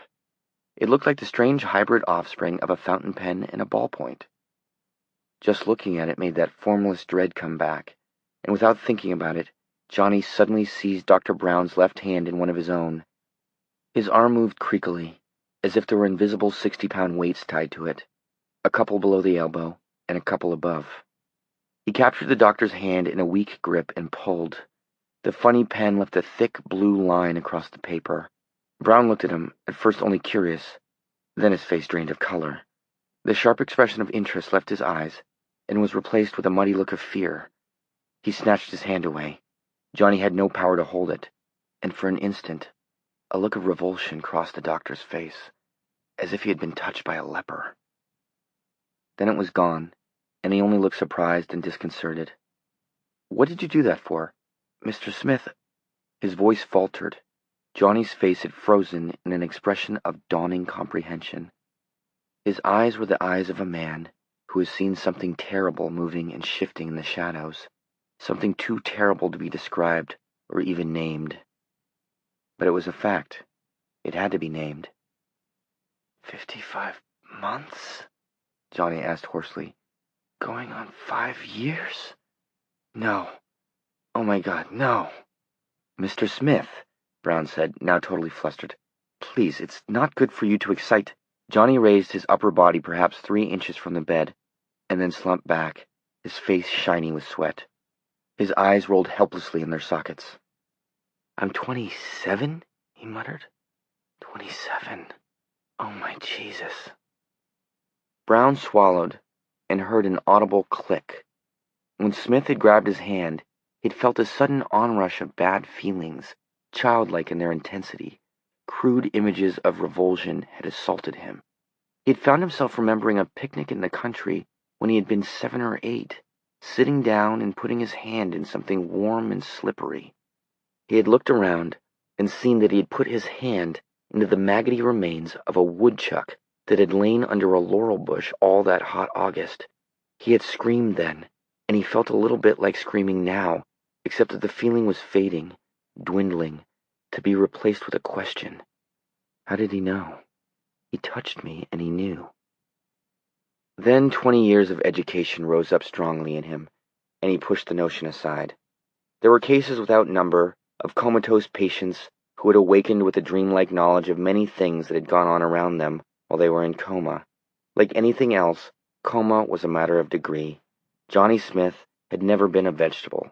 His EEG had never gone flatline, and if it had, Brown would not be talking with him now. Sometimes being in a coma was a little like being behind a one-way glass. To the beholding eye, the patient was completely conked out, but the patient's senses might still continue to function in some low, powered-down fashion, and that was the case here, of course. Marie Michaud came back in. "Neurology is confirmed, and Dr. Wyzak is on his way." "I think Sam will have to wait until tomorrow to meet with Mr. Smith," Brown said. "I want him to have 5 milligrams of Valium." "I don't want a sedative," Johnny said. "I want to get out of here. I want to know what happened." "You'll know everything in time," Brown said. "Right now it's important that you rest." "I've been resting for 4.5 years. "Then another 12 hours won't make much difference," Brown said inexorably. A few moments later, the nurse swabbed his upper arm with alcohol, and there was the sting of a needle. Johnny began to feel sleepy almost at once. Brown and the nurse began to look 12 feet tall. "Tell me one thing, at least," he said. His voice seemed to come from far, far away. Suddenly it seemed terribly important. "That pen. What do you call that pen?" "This?" Brown held it out from his amazing height. Blue plastic body, fibrous tip. "It's called a flare. Now go to sleep, Mr. Smith." And Johnny did, but the word followed him down into his sleep like a mystic incantation, full of idiot meaning. Flare, flare, flare. 5. Herb put the telephone down and looked at it. He looked at it for a long time. From the other room came the sound of the TV, turned up almost all the way. Oral Roberts was talking about football and the healing love of Jesus. There was a connection there someplace, but Herb had missed it. Because of the telephone call. Oral's voice boomed and roared. Pretty soon the show would end, and Oral would close it out by confidently telling his audience that something good was going to happen to them. Apparently Oral was right. My boy, Herb thought. While Vera had prayed for a miracle, Herb had prayed for his boy to die. It was Vera's prayer that had been answered. What did that mean, and where did it leave him? And what was that going to do to her? He went into the living room. Vera was sitting on the couch. Her feet, encased in elastic pink mules, were up on a hassock. She was wearing her old gray robe. She was eating popcorn straight from the popper. Since Johnny's accident, she had put on nearly 40 pounds, and her blood pressure had skyrocketed. The doctor wanted to put her on medication, but Vera wouldn't have it. If it was the will of the Lord for her to have the high blood, she said, then she would have it. Herb had once pointed out that the will of the Lord had never stopped her from taking Bufferin when she had a headache. She had answered with her sweetest, long-suffering smile and her most potent weapon, silence. Who was on the phone? She asked him, not looking away from the TV. Oral had his arm around the well-known quarterback of an NFC team. He was talking to a hushed multitude. The quarterback was smiling modestly. And you have all heard this fine athlete tell you tonight how he abused his body, his temple of God. And you have heard... Herb snapped it off. Herbert Smith! She nearly spilled her popcorn sitting up. I was watching, that was... Johnny woke up. Oral Roberts and... The word snapped off in her mouth. She seemed to crouch back in her chair, as if he had taken a swing at her. He looked back, unable to say more, wanting to feel joy, but afraid, so afraid. Johnny's? She stopped, swallowed, then tried again. Johnny? Our Johnny? Yes.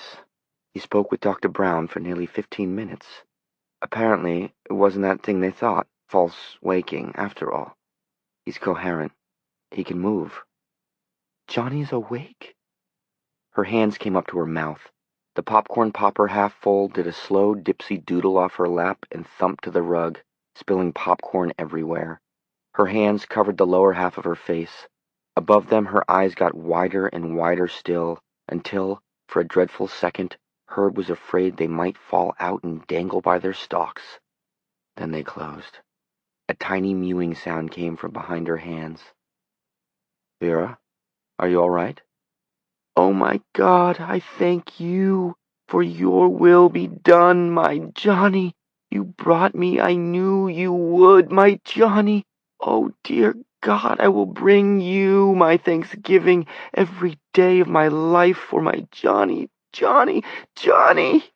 Her voice was rising to a hysterical, triumphant scream. He stepped forward, grabbed the lapels of her robe, and shook her. Suddenly time seemed to have reversed, doubled back on itself like strange cloth. They might have been back on the night when the news of the accident came to them, delivered through that same telephone in that same nook. By nook or by crook, Herb Smith thought crazily. Oh, my precious God, my Jesus, oh, my Johnny, the miracle, like I said, the miracle. Stop it, Vera. Her eyes were dark and hazy and hysterical. Are you sorry he's awake again? After all these years of making fun of me? Of telling people I was crazy? Vera, I never told anyone you were crazy. You told them with your eyes, she shouted at him. But my God wasn't mocked, was he, Herbert? Was he? No, he said. I guess not.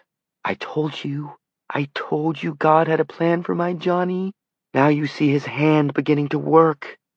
She got up. I've got to go to him. I've got to tell him. She walked toward the closet where her coat hung, seemingly unaware that she was in her robe and nightgown. Her face was stunned with rapture. In some bizarre and almost blasphemous way, She reminded him of the way she had looked on the day they were married. Her pink mules crunched popcorn into the rug. Vera, I've got to tell him that God's plan, Vera. She turned to him, but her eyes were far away, with her Johnny. He went to her and put his hands on her shoulders.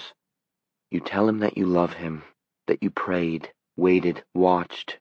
Who has a better right? You're his mother. You bled for him. Haven't I watched you bleed for him over the last 5 years? I'm not sorry he's back with us. You were wrong to say that. I don't think I can make of it what you do, but I'm not sorry. I bled for him too. Did you? Her eyes were flinty, proud, and unbelieving. Yes. And I'm going to tell you something else, Vera. You're going to keep your trap shut about God and miracles and great plans until Johnny's up on his feet and able to— I'll say what I have to say. And able to think what he's doing. What I'm saying is that you're going to give him a chance to make something of it for himself before you start in on him. You have no right to talk to me that way. No right at all. I'm exercising my right as Johnny's dad, he said grimly. Maybe for the last time in my life. And you better not get in my way, Vera. You understand? Not you, not God, not the bleeding holy Jesus. You follow? She glared at him sullenly and said nothing. He's going to have enough to do just coping with the idea that he's been out like a light for 4.5 years. We don't know if he'll be able to walk again, in spite of the therapist that came in. We do know there'll have to be an operation on his ligaments, if he even wants to try. Weizak told us that.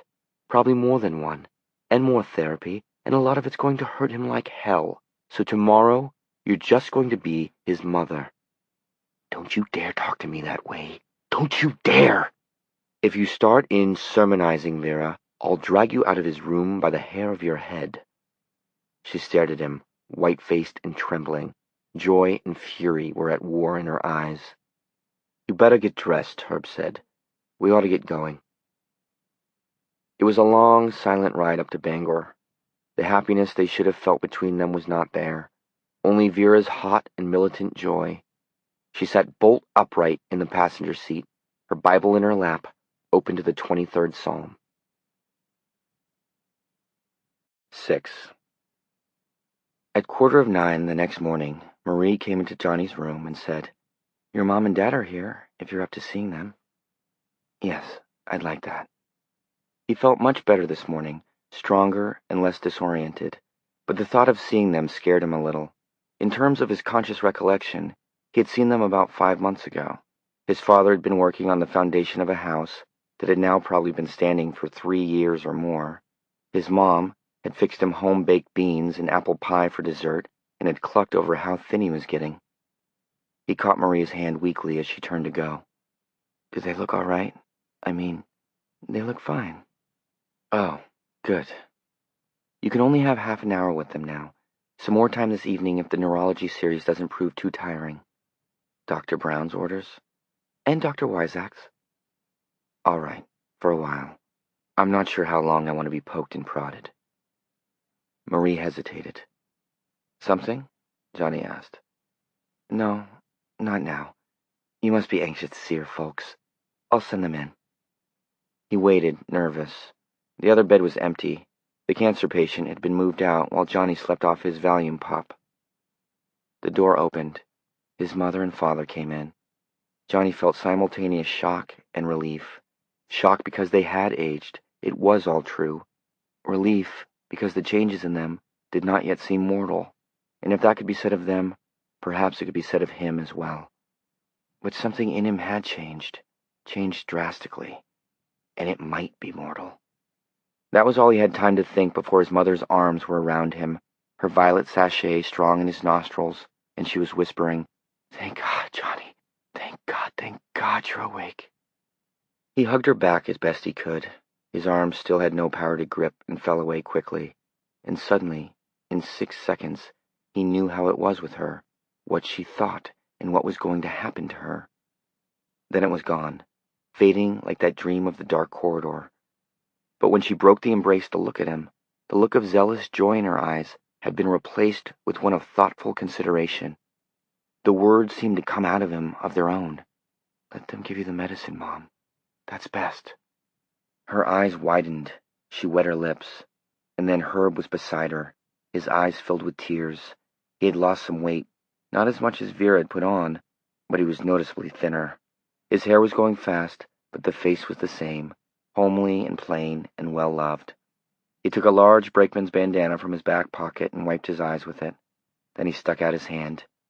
"Hi, son," he said. "Good to have you back." Johnny shook his father's hand as well as he could. His pale and strengthless fingers were swallowed up in his father's red hand. Johnny looked from one to the other, his mother in a bulky powder-blue pantsuit, his father in a really hideous houndstooth jacket that looked as if it should belong to a vacuum cleaner salesman in Kansas, and he burst into tears. "I'm sorry," he said. "I'm sorry. It's just that—" "You go on," Vera said, sitting on the bed beside him. Her face was calm and clear now. There was more mother than madness in it. "You go on and cry. Sometimes that's best." And Johnny did. 7. Herb told him his Aunt Germaine had died. Vera told him that the money for the Pownell Community Hall had finally been raised and the building had commenced a month ago, as soon as the frost was out of the ground. Herb added that he had put in a bid, but he guessed honest work cost too dear for them to want to pay. "Oh, shush, you sore loser," Vera said. There was a little silence, and then Vera spoke again. "I hope you realize that your recovery is a miracle of God, Johnny. The doctors despaired. In Matthew, chapter 9, we read—" "Vera," Herb said warningly. "Of course it was a miracle, Mom. I know that." You do?" "Yes.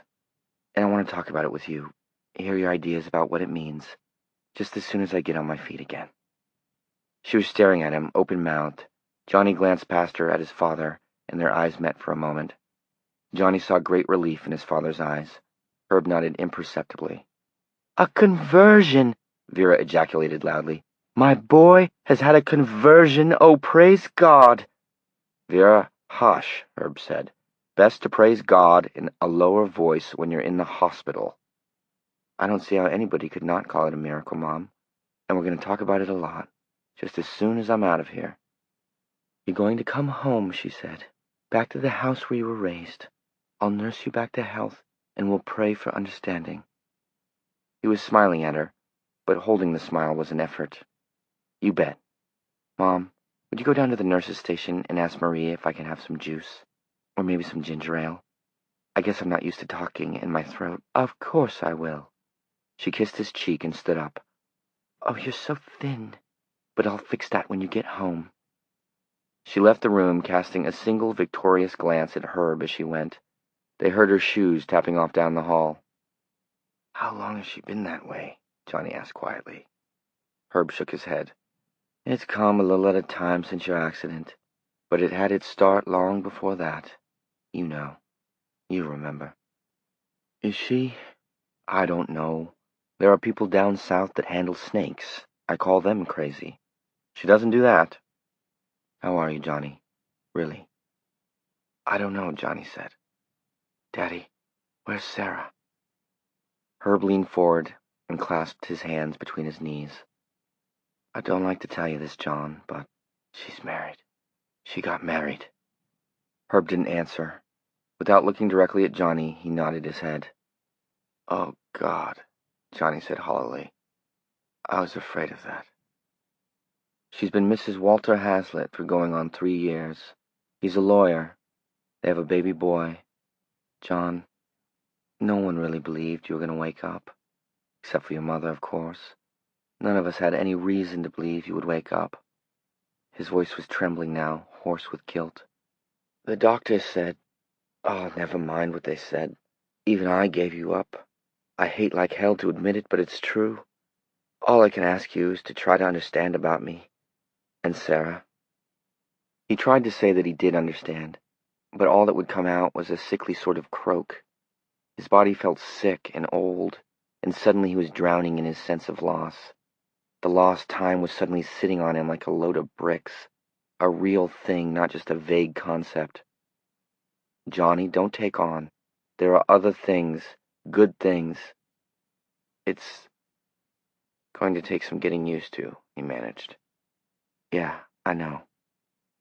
Do you ever see her? We write back and forth once in a while. We got acquainted after your accident. She's a nice girl, real nice. She's still teaching at Cleves, but I understand she's getting done this June. She's happy, John. Good, he said thickly. I'm glad someone is. Son, I hope you're not telling secrets, Vera Smith said brightly, coming back into the room. She had an ice-clogged pitcher in one hand. They said you weren't ready for fruit juice, Johnny, so I brought you ginger ale. That's fine, Mom. She looked from Herb to Johnny and back to Herb again. Have you been telling secrets? Why the long faces? I was just telling Johnny he's going to have to work hard if he wants to get out of here, said Herb. Lots of therapy. Now, why would you want to talk about that now? She poured ginger ale into Johnny's glass. Everything's going to be fine now, you'll see. She popped a flexible straw into the glass and handed it to him. Now you drink all of it, she said, smiling. It's good for you. Johnny did drink all of it. It tasted bitter. Chapter 7 1. Close your eyes, Dr. Wyzak said. He was a small, roly-poly man with an incredibly styled head of hair and spade sideburns. Johnny couldn't get over all that hair. A man with a haircut like that in 1970 would have had to fight his way out of every bar in eastern Maine, and a man Wyzak's age would have been considered ripe for committal. All that hair, man. He closed his eyes. His head was covered with electrical contact points. The contacts went to wires that fed into a wall console EEG. Dr. Brown and a nurse stood by the console, which was calmly extruding a wide sheet of graph paper. Johnny wished the nurse could have been Marie Michaud. He was a little scared. Dr. Wyzak touched his eyelids, and Johnny jerked. No, hold still, Johnny. These are the last two. Just there. All right, Doctor, the nurse said. A low hum. All right, Johnny. Are you comfortable? Feels like there are pennies on my eyelids. Yes. You'll get used to that in no time. Now, let me explain to you this procedure. I'm going to ask you to visualize a number of things. You will have about 10 seconds on each, and there are 20 things to visualize in all. You understand? Yes. Very fine. We begin. Dr. Brown? All ready. Excellent. Johnny, I ask you to see a table. On this table, there is an orange. Johnny thought about it. He saw a small card table with folding steel legs. Resting on it, a little off-center, was a large orange with the word Sun-Kissed stamped on its pocky skin. Good, Wyzak said. Can that gadget see my orange? No. Well, yes. In a symbolic way, it can. The machine is tracing your brainwaves. We are searching for blocks, Johnny, areas of impairment, possible indications of continuing intracranial pressure. Now I ask you to shush with the questions. All right. Now I ask you to see a television. It is on, but not receiving a station. Johnny saw the TV that was in the apartment, had been in his apartment. The screen was bright gray with snow. The tips of the rabbit ears were wrapped with tinfoil for better reception. Good. The series went on. For the 11th item, Wyzak said, Now I ask you to see a picnic table on the left side of a green lawn. Johnny thought about it, and in his mind he saw a lawn chair. He frowned. Something wrong? Wyzak asked. No, not at all, Johnny said. He thought harder. Picnics, wieners, a charcoal brazier. Associate, damn it, associate! How hard can it be to see a picnic table in your mind? You've only seen 1,000 of them in your life. Associate your way to it. Plastic spoons and forks, paper plates. His father in a chef's hat, holding a long fork in one hand and wearing an apron with a motto printed across it in tipsy letters. The cook needs a drink. His father making burgers, and then they would all go sit at the... Ah! Here it came. Johnny smiled, and then the smile faded. This time the image in his mind was of a hammock. Shit. No picnic table? It's the weirdest thing. I can't quite seem to think of it. I mean, I know what it is, but I can't see it in my mind. Is that weird or is that weird? Never mind. Try this one. A globe of the world sitting on the hood of a pickup truck. That one was easy. On the 19th item, a rowboat lying at the foot of a street sign. Who thinks these things up, Johnny wondered. It happened again. It was frustrating. He saw a beach ball lying beside a gravestone. He concentrated harder and saw a turnpike overpass. Wyzak soothed him, and a few moments later, the wires were removed from his head and eyelids. Why couldn't I see those things? He asked, his eyes moving from Wyzak to Brown. What's the problem? Hard to say with any real certainty, Brown said. It may be a kind of spot amnesia, or it may be that the accident destroyed a small portion of your brain, and I mean a really microscopic bit. We don't really know what the problem is, but it's pretty obvious that you've lost a number of trace memories. We happened to strike 2. You'll probably come across more. Wyzak said abruptly, You sustained a head injury when you were a child, yes? Johnny looked at him doubtfully. There is an old scar, Wyzak said. There is a theory, Johnny, backed by a good deal of statistical research. Research that is nowhere near complete, Brown said almost primly. That is true.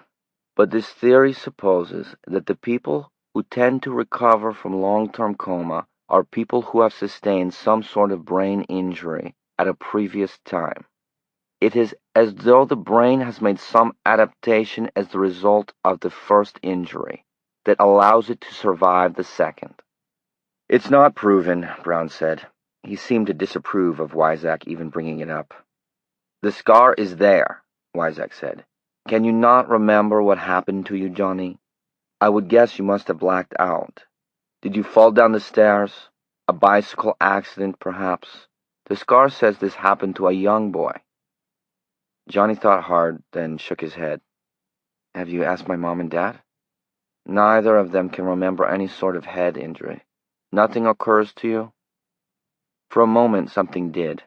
A memory of smoke, black and greasy, and smelling like rubber. Cold. Then it was gone. Johnny shook his head. Wyzak sighed, then shrugged. You must be tired. Yes, a little bit. Brown sat on the edge of the examination table. It's 11:15. You've worked hard this morning. Dr. Wyzak and I will answer a few questions if you like. Then you go up to your room for a nap. Okay? Okay, Johnny said. The pictures you took of my brain. The CAT scan, Wyzak nodded. Computerized axial tomography. He took a box of chiclets and shook 3 of them into his mouth. The CAT scan is really a series of brain x-rays, Johnny. The computer highlights the pictures and... What did it tell you? How long have I got? What is this how long have I got stuff? Brown asked. It sounds like a line from an old movie. I've heard that people who come out of long-term comas don't always last so long, Johnny said. They lapse back. It's like a light bulb going really bright before it burns out for good. Wyzak laughed hard. It was a hearty, bellowing laugh, and it was something of a wonder that he didn't choke on his gum. Oh, such melodrama! He put a hand on Johnny's chest. You think Jim and I are babies in this field? No. We are neurologists, what you Americans call high-priced talent, which means we are only stupid about the functions of the human brain instead of out-and-out ignoramuses. So I tell you, yes, there have been lapsebacks, but you will not lapse. I think we can say that, Jim. Yes? Okay. Yes, Brown said. We haven't been able to find very much in the way of significant impairment. Johnny, there's a guy in Texas who was in a coma for 9 years. Now he's a bank loan officer, and he's been doing that job for 6 years. Before that, he was a teller for 2 years. There's a woman in Arizona who was down for 12 years. Something went wrong with the anesthesia while she was in labor. Now she's in a wheelchair, but she's alive and aware. She came out of it in 1969 and met the baby she had delivered 12 years before. The baby was in the 7th grade and an honors student. Am I going to be in a wheelchair? Johnny asked. I can't straighten my legs out. My arms are a little better, but my legs... He trailed off, shaking his head. The ligaments shorten, Wyzak said. Yes, that's why comatose patients begin to pull into what we call the pre-fetal position. But we know more about the physical degeneration that occurs in coma than we used to.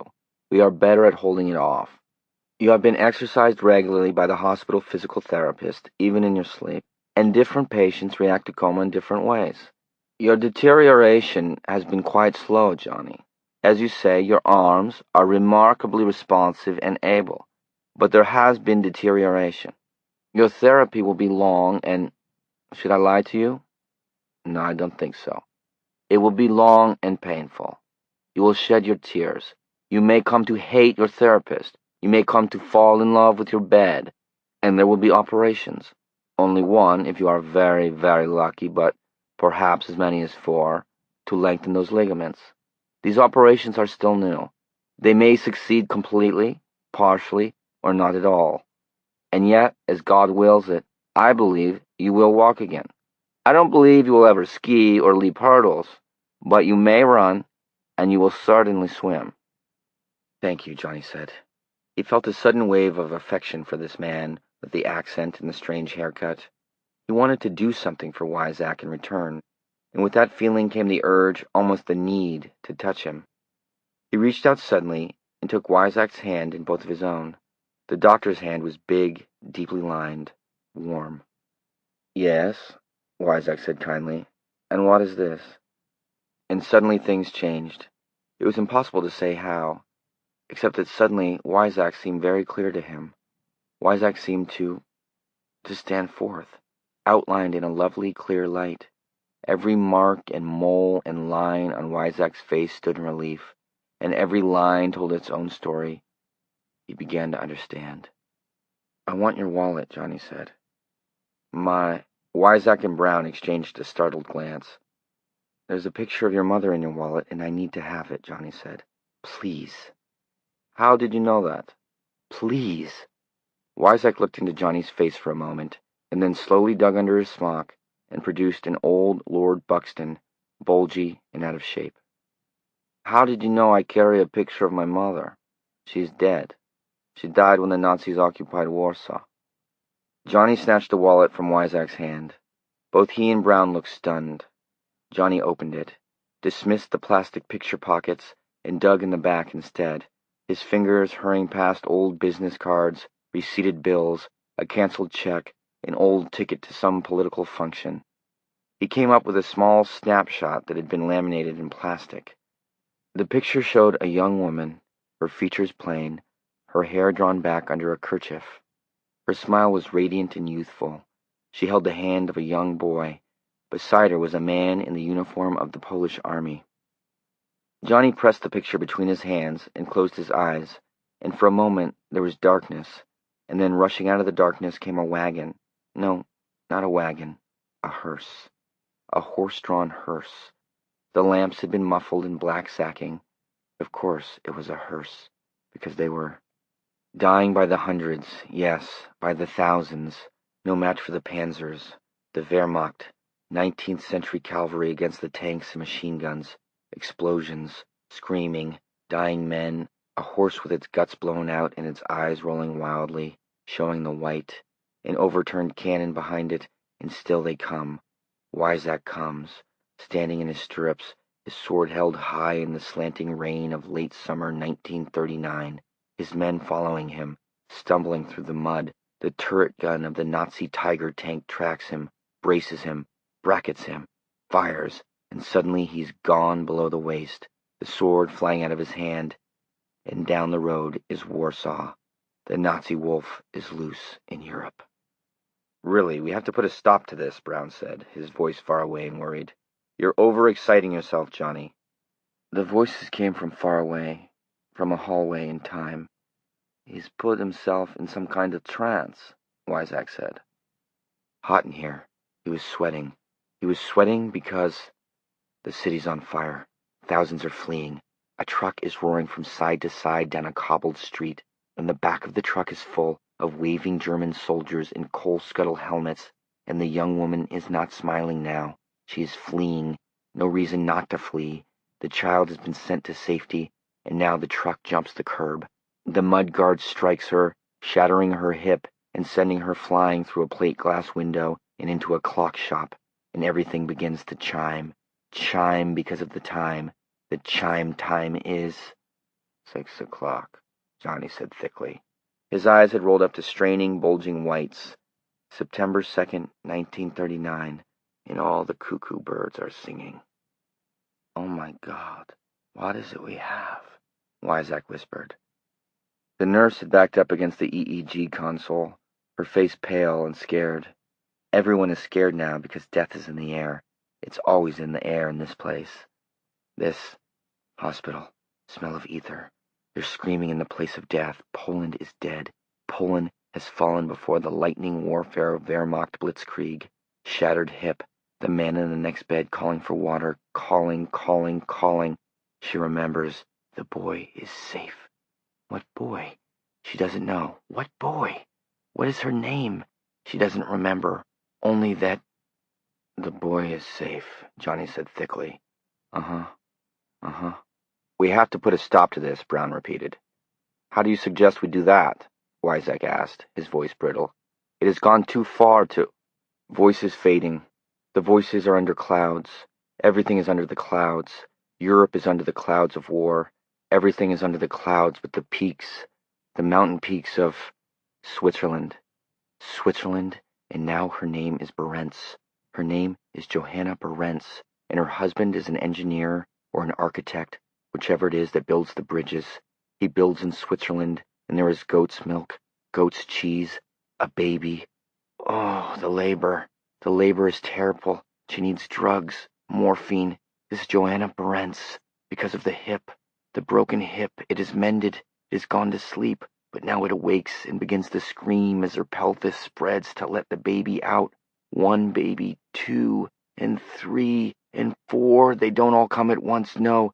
They are a harvest of years, they are...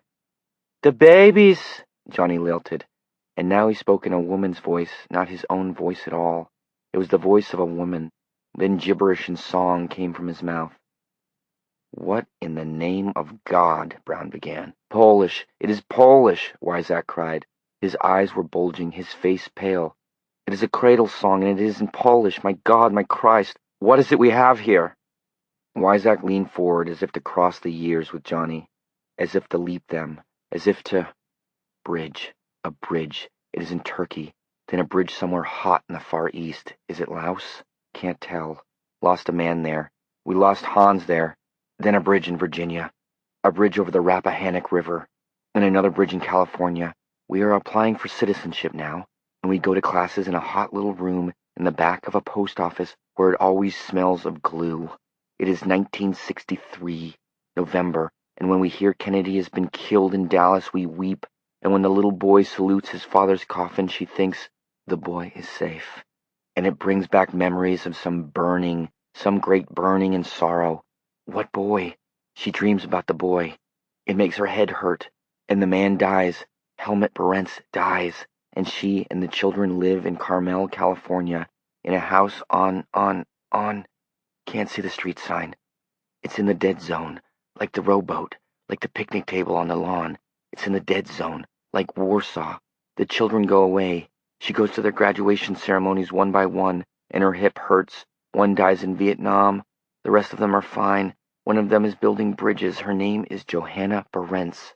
And late at night, alone now, she sometimes thinks in the ticking darkness, the boy is safe. Johnny looked up at them. His head felt strange. That peculiar light around Wyzak had gone. He felt like himself again, but weak and a little pukey. He looked at the picture in his hands for a moment, and then handed it back.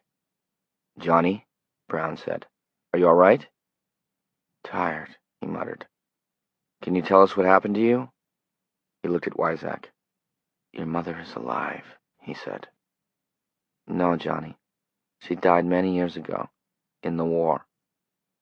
A German troop truck knocked her through a plate glass show window and into a clock shop, Johnny said. She woke up in a hospital with amnesia. She had no identification, no papers. She took the name Johanna, somebody. I didn't get that, but when the war was over, she went to Switzerland and married a Swiss engineer, I think. His specialty was building bridges, and his name was Helmut Berentz. So her married name is Johanna Berentz. The nurse's eyes were getting bigger and bigger. Dr. Brown's face was tight, either because he had decided Johnny was having them all on, or perhaps just because he didn't like to see his neat schedule of tests disrupted. But Wyzak's face was still and thoughtful. She and Helmut Berentz had 4 children, Johnny said in that same calm, washed-out voice. His job took him all over the world. He was in Turkey for a while, somewhere in the Far East, Laos, I think, maybe Cambodia. Then he came here, Virginia first, then some other places I didn't get, finally California. He and Johanna became U.S. citizens. Helmut Berentz is dead.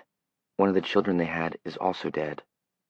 The others are alive and fine, but she dreams about you sometimes, and in the dream she thinks, the boy is safe, but she doesn't remember your name. Maybe she thinks it's too late. California? Wyzak said thoughtfully.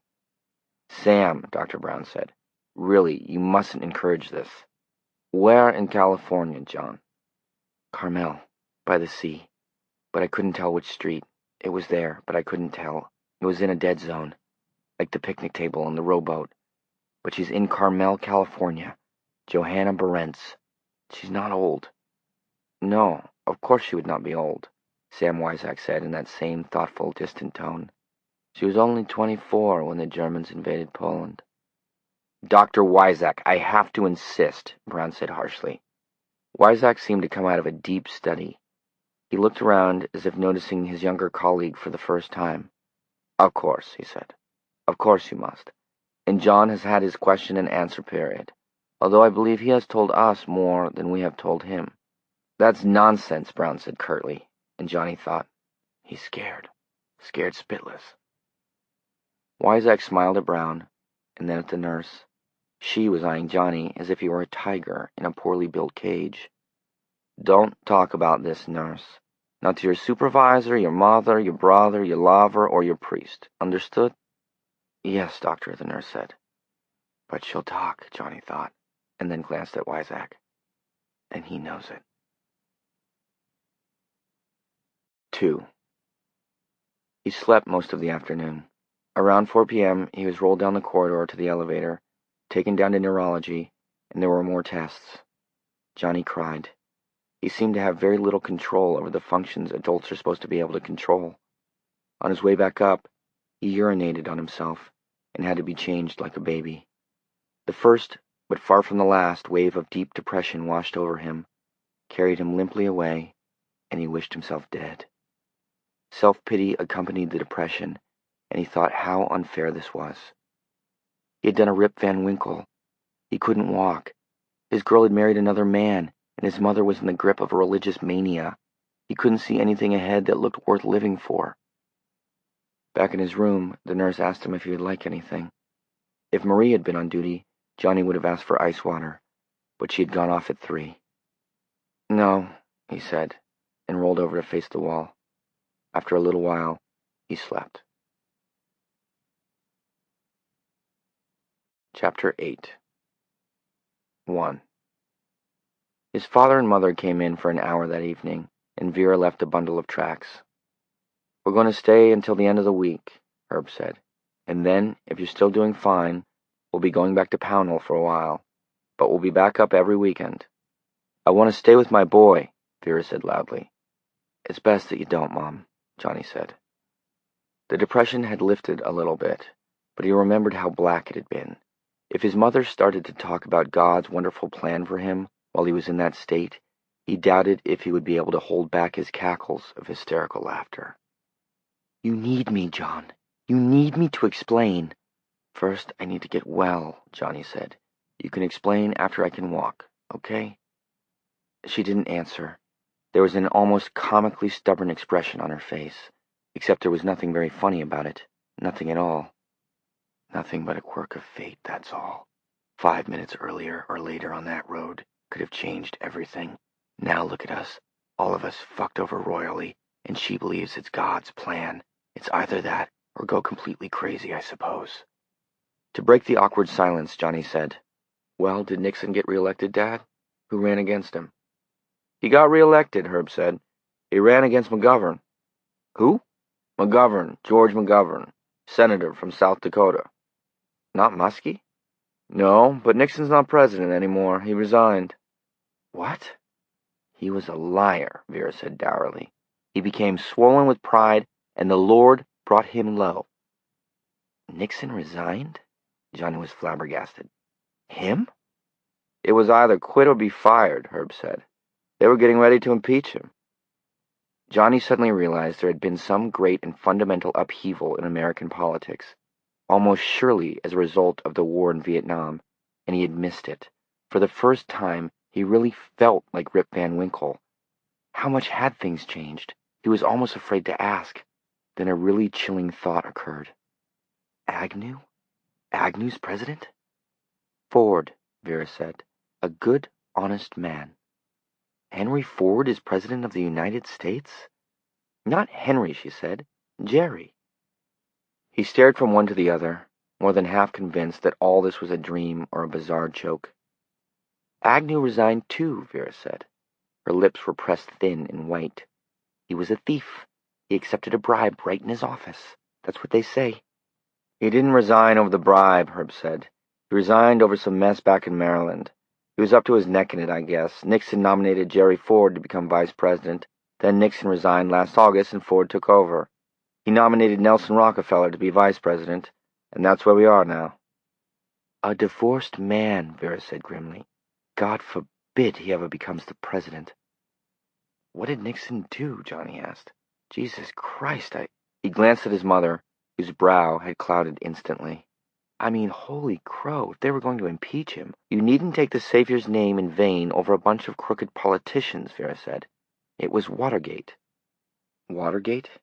Was that an operation in Vietnam, something like that? The Watergate Hotel in Washington, Herb said. Some Cubans broke into the offices of the Democratic Committee there and got caught. Nixon knew about it. He tried to cover it up. Are you kidding? Johnny managed at last. It was the tapes, Vera said. And that John Dean. Nothing but a rat deserting a sinking ship, that's what I think. A common tattletale. Daddy, can you explain this to me?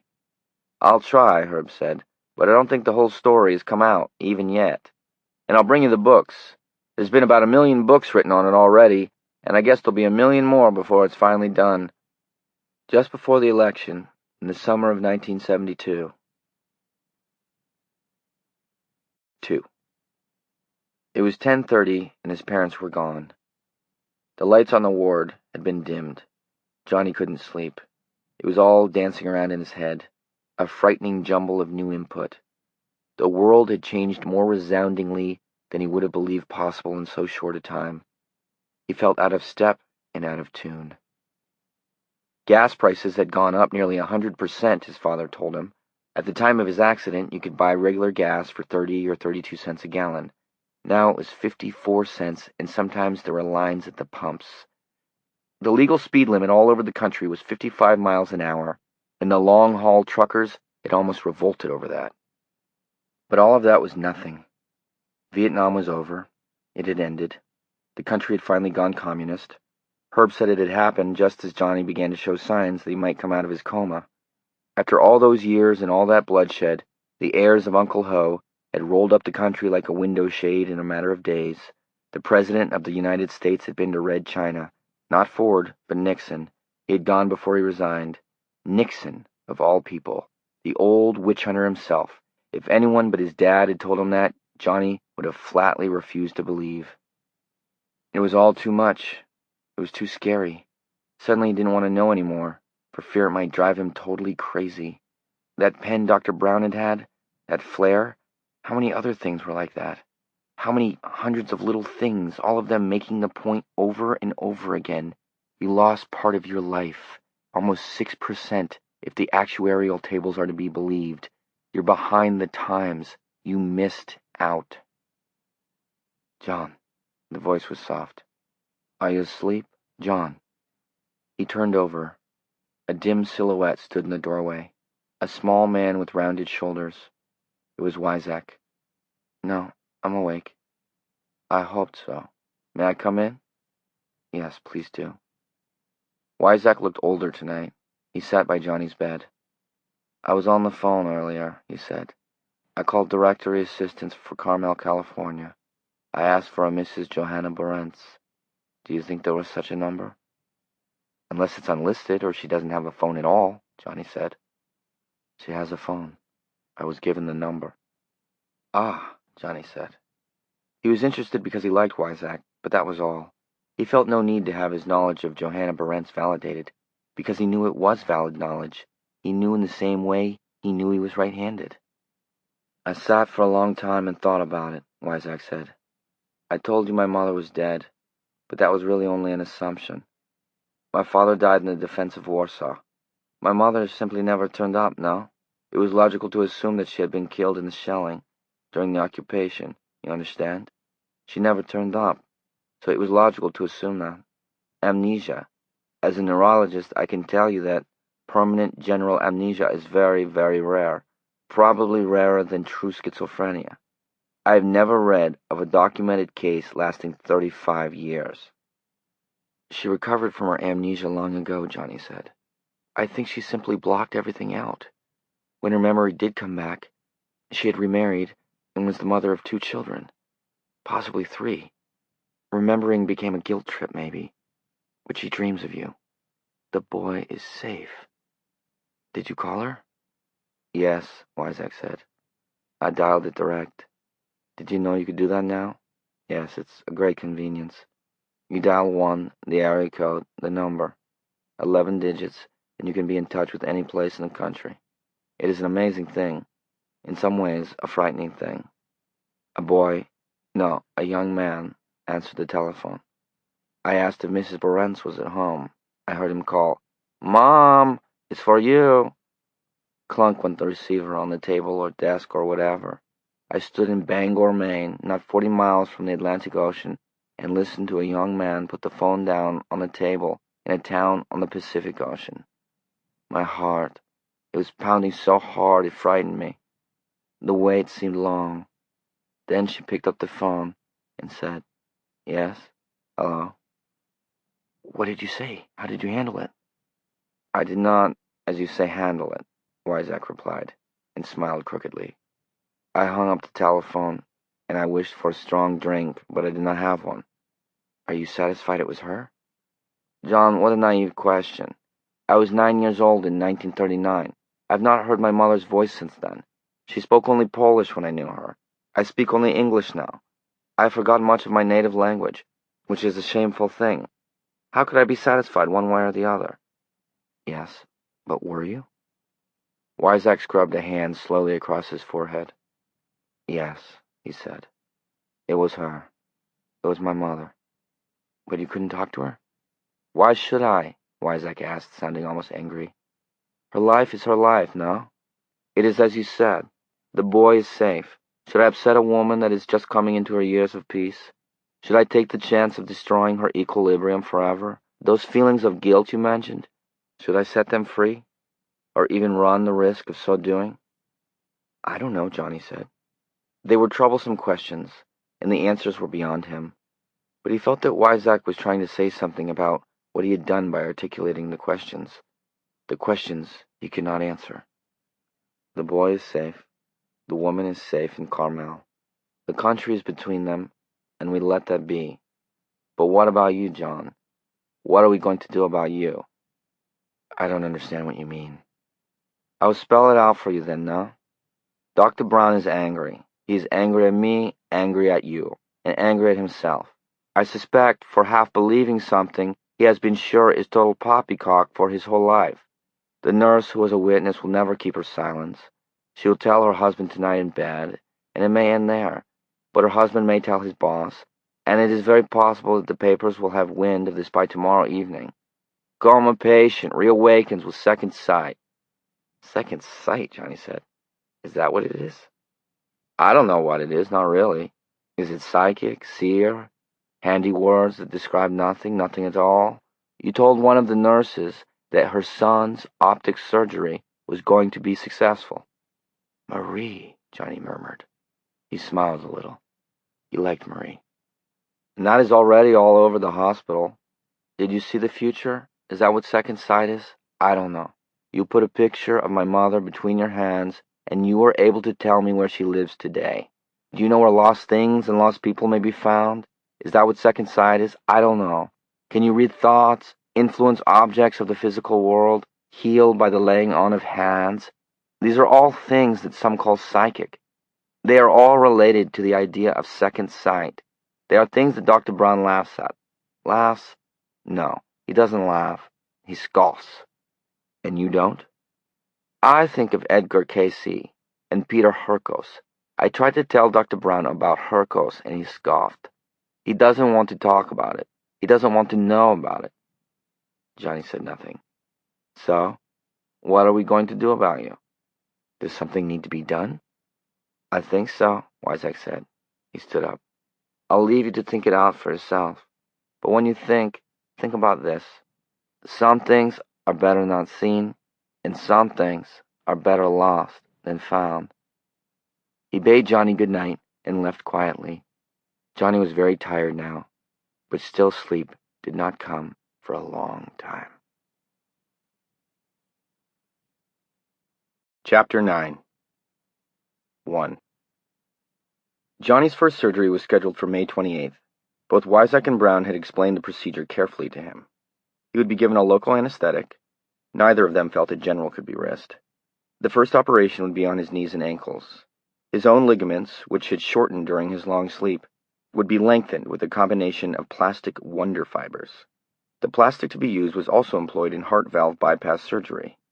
The question was not so much one of his body's acceptance or rejection of the artificial ligaments, Brown told him, as it was a question of his legs' ability to adjust to the change. If they had good results with the knees and the ankles, 3 more operations were on the boards, one on the long ligaments of his thighs, one on the elbow strap ligaments, and possibly a third on his neck, which he could barely turn at all. The surgery was to be performed by Raymond Rupp, who had pioneered the technique. He was flying in from San Francisco. What does this guy Rupp want with me, if he's such a superstar? Johnny asked. Superstar was a word he'd learned from Marie. She had used it in connection with a balding, bespectacled singer with the unlikely name of Elton John. You're underestimating your own superstar qualities, Brown answered. There are only a handful of people in the United States who have recovered from comas as long as yours was. And of that handful, your recovery from the accompanying brain damage has been the most radical and pleasing. Sam Wyzak was more blunt. You're a guinea pig, no? What? Yes. Look into the light, please. Wyzak shone a light into the pupil of Johnny's left eye. Did you know I can look right at your optic nerve with this thing? Yes. The eyes are more than the windows of the soul. They are one of the brain's most crucial maintenance points. Guinea pig, Johnny said morosely, staring into the savage point of light. Yes. The light snapped off. Don't feel so sorry for yourself.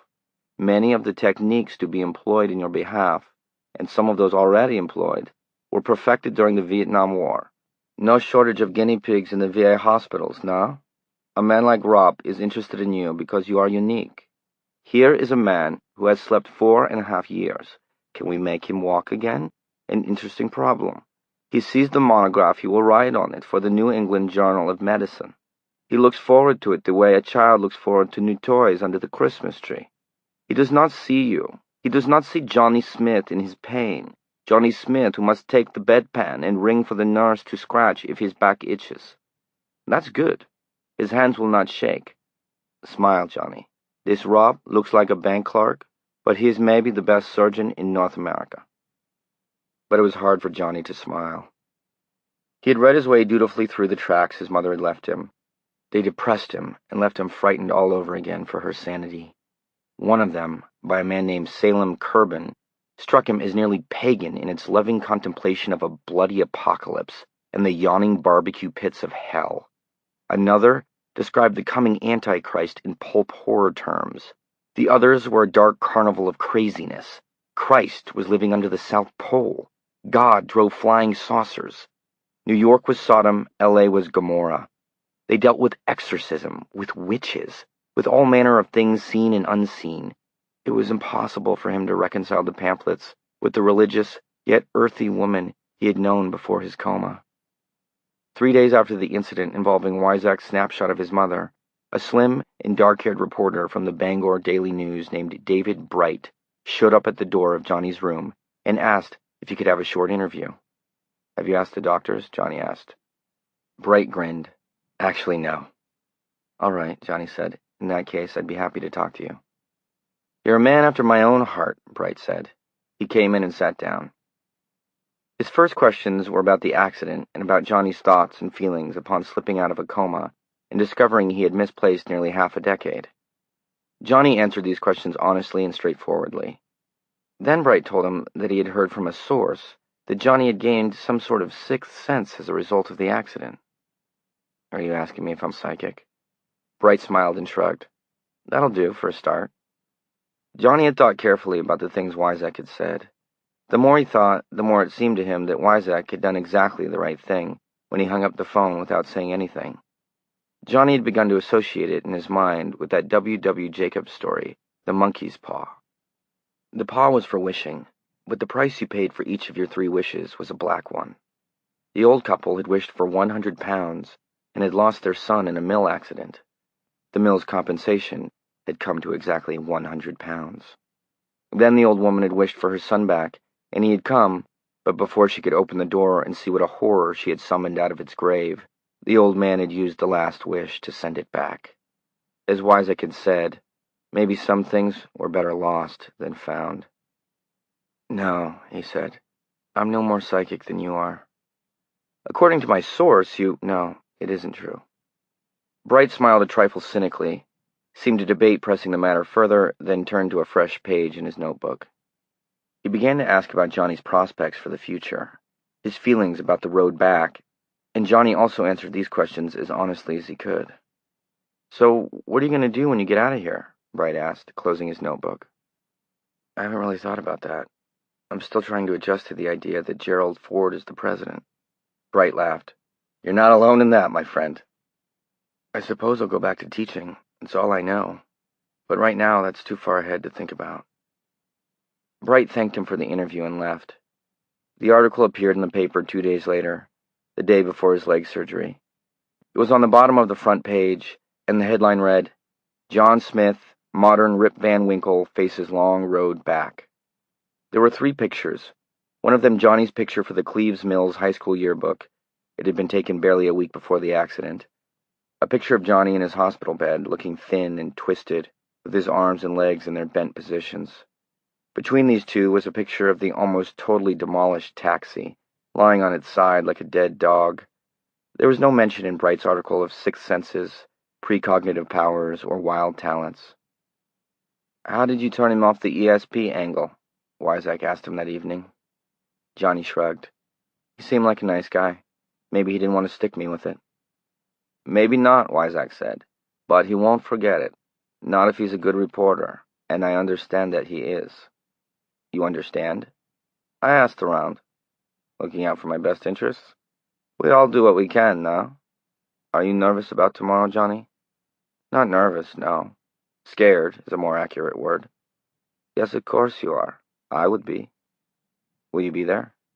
"Yes, in the observation section of the operating theater, above. You won't be able to tell me from the others in my greens, but I will be there." "Wear something," Johnny said. "Wear something so I'll know it's you." Wyzak looked at him and smiled. "All right. I'll pin my watch to my tunic." "Good," Johnny said. "What about Dr. Brown? Will he be there?" "Dr. Brown is in Washington. Tomorrow he will present you to the American Society of Neurologists. I have read his paper. It is quite good. Perhaps overstated." "You weren't invited?" Wyzak shrugged. "I don't like to fly. That is something that scares me." "And maybe you wanted to stay here?" Wyzak smiled crookedly, spread his hands, and said nothing. "He doesn't like me much, does he?" Johnny asked. "Dr. Brown." "No, not much," Wyzak said. "He thinks you are having us on, making things up for some reason of your own. Seeking attention, perhaps. Don't judge him solely on that, John. His cast of mind makes it impossible for him to think otherwise. If you feel anything for Jim, feel a little pity. He is a brilliant man, and he will go far. Already he has offers, and some day soon he will fly from these cold north woods, and Bangor will see him no more. He will go to Houston or Hawaii or possibly even to Paris. But he is curiously limited. He is a mechanic of the brain. He has cut it to pieces with his scalpel and found no soul. Therefore there is none, like the Russian astronauts who circled the Earth and did not see God. It is the empiricism of the mechanic, and a mechanic is only a child with superior motor control. You must never tell him I said that. No. And now you must rest. Tomorrow you have a long day. 2. All Johnny saw of the world-famous Dr. Rupp during the operation was a pair of thick horn-rimmed glasses and a large wen at the extreme left of the man's forehead. The rest of him was capped, gowned, and gloved. Johnny had been given 2 pre-op injections, one of Demerol and one of atropine, and when he was wheeled in, he was as high as a kite. The anesthetist approached with the biggest Novocaine needle Johnny had ever seen in his life. He expected that the injection would hurt, and he was not wrong. He was injected between L4 and L5, the 4th and 5th lumbar vertebrae, high enough up to avoid the cauda equina, that bundle of nerves at the base of the spine that vaguely resembles a horse's tail. Johnny lay on his stomach and bit his arm to keep from screaming. After an endless time, the pain began to fade to a dull sensation of pressure. Otherwise, the lower half of his body was totally gone. Rupp's face loomed over him.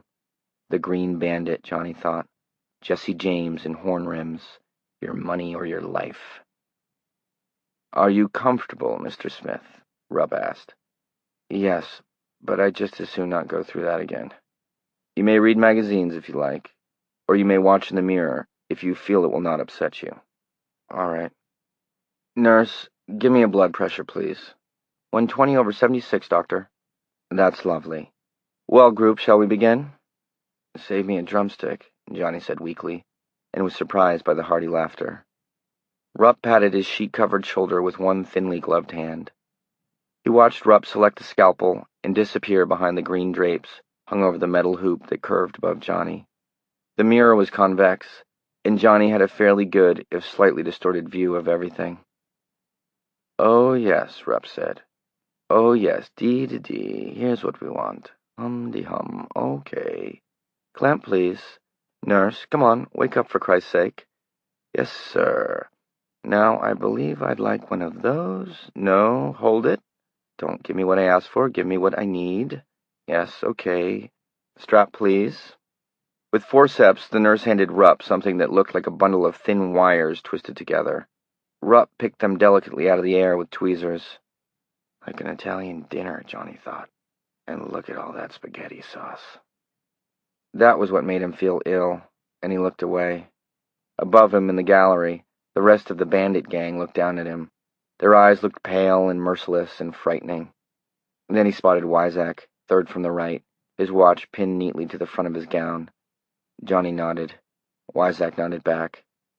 That made it a little better. 3. Rupp finished the connections between his knees and calves, and Johnny was turned over. Things continued. The anesthesiologist asked him if he felt all right. Johnny told her he thought he felt as well as possible under the circumstances. She asked him if he would like to listen to a tape, and he said that would be very nice. A few moments later, the clear, sweet voice of Joan Baez filled the operating room. Rupp did his thing. Johnny grew sleepy and dozed off. When he woke up, the operation was still going on. Wyzak was still there. Johnny raised one hand, acknowledging his presence, and Wyzak nodded again. 4. An hour later, it was done. He was wheeled into a recovery room, where a nurse kept asking him if he could tell her how many of his toes she was touching. After a while, Johnny could. Rupp came in, his bandit's mask hanging off to one side. All right? He asked. Yes. It went very well, Rupp said. I'm optimistic. Good. You'll have some pain, Rupp said. Quite a lot of it, perhaps. The therapy itself will give you a lot of pain at first. Stick with it. Stick with it, Johnny muttered. Good afternoon, Rupp said, and left. Probably, Johnny thought, to play a quick 9 on the local golf course before it got too dark. 5. Quite a lot of pain. By 9 p.m., the last of the local had worn off, and Johnny was in agony. He was forbidden to move his legs without the help of 2 nurses. It felt as if nail-studded belts had been looped around his knees and then cinched cruelly tight. Time slowed to an inchworm's crawl. He would glance at his watch, sure that an hour had passed since the last time he had looked at it, and would see instead that it had only been 4 minutes. He became sure he couldn't stand the pain for another minute. Then the minute would pass, and he would become sure he couldn't stand it for another minute. He thought of all the minutes stacked up ahead like coins in a slot 5 miles high, and the blackest depression he had ever known swept over him in a smooth, solid wave and carried him down. They were going to torture him to death. Operations on his elbows, thighs, his neck, therapy, walkers, wheelchairs, canes. You're going to have pain. Stick with it. No, you stick with it, Johnny thought. Just leave me alone. Don't come near me again with your butcher's knives. If this is your idea of helping, I want no part of it. Steady throbbing pain, digging into the meat of him. Warmth on his belly, trickling. He had wet himself. Johnny Smith turned his face toward the wall and cried. 6. 10 days after that first operation, and 2 weeks before the next one was scheduled, Johnny looked up from the book he was reading, Woodward and Bernstein's All the President's Men, and saw Sarah standing in the doorway, looking at him hesitantly. "Sarah," he said, "it is you, isn't it?" She let out her breath shakily. "Yes, it's me, Johnny." He put the book down and looked at her. She was smartly dressed in a light green linen dress, and she held a small, brown clutch bag in front of her like a shield. She'd put a streak in her hair, and it looked good. It also made him feel a sharp and twisting stab of jealousy. Had it been her idea, or that of the man she lived and slept with? She was beautiful. "Come in," he said. "Come in and sit down." She crossed the room, and suddenly he saw himself as she must see him. Too thin, his body slumped a little to one side in the chair by the window, his legs stuck out straight on the hassock, dressed in a Johnny and a cheap hospital bathrobe. "As you can see, I put on my tux," he said. "You look fine." She kissed his cheek, and 100 memories shuffled brightly through his mind like a doubled pack of cards. She sat in the other chair, crossed her legs, and tugged at the hem of her dress. They looked at each other without saying anything. He saw that she was very nervous.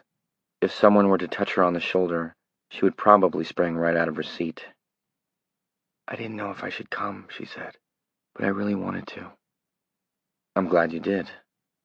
Like strangers on a bus, he thought dismally. It's got to be more than this, doesn't it? "So how are you doing?" she asked. He smiled. "I've been in the war. Want to see my battle scars?" He raised his gown over his knees, showing the S-shaped incisions that were now beginning to heal. They were still red and hash-marked with stitches. "Oh, my Lord, what are they doing to you?" "They're trying to put Humpty Dumpty back together again," Johnny said. "All the king's horses, all the king's men, and all the king's doctors. So I guess—" And then he stopped, because she was crying. "Don't say it like that, Johnny," she said. "Please don't say it like that. I'm sorry. It was just... I was trying to joke about it." Was that it? Had he been trying to laugh it off? Or had it been a way of saying, "Thanks for coming to see me. They're cutting me to pieces." Can you joke about it? She'd gotten a Kleenex from the clutch bag and was wiping her eyes with it. "Not very often. I guess seeing you again, the defenses go up, Sarah." "Are they going to let you out of here?" "Eventually. It's like running the gauntlet in the old days. Did you ever read about that? If I'm still alive after every Indian in the tribe has had a swing at me with his tomahawk, I get to go free." "This summer?" "No, I don't think so." "I'm so sorry it happened," she said, so low he could barely hear her. "I try to figure out why, or how things could have been changed, and it just robs me of sleep. If I hadn't eaten that bad hot dog, if you had stayed instead of going back..." She shook her head and looked at him, her eyes red. It seems sometimes there's no percentage. Johnny smiled. 00, house spin. Hey, you remember that? I clobbered that wheel, Sarah. Yes. You won over $500. He looked at her, still smiling, but now the smile was puzzled, wounded almost. You want to know something funny? My doctors think maybe the reason I lived was because I had some sort of head injury when I was young, but I couldn't remember any, and neither could my mom and dad. But it seems like every time I think of it, I flash on that wheel of fortune, and I smell like burning rubber. Maybe you were in a car accident? She began doubtfully. No, I don't think that's it. But it's like the wheel was my warning, and I ignored it.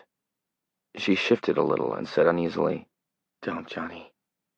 He shrugged. Or maybe it was just that I used up 4 years of luck in one evening. But look at this, Sarah. Carefully, painfully, he took one leg off the hassock, bent it to a 90-degree angle, then stretched it out on the hassock again. Maybe they can put Humpty back together again. When I woke up, I couldn't do that. And I couldn't get my legs to straighten out as much as they are now, either. And you can think, Johnny, she said. You can talk. We all thought that, you know. Yeah, Johnny the turnip. A silence fell between them again, awkward and heavy. Johnny broke it by saying with forced brightness, So how's by you? Well, I'm married. I guess you knew that. Dad told me. He's such a fine man, Sarah said. And then, in a burst, I couldn't wait, Johnny. I'm sorry about that, too. The doctor said you'd never come out of it, and you'd get lower and lower until you just slipped away. And even if I had known... She looked up at him with an uneasy expression of defense on her face. Even if I'd known, Johnny, I don't think I could have waited. 4.5 years is a long time. Yeah, it is, he said. That's a hell of a long time. You want to hear something morbid? I got them to bring me 4 years' worth of news magazines, just so I could see who died. Truman, Janis Joplin, Jimi Hendrix. Jesus, I thought of him doing Purple Haze, and I could hardly believe it. Dan Blocker. And you and me. We just slipped away. I feel so bad about it, she said, nearly whispering. So damn guilty. But I love the guy, Johnny. I love him a lot. Okay? That's what matters. His name is Walt Hazlitt, and he's a... I think I'd rather hear about your kid, Johnny said. No offense, huh? He's a peach, she said, smiling. He's 7 months old now. His name is Dennis, but we call him Denny. He's named after his paternal grandfather. Bring him in sometime. I'd like to see him. I will, Sarah said. And they smiled at each other falsely, knowing that nothing of the kind was ever going to happen. Johnny, is there anything else you need? Only you, babe. And the last 4.5 years back again. Nah, he said. You still teaching? Still teaching. For a while yet, she agreed. Still snorting that wicked cocaine? Oh, Johnny, you haven't changed. Same old tease. Same old tease, he agreed. And the silence fell between them again, with an almost audible thump. Can I come see you again? Sure, he said. That would be fine, Sarah. He hesitated, not wanting it to end so inconclusively, not wanting to hurt her or himself if it could be avoided, wanting to say something honest. Sarah, he said, you did the right thing. Did I? She asked. She smiled, and it trembled at the corners of her mouth. I wonder. It all seems so cruel, and I can't help it, so wrong. I love my husband and my baby, and when Walt says that someday we're going to be living in the finest house in Bangor, I believe him. He says someday he's going to run for Bill Cohen's seat in the House, and I believe that too. He says someday someone from Maine is going to be elected president, and I can almost believe that. And I come in here and look at your poor legs. She was beginning to cry again now. They look like they went through a mix master or something, and you're so thin. No, Sarah, don't. You're so thin, and it seems wrong and cruel, and I hate it. I hate it, because it isn't right at all, none of it. Sometimes nothing is right, I guess, he said. Tough old world. Sometimes you just have to do what you can and try to live with it. You go and be happy, Sarah. And if you want to come and see me, come on and come. Bring a cribbage board." "I will," she said. "I'm sorry to cry. Not very cheery for you, huh?" "It's all right," he said, and smiled.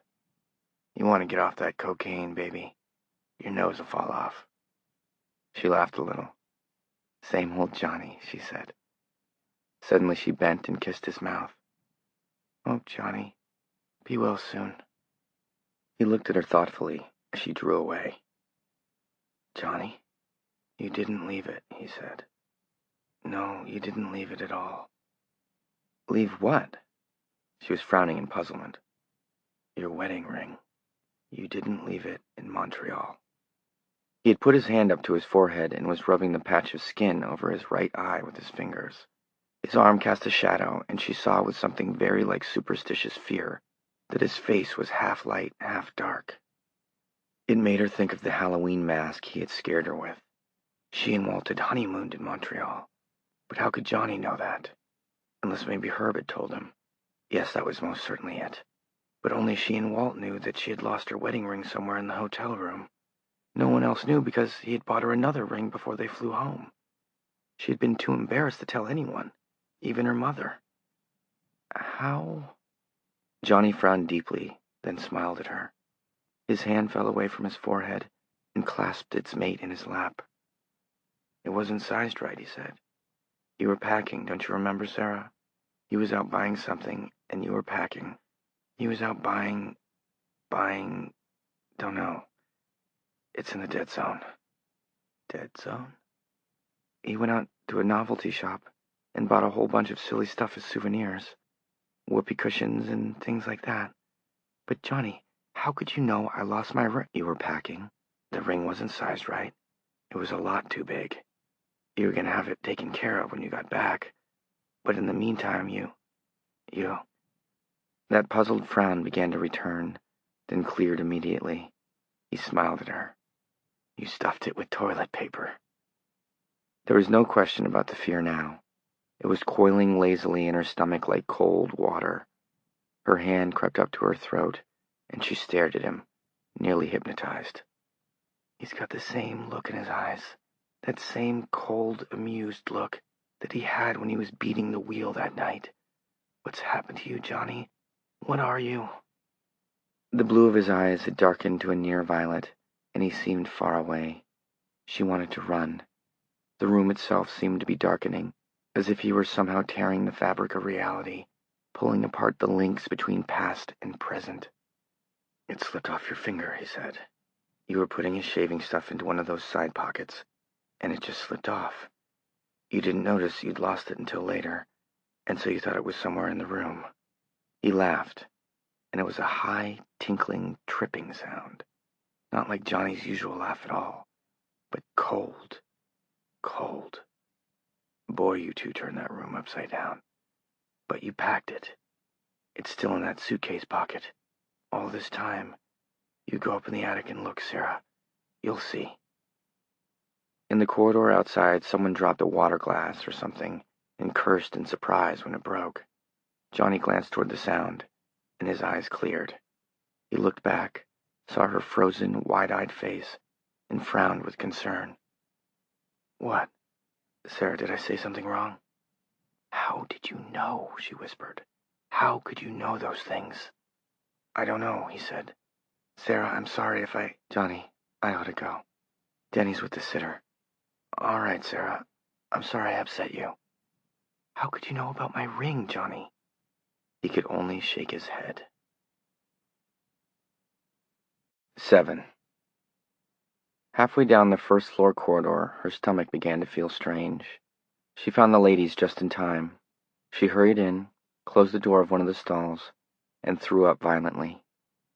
She flushed, and then stood with her eyes closed, shivering, but also close to laughter. The last time she had seen Johnny, she had thrown up too. Rough justice, brackets in time like bookends. She put her hands over her mouth to stifle whatever might be trying to get out, laughter, or maybe a scream. And in the darkness, the world seemed to tilt irrationally, like a dish, like a spinning wheel of fortune. 8. She had left Denny with Mrs. LaBelle, so when she got home, the house was silent and empty. She went up the narrow stairway to the attic and turned the switch that controlled the 2 bare, dangling light bulbs. Their luggage was stacked up in one corner, the Montreal travel stickers still pasted to the sides of the orange Grant's suitcases. There were 3 of them. She opened the first, felt through the elasticized side pouches, and found nothing. Likewise the second, likewise the third. She drew in a deep breath and then let it out, feeling foolish and a little disappointed, but mostly relieved, overwhelmingly relieved. No ring.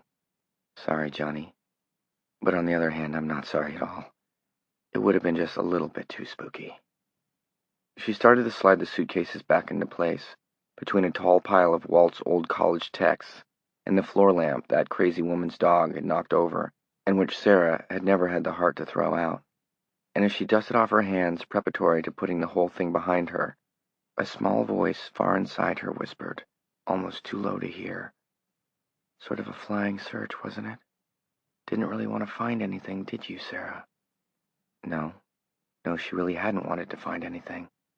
And if that little voice thought she was going to open all those suitcases again, it was crazy. She was 15 minutes late in picking up Denny. Walt was bringing home one of the senior partners in his firm for dinner, a very big deal, and she owed Betty Hackman a letter from the Peace Corps in Uganda. Betty had gone directly into marriage with the son of a staggeringly rich Kentucky horse breeder. Also, she ought to clean both bathrooms, set her hair, and give Denny a bath. There was really too much to do to be frigging around up in this hot, dirty attic. So she pulled all 3 suitcases open again, and this time she searched the side pockets very carefully. And tucked, all the way down in the corner of the 3rd suitcase, she found her wedding ring. She held it up to the glare of one of the naked bulbs, and read the engraving inside, still as fresh as it had been on the day Walt slipped the ring on her finger. Walter and Sarah Hazlitt, July 9th, 1972. Sarah looked at it for a long time.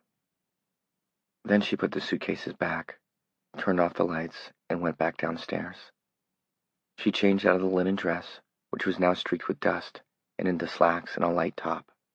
She went down the block to Mrs. LaBelle's and picked up her son, then went home, and Sarah put Denny in the living room, where he crawled around vigorously while she prepared the roast and peeled some potatoes.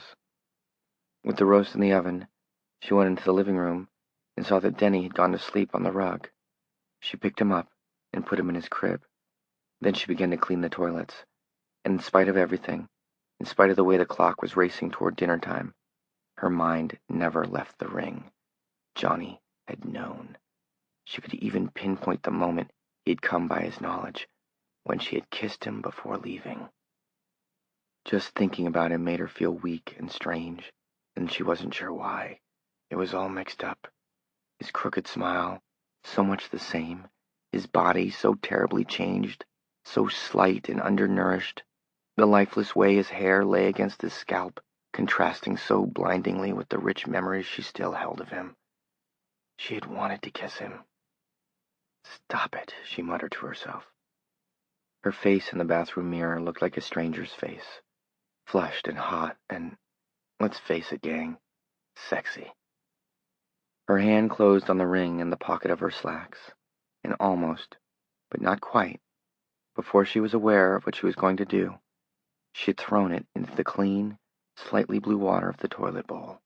All sparkly clean, so that if Mr. Treaches of Barabalt, Treaches, Morehouse, and Gendron had to take a leak sometime during the dinner party, he wouldn't be offended by any unsightly ring around the bowl. Who knows what roadblocks may stand in the way of a young man on his march toward the councils of the mighty, right? Who knows anything in this world? It made a tiny splash and sank slowly to the bottom of the clear water, turning lazily over and over. She thought she heard a small clink when it struck the porcelain at the bottom, but that was probably just imagination. Her head throbbed. The attic had been hot and stale and musty. But Johnny's kiss, that had been sweet. So sweet. Before she could think about what she was doing, and thus allow reason to reassert itself, She reached out and flushed the toilet. It went with a bang and a roar. It seemed louder, maybe, because her eyes were squeezed shut. When she opened them, the ring was gone. It had been lost, and now it was lost again. Suddenly her legs felt weak, and she sat down on the edge of the tub and put her hands over her face. Her hot, hot face. She wouldn't go back and see Johnny again. It wasn't a good idea. It had upset her. Walt was bringing home a senior partner, and she had a bottle of Mondavi and a budget-fracturing roast. Those were the things she would think about. She should be thinking about how much she loved Walt and about Denny asleep in his crib. She should think about how, when she made your choices in this crazy world, you had to live with them, and she would not think about Johnny Smith and his crooked, charming smile anymore. 9. The dinner that night was a great success. Chapter 10. 1. The doctor put Vera Smith on a blood pressure drug called hydrodiurol. It didn't lower her blood pressure much, not a dime's worth. She was fond of writing in her letters, but it did make her feel sick and weak. She had to sit down and rest after vacuuming the floor. Climbing a flight of stairs made her stop at the top and pant like a doggy on a hot August afternoon. If Johnny hadn't told her it was for the best, she would have thrown the pills out the window right then. The doctor tried her on another drug, and that made her heart race so alarmingly that she did stop taking it. "This is a trial and error procedure," the doctor said.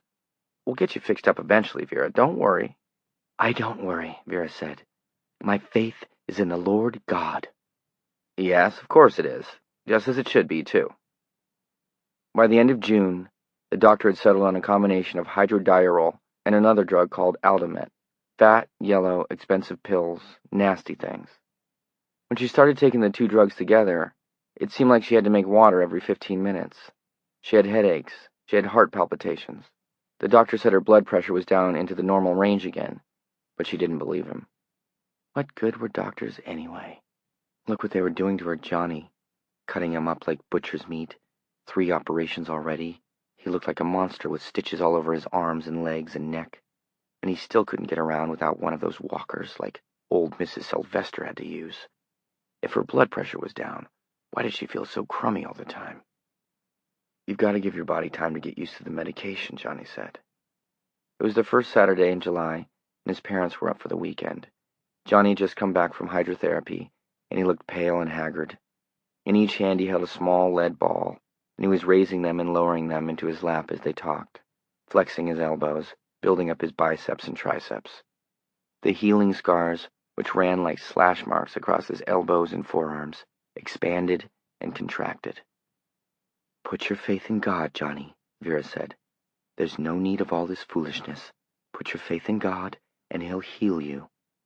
"Vera," Herb began. "Don't you Vera me. This is foolishness. Doesn't the Bible say, 'Ask, and it shall be given. Knock, and it shall be opened unto you'?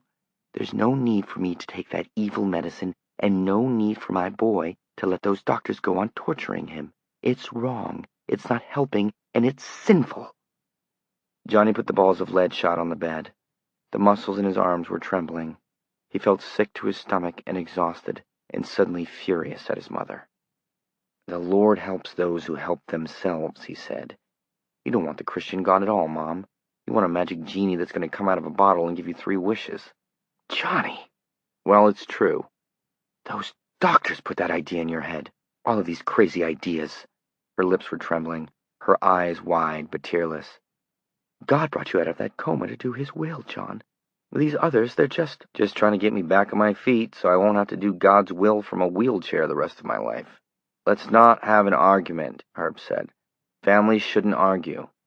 And hurricanes shouldn't blow, but they do every year, and nothing he could say was going to stop this.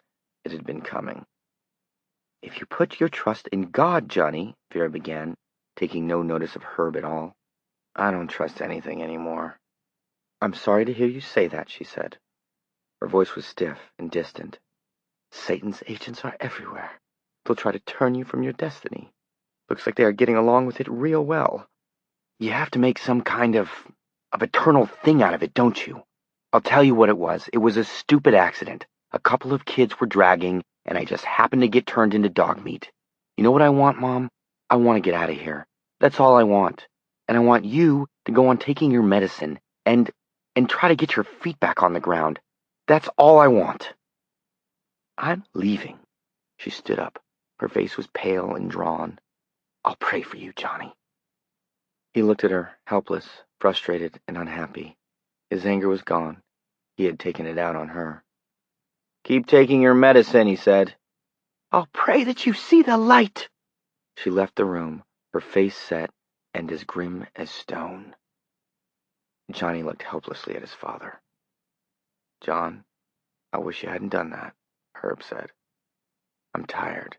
It doesn't do a thing for my judgment or my temper. Yeah, Herb said. He seemed about to say more and didn't. Is she still planning to go out to California for that flying saucer symposium or whatever it is? Yes, but she may change her mind. You never know one day to the next, and it's still a month away.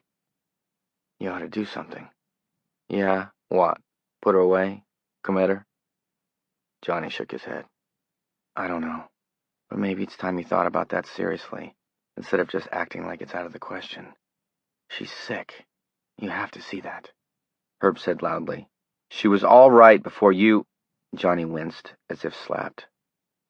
Look, I'm sorry. John, I didn't mean that. Okay, Dad. No, I really didn't.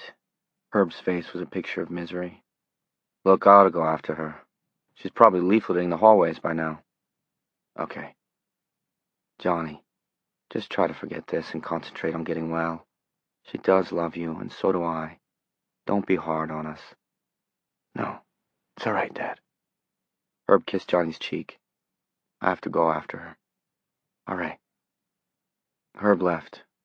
When they were gone, Johnny got up and tottered the 3 steps between his chair and the bed. Not much, but something. A start. He wished more than his father knew that he hadn't blown up at his mother like that. He wished it because an odd sort of certainty was growing in him that his mother was not going to live much longer. 2. Vera stopped taking her medication. Herb talked to her, then cajoled, finally demanded. It did no good. She showed him the letters of her correspondence in Jesus, most of them scrawled and full of misspellings, all of them supporting her stand and promising to pray for her. One of them was from a lady in Rhode Island who had also been at the farm in Vermont, waiting for the end of the world, along with her pet Pomeranian, Otis.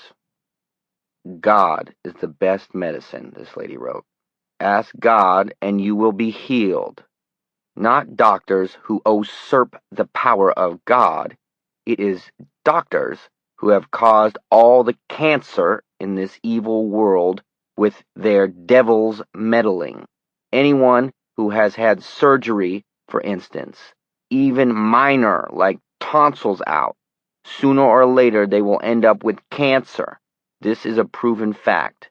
So ask God, pray God, merge your will with His will, and you will be healed. Herb talked to Johnny on the phone, and the next day Johnny called his mother and apologized for being so short with her. He asked her to please start taking the medicine again, for him. Vera accepted his apology, but refused to go back to the medication. If God needed her treading the earth, then he would see she continued to tread it.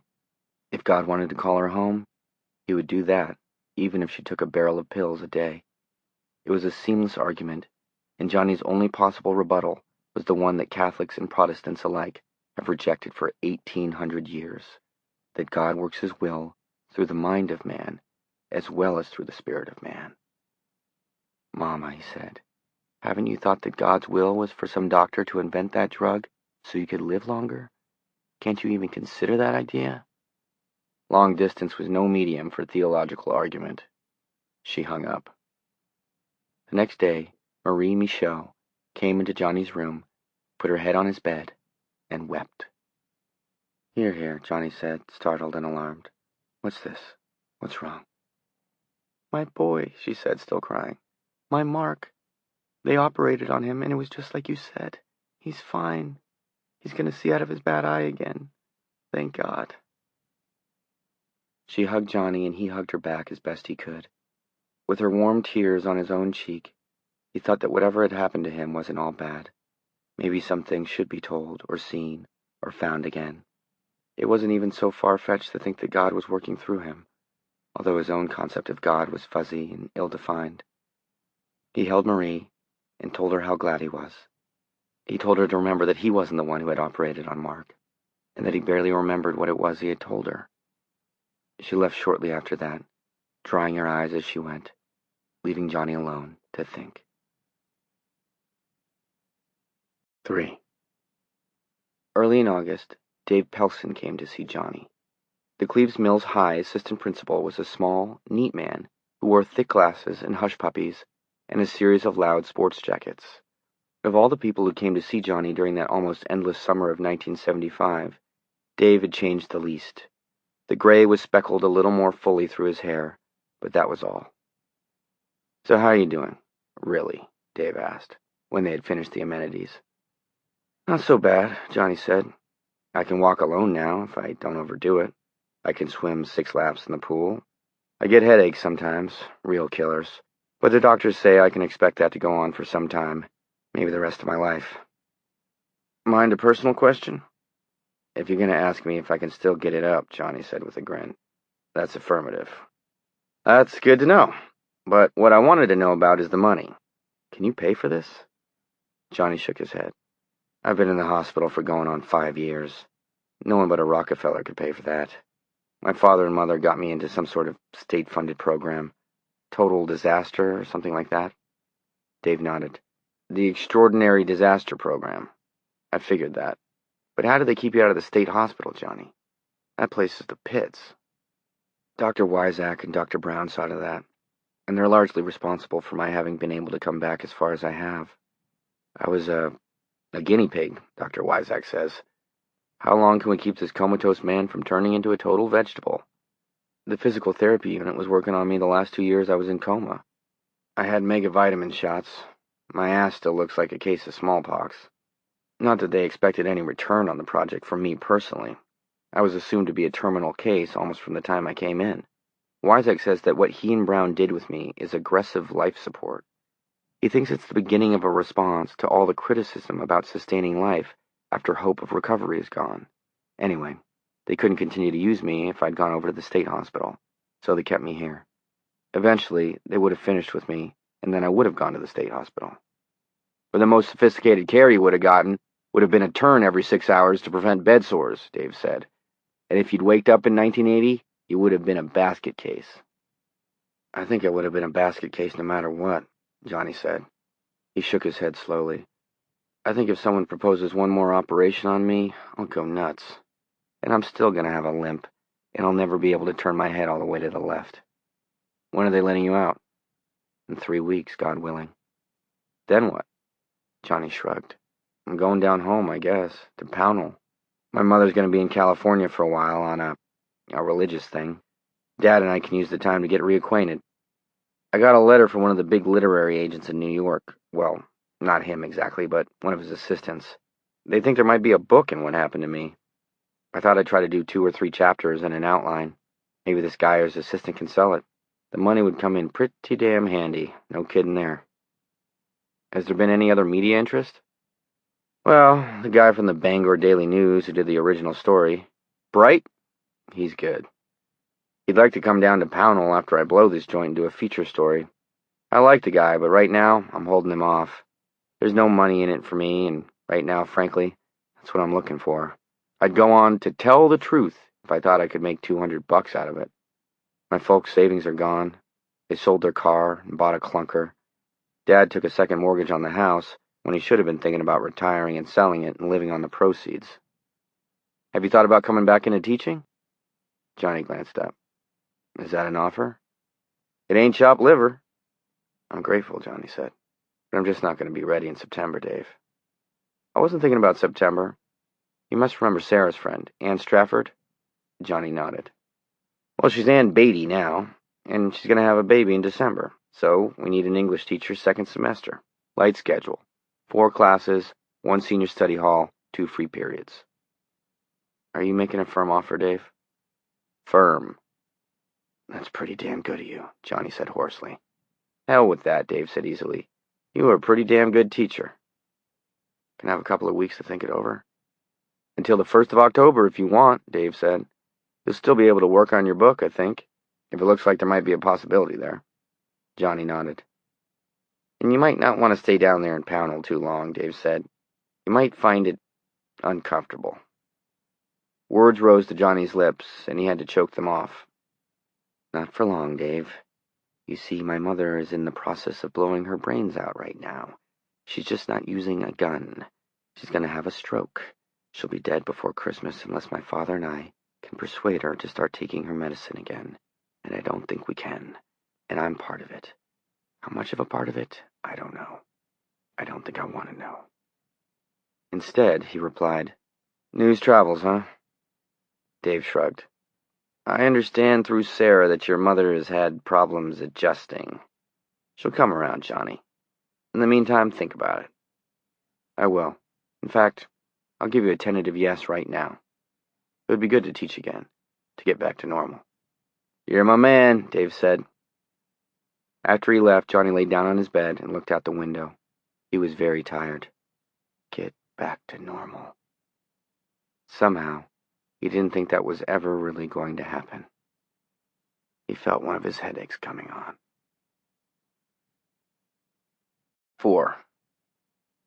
The fact that Johnny Smith had come out of his coma with something extra finally did get into the paper, and it made page 1 under David Bright's byline. It happened less than a week before Johnny left the hospital. He was in physical therapy, lying on his back on a floor pad. Resting on his belly was a 12-pound medicine ball. His physical therapist, Eileen McGowan, was standing above him and counting off sit-ups. He was supposed to do 10 of them, and he was currently struggling over number 8. Sweat was streaming down his face, and the healing scars on his neck stood out bright red. Eileen was a small, homely woman with a whipcord body, a nimbus of gorgeous, frizzy red hair, and deep green eyes flecked with hazel.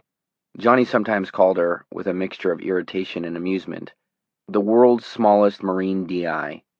She had ordered and cajoled and demanded him back from a bed-fast patient who could barely hold a glass of water to a man who could walk without a cane, do 3 chin-ups at a time, and do a complete turnaround the hospital pool in 53 seconds. Not Olympic time, but not bad. She was unmarried and lived in a big house on Center Street in Old Town with her 4 cats. She was slate hard, and she wouldn't take no for an answer. Johnny collapsed backward. "No," he panted. "Oh, I don't think so, Eileen." "Up, boy!" she cried in high and sadistic good humor. "Up, up! Just 3 more and you can have a Coke." "Give me my 10-pound ball and I'll give you 2 more. "That 10-pound ball is going into the Guinness Book of Records as the world's biggest suppository if you don't give me 3 more. Up!" "Ugh!" Johnny cried, jerking through number 8. He flopped back down, then jerked up again. "Great!" Eileen cried. "One more! One more!" "Orange!" Johnny screamed, and sat up for the 10th time. He collapsed to the mat, letting the medicine ball roll away. "I ruptured myself. Are you happy? All my guts just came loose. They're floating around inside me. I'll sue you, you goddamn harpy." "Geez, what a baby," Eileen said, offering him her hand. "This is nothing compared to what I've got on for next time." "Forget it," Johnny said. "All I'm going to do next time is swim in the—" He looked at her, an expression of surprise spreading over his face. His grip tightened on her hand until it was almost painful. "Johnny, what's wrong? Is it a Charlie horse?" "Oh, gosh," Johnny said mildly. "Johnny?" He was still gripping her hand, looking into her face with a faraway, dreamy contemplation that made her feel nervous. She had heard things about Johnny Smith, rumors that she had disregarded with her own brand of hard-headed Scots pragmatism. There was a story that he had predicted Marie Michaud's boy was going to be all right, even before the doctors were 100% sure they wanted to try the risky operation. Another rumor had something to do with Dr. Wyzak. It was said Johnny had told him his mother was not dead, but living someplace on the West Coast under another name. As far as Eileen McGowan was concerned, the stories were so much eyewash, on par with the confession magazines and sweet savage love stories so many nurses read on station. But the way he was looking at her now made her feel afraid. It was as if he was looking inside her. "Johnny, are you okay?" They were alone in the physical therapy room. The big double doors with the frosted glass panels which gave on the pool area were closed. "Gosh sakes," Johnny said. "You better. Yes, there's still time. Just about." "What are you talking about?" He snapped out of it then. He let go of her hand, but he had gripped it tightly enough to leave white indentations along the back. "Call the fire department," he said. "You forgot to turn off the burner. The curtains are catching on fire." "What?" "The burner caught the dish towel, and the dish towel caught the curtains," Johnny said impatiently. "Hurry up and call them. Do you want your house to burn down?" "Johnny, you can't know." "Never mind what I can't know," Johnny said, grabbing her elbow. He got her moving and then walked across to the doors. Johnny was limping badly on his left leg, as he always did when he was tired. They crossed the room that housed the swimming pool, their heels clacking hollowly on the tiles, then went out to the first-floor hallway and down to the nurse's station. Inside, 2 nurses were drinking coffee and a third was on the phone, telling someone on the other end how she had redone her apartment. "Are you going to call or should I?" Johnny asked. Eileen's mind was in a whirl. Her morning routine was as set as a single person's is apt to be. She had gotten up and boiled herself a single egg while she ate a whole grapefruit, unsweetened, and a bowl of all-bran. After breakfast, she had dressed and driven to the hospital. Had she turned off the burner? Of course she had. She couldn't specifically remember doing it, but it was a habit. She must have. "Johnny, really, I don't know where you got the idea." "Okay, I will." They were in the nurse's station now, a glassed-in booth furnished with 3 straight-back chairs and a hot plate. The little room was dominated by the call board, rows of small lights that flashed red when a patient pushed his call button. 3 of them were flashing now. The 2 nurses went on drinking their coffee and talking about some doctor who had turned up drunk at Benjamin's. The third was apparently talking with her beautician. "Pardon me, I have to make a call," Johnny said. The nurse covered the phone with her hand. "There's a payphone in the lot." "Thanks," Johnny said, and took the phone out of her hand. He pushed for one of the open lines and dialed 0. He got a busy signal. "What's wrong with this thing?" "Hey!" the nurse who had been talking to her beautician cried. "What the hell do you think you're doing? Give me that!" Johnny remembered that he was in a hospital with its own switchboard and dialed 9 for an outside line. Then he redialed the 0. The deposed nurse, her cheeks flaming with anger, grabbed for the phone. Johnny pushed her away. She whirled, saw Eileen, and took a step toward her. "Eileen, what's with this crazy guy?" she asked stridently. The other 2 nurses had put down their coffee cups and were staring gape-mouthed at Johnny. Eileen shrugged uncomfortably. "I don't know, he just—" "Operator!" "Operator, I want to report a fire in Old Town," Johnny said. "Can you give me the correct number to call, please?" "Hey," one of the nurses said, "whose house is on fire?" Eileen shifted her feet nervously. "He says mine is." The nurse, who had been talking about her apartment to her beautician, did a double-take. "Oh my God, it's that guy," she said. Johnny pointed to the call board, where 5 or 6 lights were flashing now. "Why don't you go see what those people want?" The operator had connected him with the Old Town Fire Department. "My name is John Smith, and I need to report a fire. It's at—" He looked at Eileen. "What's your address?" For a moment, Johnny didn't think she was going to tell him. Her mouth worked, but nothing came out. The 2 coffee drinkers had now forsaken their cups and withdrawn to the station's far corner. They were whispering together like little girls in a grammar school John. Their eyes were wide. "Sir?" the voice on the other end asked.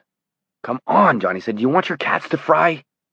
624 Center Street, Eileen said reluctantly. "Johnny, you've wigged out." Johnny repeated the address into the phone. "It's in the kitchen." "Your name, sir?" "John Smith. I'm calling from the Eastern Maine Medical Center in Bangor." "May I ask how you came by your information?" "We'd be on the phone for the rest of the day. My information is correct. Now go put it out." He banged the phone down. "And he said Sam Wyzak's mother was still—" She broke off and looked at Johnny. For a moment he felt all of them looking at him, their eyes lying on his skin like tiny, hot weights, and he knew what would come of this, and it made his stomach turn. "Eileen," he said. "What? Do you have a friend next door?" "Yes, Bert and Janice are next door." "Either of them home?"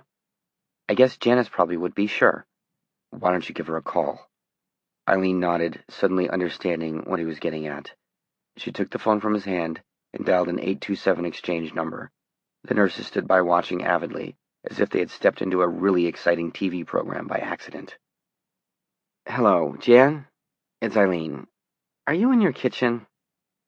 Would you take a look out your window and tell me if everything looks, well, all right over at my place?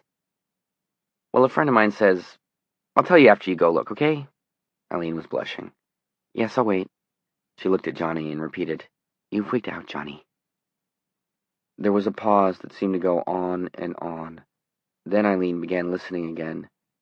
She listened for a long time, and then said in a strange, subdued voice, totally unlike her usual one, No, that's all right, Jan. They've been called. No, I can't explain right now, but I'll tell you later. She looked at Johnny. Yes, it is funny how I could have known, but I can explain. At least I think I can. Goodbye. She hung up the telephone. They all looked at her, the nurses with avid curiosity, Johnny with only dull certainty.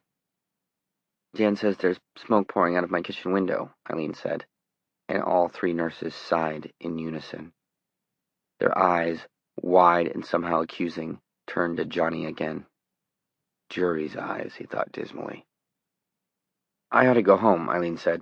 The aggressive, cajoling, positive physical therapist was gone, replaced by a small woman who was worried about her cats and her house and her things. I don't know how to thank you, Johnny. I'm sorry I didn't believe you, but... She began to weep. One of the nurses moved toward her, but Johnny was there first. He put an arm around her and led her out into the hall. You really can, Eileen whispered. What they said. You go on, Johnny said. I'm sure it's going to be fine. There's going to be some minor smoke and water damage, and that's all. The movie poster from Butch Cassidy and the Sundance Kid. I think you're going to lose that, but that's all. Yes, okay. Thank you, Johnny. God bless you. She kissed him on the cheek, and then began to trot down the hall. She looked back once, and the expression on her face was very much like superstitious dread. The nurses were lined up against the glass of the nurses' station, staring at him. Suddenly, they reminded him of crows on a telephone line, crows staring down at something bright and shiny, something to be pecked at and pulled apart. Go on and answer your calls, he said crossly, and they flinched back at the sound of his voice. He began to limp up the hall toward the elevator, leaving them to start the gossip on its way. He was tired. His legs hurt. His hip joints felt as if they had broken glass in them. He wanted to go to bed. Chapter 11. 1. What are you going to do? Sam Wyzak asked. Christ, I don't know, Johnny said. How many did you say are down there? About 8. One of them is the Northern New England AP stringer, and there are people from 2 of the TV stations with cameras and lights. The hospital director is quite angry with you, Johnny. He feels you have been naughty. Because the lady's house was going to burn down, Johnny asked. All I can say is it must have been one friggin' slow news day. As a matter of fact, it wasn't. Ford vetoed 2 bills, the PLO blew up a restaurant in Tel Aviv, and a police dog sniffed out 400 pounds of marijuana at the airport. Then what are they doing here? Johnny asked.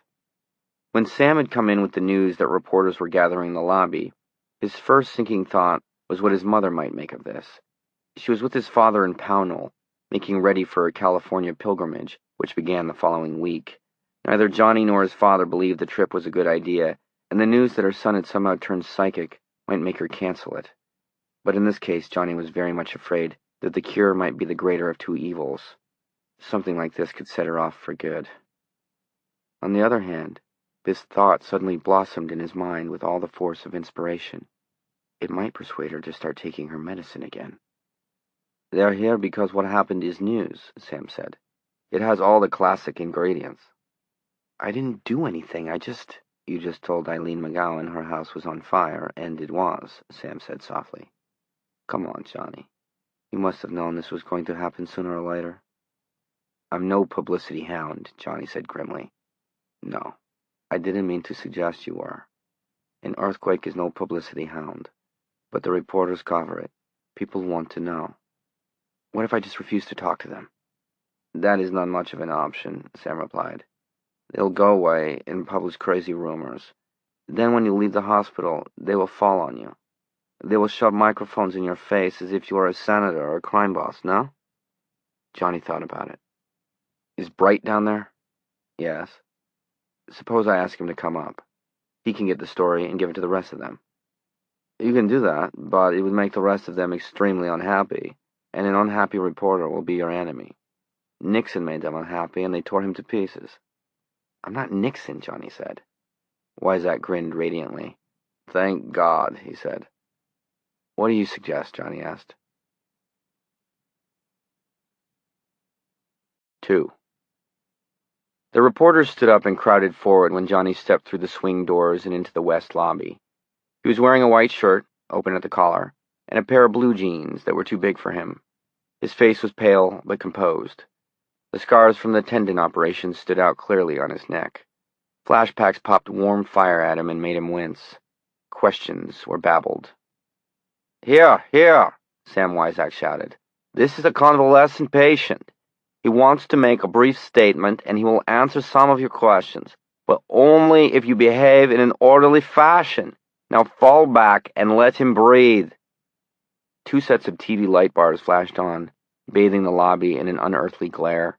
Doctors and nurses gathered by the lounge doorway to watch. Johnny winced away from the lights, wondering if this was what they meant by the limelight. He felt as if all of it might be a dream. Who are you? One of the reporters yelled at Wyzak. I am Samuel Wyzak, this young man's doctor, and that name is spelled with 2 X's. There was general laughter, and the mood eased a little. Johnny, you feel all right? Wyzak asked. It was early evening, and his sudden insight that Eileen McGowan's kitchen was catching fire seemed distant and unimportant. The memory of a memory. Sure, he said. What's your statement? One of the reporters called. Well, Johnny said, it's this. My physical therapist is a woman named Eileen McGowan. She's a very nice lady, and she's been helping me get my strength back. I was in an accident, you see, and one of the TV cameras moved in, goggling at him blankly, throwing him off stride for a moment. And I got pretty weak. My muscles sort of collapsed. We were in the physical therapy room this morning, just finishing up, and I got the feeling that her house was on fire. That is, to be more specific, Jesus, you sound like an asshole. I felt that she'd forgotten to turn off her stove and that the curtains in the kitchen were about to catch fire, so we just went and called the fire department, and that's all there was to it. There was a moment's gaping pause as they digested that. I sort of got the feeling, and that's all there was to it. And then the barrage of questions came again, everything mixed together into a meaningless stew of human voices. Johnny looked around helplessly, feeling disoriented and vulnerable. One at a time, Wyzak yelled. Raise your hands. Were you never school children? Hands waved, and Johnny pointed at David Bright. Would you call this a psychic experience, Johnny? I would call it a feeling, Johnny answered. I was doing sit-ups, and I finished. Miss McGowan took my hand to help me up, and I just knew. He pointed at someone else. Mel Allen, Portland Sunday Telegram, Mr. Smith. Was it like a picture? A picture in your head? No, not at all, Johnny said, but he was not really able to remember what it had been like. Has this happened to you before, Johnny? A young woman in a slack suit asked. Yes, a few times. Can you tell us about the other incidents? No, I'd rather not. One of the TV reporters raised his hand, and Johnny nodded at him. Did you have any of these flashes before your accident and the resulting coma, Mr. Smith? Johnny hesitated. The room seemed very still. The TV lights were warm on his face, like a tropical sun. No, he said. Another barrage of questions. Johnny looked helplessly at Wyzak again. Stop, stop, he bellowed. He looked at Johnny as the roar subsided. You are done, Johnny? I'll answer 2 more questions, Johnny said. Then, really, it's been a long day for me. Yes, ma'am? He was pointing to a stout woman who had wedged herself in between 2 young reporters. Mr. Smith, she said in a loud, carrying, tuba-like voice, who will be the Democrats' nominee for president next year? I can't tell you that, Johnny said, honestly surprised at the question. How could I tell you that? More hands were raised. Johnny pointed to a tall, sober-faced man in a dark suit. He took 1 step forward. There was something prim and coiled about him. Mr. Smith, I'm Roger Dussault from the Lewiston Sun, and I would like to know if you have any idea why you should have such an extraordinary ability as this, if indeed you do. Why you, Mr. Smith? Johnny cleared his throat. As I understand your question, you're asking me to justify something I don't understand. I can't do that. Not justify, Mr. Smith, just explain. He thinks I'm hoaxing them, or trying. Wyzak stepped up beside Johnny. I wonder if I might answer that, he said, or at least attempt to explain why it cannot be answered. Are you psychic too? Dussault asked coldly. Yes, all neurologists must be. It's a requirement, Wyzak said. There was a burst of laughter, and Dussault flushed. Ladies and gentlemen of the press, this man spent 4.5 years in a coma. We who study the brain have no idea why he did, or why he came out of it. And this is for the simple reason that we do not understand what a coma really is, any more than we understand sleep or the simple act of waking. Ladies and gentlemen, we do not understand the brain of a frog or the brain of an ant. You may quote me on these things. You see, I am fearless, no? More laughter. They liked Wyzak, but Dussault did not laugh. You may also quote me as saying, I believe that this man is now in possession of a very new human ability, or a very old one. Why? If I and my colleague do not understand the brain of an ant, can I tell you why? I cannot. I can suggest some interesting things to you, however. Things which may or may not have bearing. A part of John Smith's brain has been damaged beyond repair. A very small part, but all parts of the brain may be vital. He calls this his dead zone, and there, apparently, a number of trace memories were stored. All of these wiped-out memories seem to be part of a set, that of street, road, and highway designations. A subset of a larger overall set, that of where is it. This is a small but total aphasia, which seems to include both language and visualization skills. Balancing this off, another tiny part of John Smith's brain appears to have awakened, a section of the cerebrum within the parietal lobe. This is one of the deeply grooved sections of the forward or thinking brain. The electrical responses for this section of Smith's brain are way out of line from what they should be, no? Here's one more thing. The parietal lobe has something to do with the sense of touch. How much or how little we are not completely sure. And it is very near to that area of the brain that sorts and identifies various shapes and textures. And it has been my own observation that John's flashes are always preceded by some sort of touching. Silence. Reporters were scribbling madly. The TV cameras, which had moved in to focus on Wyzak, now pulled back to include Johnny in the picture. Is that it, Johnny? Wyzak asked again. I guess. Dussault suddenly shouldered his way through the knot of reporters. For a bemused moment, Johnny thought he was going to join them in front of the doors, possibly for the purpose of rebuttal. Then he saw that Dussault was slipping something from around his neck. Let's have a demonstration, he said. He was holding a medallion on a fine-link gold chain. Let's see what you can do with this. We'll see no such thing, Wyzak said. His bushy salt-and-pepper eyebrows had drawn thunderously together, and he stared down at Dussault like Moses. This man is not a carnival performer, sir. You sure could have fooled me, Dussault said. Either he can or he can't, right? While you were busy suggesting things, I was busy suggesting something to myself. What I was suggesting was that these guys can never perform on demand because they're all as genuine as a pile of $3 bills. Johnny looked at the other reporters. Except for Bright, who looked rather embarrassed, they were watching avidly. Suddenly he felt like a Christian in a pit full of lions. They win either way, he thought. If I can tell them something, they've got a front-page story. If I can't, or if I refuse to try, they've got another kind of story. Well, Dussault asked. The medallion swung back and forth below his fist. Johnny looked at Wyzak, but Wyzak was looking away, disgusted. Give it to me, Johnny said. Dussault handed it over. Johnny put the medallion in his palm. It was a St. Christopher medal. He dropped the fine link chain on top of it in a crisp little yellow heap and closed his hand over it. Dead silence fell in the room. The handful of doctors and nurses standing by the lounge doorway had been joined by a half a dozen others, some of them dressed in street clothes and on their way out of the hospital for the night.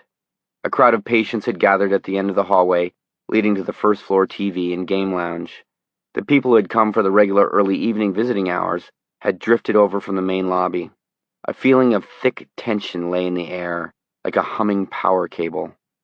Johnny stood silently, pale and thin in his white shirt and oversized blue jeans. The St. Christopher medal was clamped so tightly in his right hand that the cords in his wrist stood out clearly in the glare of the TV light bars. In front of him, sober, impeccable, and judgmental in his dark suit, Dussault stood in the adversary position. The moment seemed to stretch out interminably. No one coughed or whispered. "Oh," Johnny said softly. Then, "Is that it?" His fingers loosened slowly. He looked at Dussault. "Well?" Dussault asked, but the authority was suddenly gone from his voice. The tired, nervous young man who had answered the reporter's questions seemed also to be gone. There was a half-smile on Johnny's lips, but there was nothing warm about it. The blue of his eyes had darkened. They had grown cold and distant. Wyzak saw it and felt a chill of goose-flesh.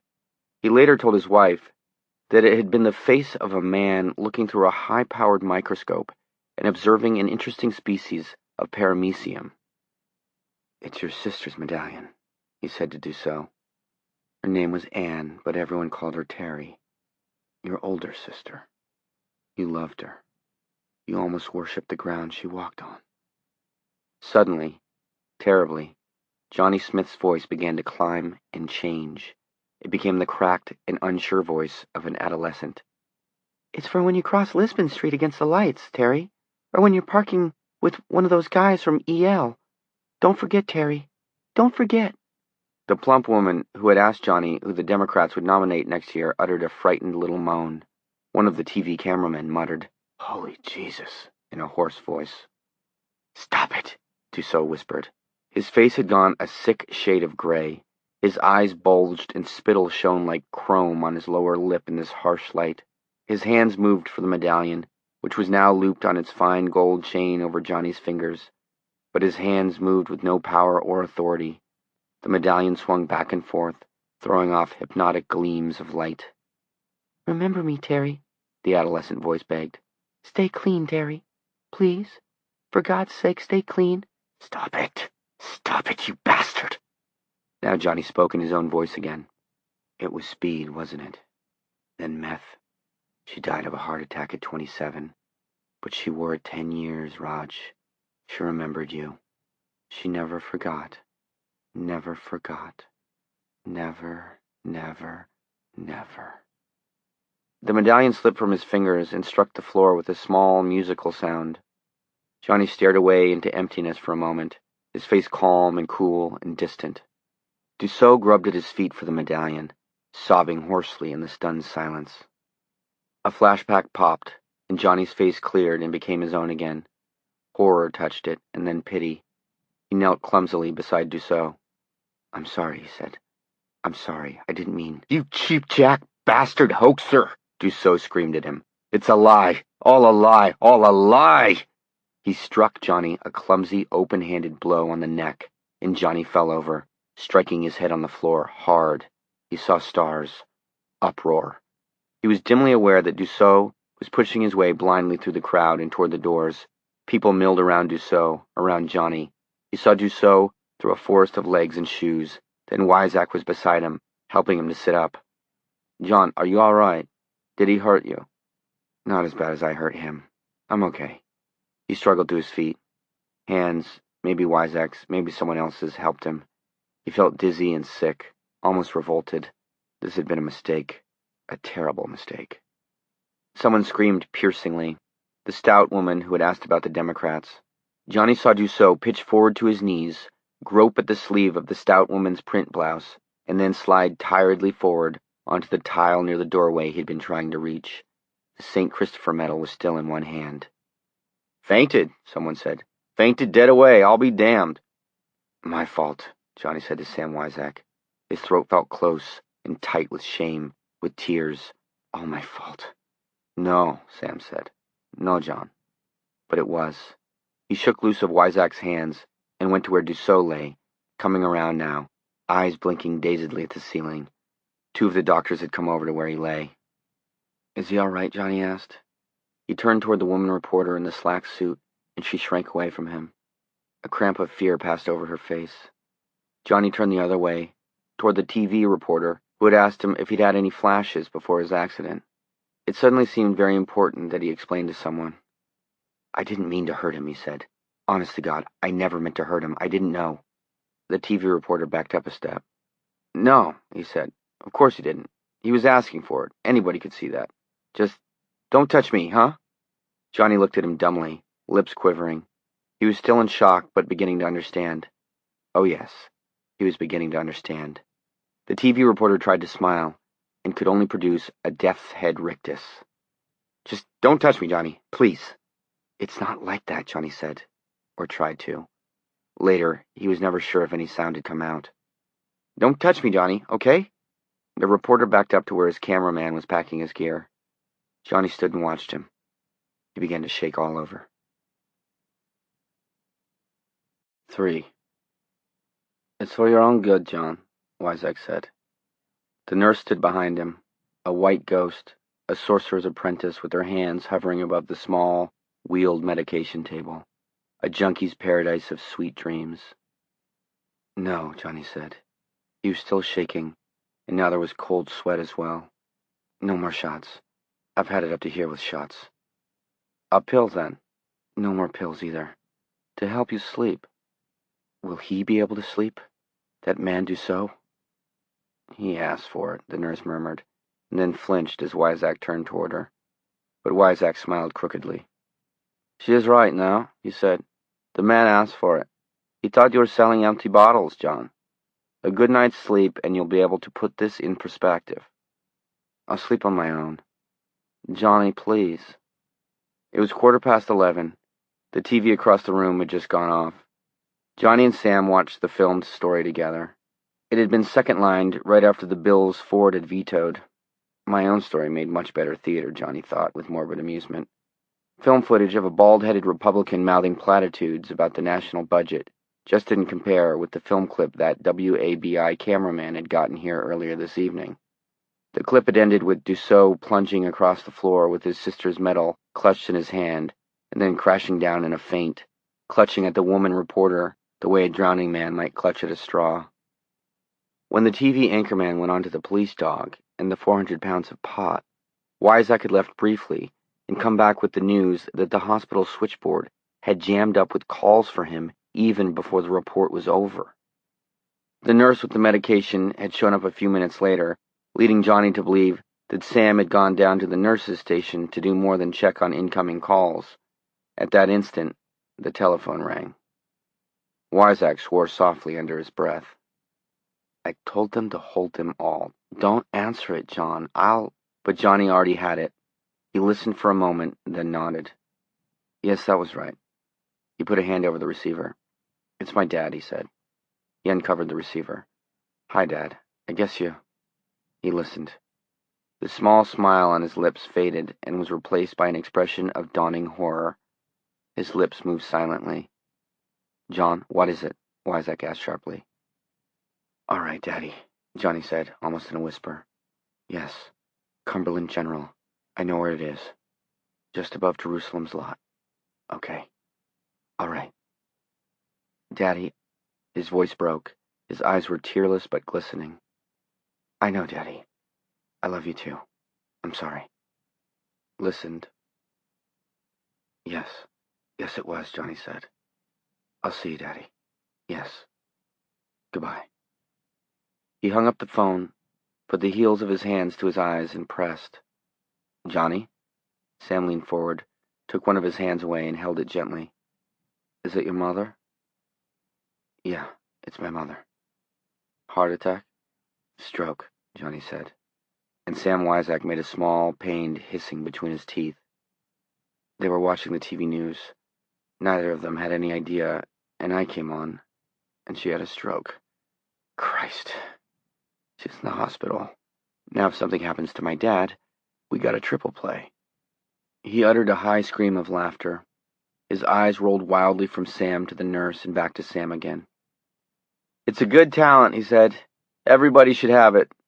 The laugh came again, so like a scream. "How bad is she?" Sam asked. "He doesn't know." Johnny swung his legs out of bed. He had changed back to a hospital gown and his feet were bare. "What do you think you are doing?" Sam asked sharply. "What does it look like?" Johnny got up, and for a moment it seemed that Sam would push him back onto the bed, but he only watched Johnny limp over to the closet. "Don't be ridiculous. You're not ready for this, John." Unmindful of the nurse, they'd seen his bare tail enough times, God knew, Johnny let the gown drop around his feet. The thick, twisting scars stood out on the backs of his knees and dimpled into the scant swell of his calves. He began to rummage in the closet for clothes and came up with the white shirt and jeans he had worn to the news conference. "John, I absolutely forbid this. As your doctor and your friend, I tell you it is madness." "Forbid all you want. I'm going," Johnny said. He began to dress. His face wore that expression of distant preoccupation that Sam associated with his trances. The nurse gawped. "Nurse, you might as well go back to your station," Sam said. She backed to the door and stood there for a moment, and then left, reluctantly. "Johnny," Sam said. He got up, went to him, and put a hand on his shoulder. "You didn't do it." Johnny shook the hand off. "I did it all right," he said. "She was watching me when it happened." He began to button the shirt. "You urged her to take her medicine, and she stopped." Johnny looked at Wyzak for a moment, and then went back to buttoning his shirt. "If it hadn't happened tonight, it would have happened tomorrow, next week, next month, or next year, or in 10 years. No, it would not have been 10 years, or even 1, and you know it. Why are you so anxious to pin this tale on yourself? Because of that smug reporter? Is it maybe an inverted kind of self-pity? An urge to believe that you had been cursed?" Johnny's face twisted.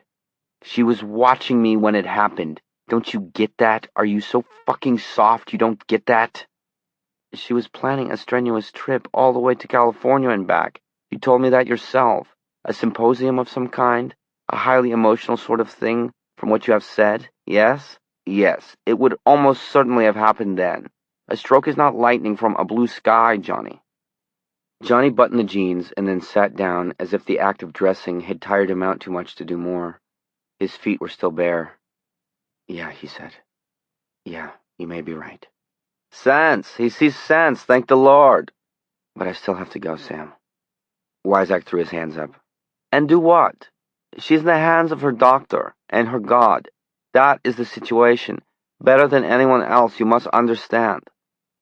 "My dad will need me," Johnny said softly. "I understand that, too." "How will you go? It's nearly midnight." "By bus. I'll grab a cab over to Peter's Candlelighter. The Greyhounds still stop there, don't they?" "You don't have to do that," Sam said. Johnny was groping under the chair for his shoes and not finding them.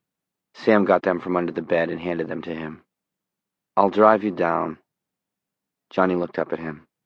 "You'd do that?" "If you'll take a mild tranquilizer, yes." "But your wife?" He realized in a confused sort of way that the only concrete thing he knew about Wyzak's personal life was that his mother was living in California. "I am divorced," Wyzak said. "A doctor has to be out all hours of the night, unless he is a podiatrist or a dermatologist, no? My wife saw the bed as half empty rather than half full, so she filled it with a variety of men." "I'm sorry," Johnny said, embarrassed. "You spend far too much time being sorry, John." Sam's face was gentle, but his eyes were stern. "Put on your shoes." Chapter 12. 1.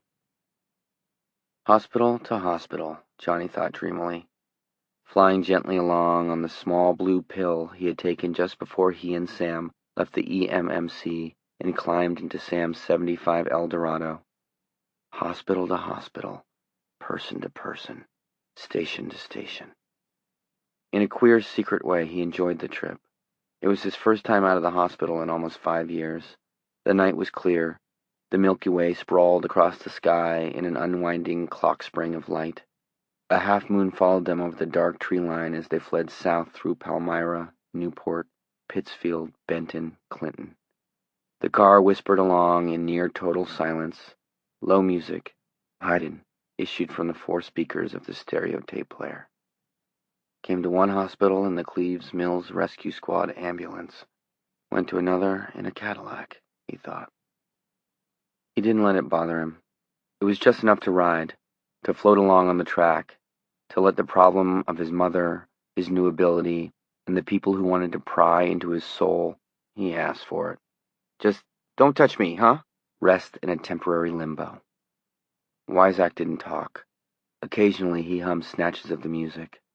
Johnny watched the stars. He watched the turnpike, nearly deserted this late. It unrolled ceaselessly in front of them. They went through the toll gate at Augusta, and Weizak took a time and toll ticket. Then they went on again. Gardner, Sabattis, Lewiston. Nearly 5 years. Longer than some convicted murderers spend in the slam. He slept, dreamed. "Johnny," his mother said in his dream. "Johnny, make me better. Make me well." She was in a beggar's rags. She was crawling toward him over cobblestones. Her face was white. Thin blood ran from her knees. White lice squirmed in her thin hair. She held shaking hands out to him. "It's the power of God working in you," she said. "It's a great responsibility, Johnny. A great trust. You must be worthy."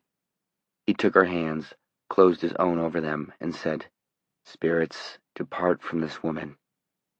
She stood up. "Healed!" she cried in a voice that was filled with a strange and terrible triumph. "Healed! My son has healed me! His work is great upon the earth!" He tried to protest, to tell her that he didn't want to do great works, or heal, or speak in tongues, to divine the future, or find those things that had been lost. He tried to tell her, but his tongue wouldn't obey the command of his brain. Then she was past him, striding off down the cobbled street, her posture cringing and servile, but somehow arrogant at the same time. Her voice belled like a clarion. "Saved! Savior! Saved! Savior!" And to his horror he saw that there had been thousands of others behind her, maybe millions, all of them maimed or deformed or in terror. The stout lady reporter was there, needing to know who the Democrats would nominate for the presidency in 1976. There was a death-eyed farmer in bib-alls with a picture of his son, a smiling young man in Air Force blues who had been reported MIA over Hanoi in 1972. He needed to know if his son was dead or alive. A young woman who looked like Sarah, with tears on her smooth cheeks, holding up a baby with a hydrocephalic head on which blue veins were traced like runes of doom. An old man with his fingers turned into clubs by arthritis. Others. They stretched for miles. They would wait patiently. They would kill him with their mute, bludgeoning need. "Saved," his mother's voice carried back imperatively. "Savior, saved, saved." He tried to tell them that he could neither heal nor save, but before he could open his mouth to make the denial, the first had laid hands on him and was shaking him. The shaking was real enough. It was Weizak's hand on his arm. Bright orange light filled the car, turning the interior as bright as day. It was nightmare light, turning Sam's kind face into the face of a hobgoblin. For a moment, he thought the nightmare was still going on, and then he saw the light was coming from parking lot lamps. They had changed those too, apparently, while he was in his coma. From hard white to a weird orange that lay on the skin like paint. "Where are we?" he asked thickly. "The hospital," Sam said. "Cumberland General." "Oh, all right." He sat up. The dream seemed to slide off him in fragments, still littering the floor of his mind like something broken and not yet swept up. "Are you ready to go in?" "Yes," Johnny said. They crossed the parking lot amid the soft creak of summer crickets in the woods. Fireflies stitched through the darkness. The image of his mother was very much on him, but not so much that he was unable to enjoy the soft and fragrant smell of the night, and would feel the faint breeze against his skin. There was time to enjoy the health of the night and the feeling of health coming inside him. In the context of why he was here, the thought seemed almost obscene, but only almost, and it wouldn't go away. 2. Herb came down the hallway to meet them, and Johnny saw that his father was wearing old pants, shoes with no socks, and his pajama shirt. It told Johnny a lot about the suddenness with which it had come. It told him more than he wanted to know. "Son," he said. He looked smaller somehow. He tried to say more and couldn't. Johnny hugged him and Herb burst into tears. He sobbed against Johnny's shirt. "Daddy," he said. "That's all right, Daddy. That's all right." His father put his arms on Johnny's shoulders and wept. Wyzak turned away and began to inspect the pictures on the walls, in different watercolors by local artists. Herb began to recover himself. He swiped his arm across his eyes and said, "Look at me, still in my PJ top. I had time to change before the ambulance came. I guess I never thought of it. Must be getting senile." "No, you're not." "Well," he shrugged, "your doctor friend brought you down? That was nice of you, Dr. Wyzak." Sam shrugged. "It was nothing." Johnny and his father walked toward the small waiting room and sat down. "Daddy, is she?" "She's sinking," Herb said. He seemed calmer now, conscious but sinking. "She's been asking for you, Johnny. I think she's been holding on for you." "My fault," Johnny said. "All this is my—" The pain in his ears startled him, and he stared at his father, astonished. Herb had seized his ear and twisted it firmly. So much for the role reversal of having his father cry in his arms. The old twist-the-ear trick had been a punishment Herb had reserved for the gravest of errors. Johnny couldn't remember having his ear twisted since he was 13 and had gotten fooling around with their old Rambler. He had inadvertently pushed in the clutch, and the old car had rumbled silently downhill to crash into their back shed. "Don't you ever say that," Herb said. "Geez, Dad." Herb let go, a little smile lurking just below the corners of his mouth. "Forgot all about the old twist-the-ear, huh? Probably thought I had too. No such luck, Johnny." Johnny stared at his father, still dumbfounded. "Don't you ever blame yourself." But she was watching that damned news, yes. She was ecstatic. She was thrilled. Then she was on the floor, her poor old mouth opening and closing like she was a fish out of water. Herb leaned closer to his son. "The doctor won't come right out and tell me, but he asked me about heroic measures. I told him none of that stuff. She committed her own kind of sin, Johnny. She presumed to know the mind of God. So don't you ever blame yourself for her mistake."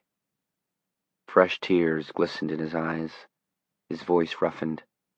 "God knows I spent my life loving her, and it got hard in the late going.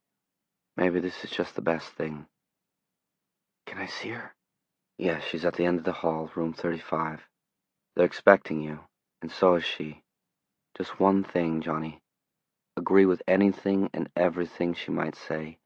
Don't let her die thinking it was all for nothing." "No," he paused. "Are you coming with me?" "Not now. Maybe later." Johnny nodded and walked up the hall. The lights were turned down low for the nighttime. The brief moment in the soft, kind summer night seemed far away now, but his nightmare in the car seemed very close. Room 35, Vera Helen Smith, the little card on the door read. Had he known her middle name was Helen? It seemed he must have, although he couldn't remember. But he could remember other things. Her bringing him an ice cream bar wrapped in her handkerchief one bright summer day at Old Orchard Beach, smiling and gay. He and his mother and father playing rummy for matches.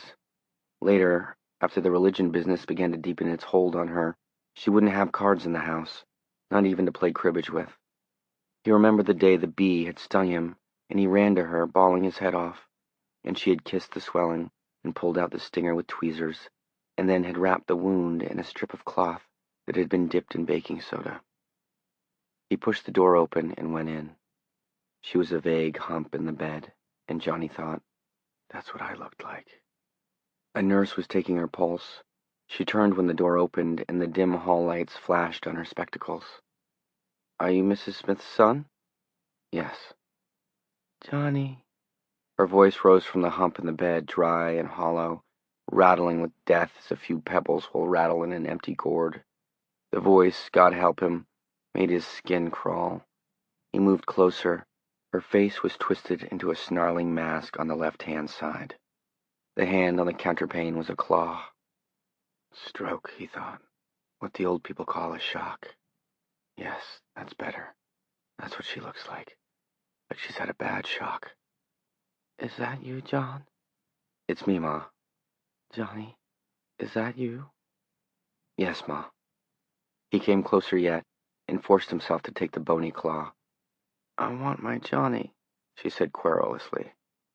The nurse shot him a pitying look, and he found himself wanting to smash his fist through it.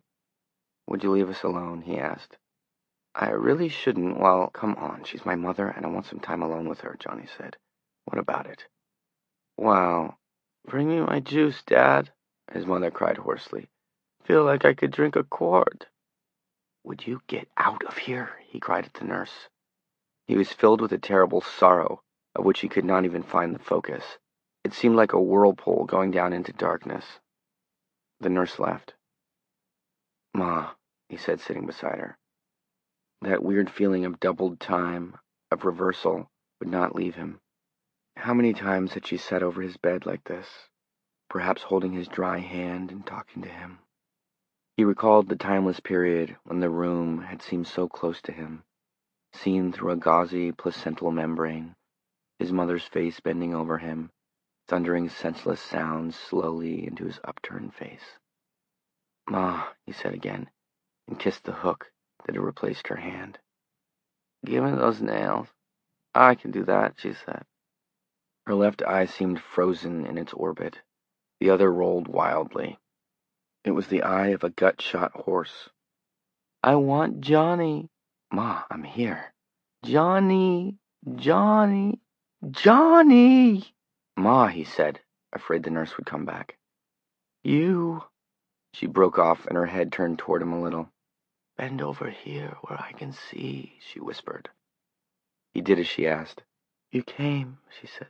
Thank you. Thank you. Tears began to ooze from the good eye. The bad one, the one on the side of her face that had been frozen by the shock, stared indifferently upward. Sure I came. I saw you, she whispered. What a power God has given you, Johnny. Didn't I tell you? Didn't I say it was so? Yes, you did. He has a job for you, she said. Don't run from him, Johnny. Don't hide away in a cave like Elijah, or make him send a big fish to swallow you up. Don't do that, John. No, I won't. He held her claw hand. His head throbbed. Not the potter, but the potter's clay, John. Remember. All right. Remember that, she said stridently, and he thought, she's going back into nonsense land. But she didn't. At least she went no further into nonsense land than she had been since he came out of his coma. Heed the still, small voice when it comes, she said. Yes, Ma, I will. Her head turned a tiny bit on the pillow, and was she smiling? You think I'm crazy, I guess. She twisted her head a little more, so she could look directly at him. But that doesn't matter. You'll know the voice when it comes. It'll tell you what to do. It told Jeremiah, and Daniel, and Amos, and Abraham. It'll come to you. It'll tell you. And when it does, Johnny, do your duty. Okay, Mom. What a power, she murmured. Her voice was growing furry and indistinct. What a power God has given you. I knew. I always knew. Her voice trailed off. The good eye closed. The other stared blankly forward. Johnny sat with her another 5 minutes, then got up to leave.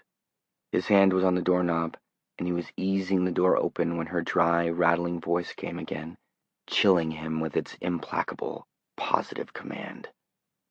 Do your duty, John? Yes, Ma. It was the last time he ever spoke to her. She died at 5 minutes past 8 on the morning of August 20th. Somewhere north of them, Walt and Sarah Hazlitt were having a discussion about Johnny that was almost an argument, and somewhere south of them, Greg Stilson was cutting himself some prime asshole. Chapter 13. 1. You don't understand, Greg Stilson said in a voice of utter, reasonable patience to the kid sitting in the lounge at the back of the Ridgeway police station. The kid, shirtless, was tilted back in a padded folding chair and drinking a bottle of Pepsi. He was smiling indulgently at Greg Stilson, not understanding that twice was all Greg Stilson ever repeated himself, understanding that there was one prime asshole in the room, but not yet understanding who it was. That realization would have to be brought home to him, forcibly if necessary. Outside, the late August morning was bright and warm. Birds sang in the trees, and Greg felt his destiny was closer than ever. That was why he would be careful with this prime asshole. This was no long-haired bike freak with a bad case of bow legs and BO. This kid was a college boy. His hair was moderately long, but squeaky clean, and he was George Harvey's nephew. Not that George cared for him much. George had fought his way across Germany in 1945, and he had 2 words for those long-haired freaks, and those 2 words were not happy birthday. But he was blood, and George was a man to be reckoned with on the town council. "See what you can do with him," George had told Greg when Greg informed him that Chief Wiggins had arrested his sister's kid. But his eyes said, "Don't hurt him. He's blood." The kid was looking at Greg with lazy contempt. "I understand," he said. "Your deputy dog took my shirt, and I want it back. And you better understand something. If I don't get it back, I'm going to have the American Civil Liberties Union down on your red neck." Greg got up, went to the steel-gray file cabinet opposite the soda machine, pulled out his key ring, selected a key, and opened the cabinet. From atop a pile of accident and traffic forms, he took a red T-shirt. He spread it open so the legend on it was clear. "Baby, let's fuck." "You were wearing this," Greg said in that same mild voice, "on the street." The kid rocked on the back legs of his chair and swigged some more Pepsi. The little indulgent smile playing around his mouth, almost a sneer, did not change. "That's right," he said, "and I want it back. It's my property." Greg's head began to ache. This smartass didn't realize how easy it would be. The room was soundproofed, and there had been times when that soundproofing had muffled screams. No, he didn't realize. He didn't understand. But keep your hand on it. Don't go overboard. Don't upset the apple cart. Easy to think, usually easy to do, but sometimes his temper got out of hand. Greg reached into his pocket and pulled out his Bic lighter. "So you just go tell your Gestapo chief and my fascist uncle that the First Amendment—" He paused, eyes widening a little. "What are you— Hey! Taking no notice, and at least outwardly calm, Greg struck a light. The Bic's gas flame vroomed upward, and Greg lit the kid's T-shirt on fire. It burned quite well, actually. The front legs of the kid's chair came down with a bang, and he leaped toward Greg with his bottle of Pepsi still in his hand.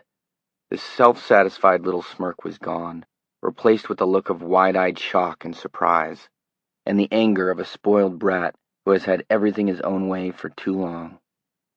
No one ever called him Runt, Greg Stilson thought, and his headache worsened. Oh, he was going to have to be careful. "Give me that," the kid shouted.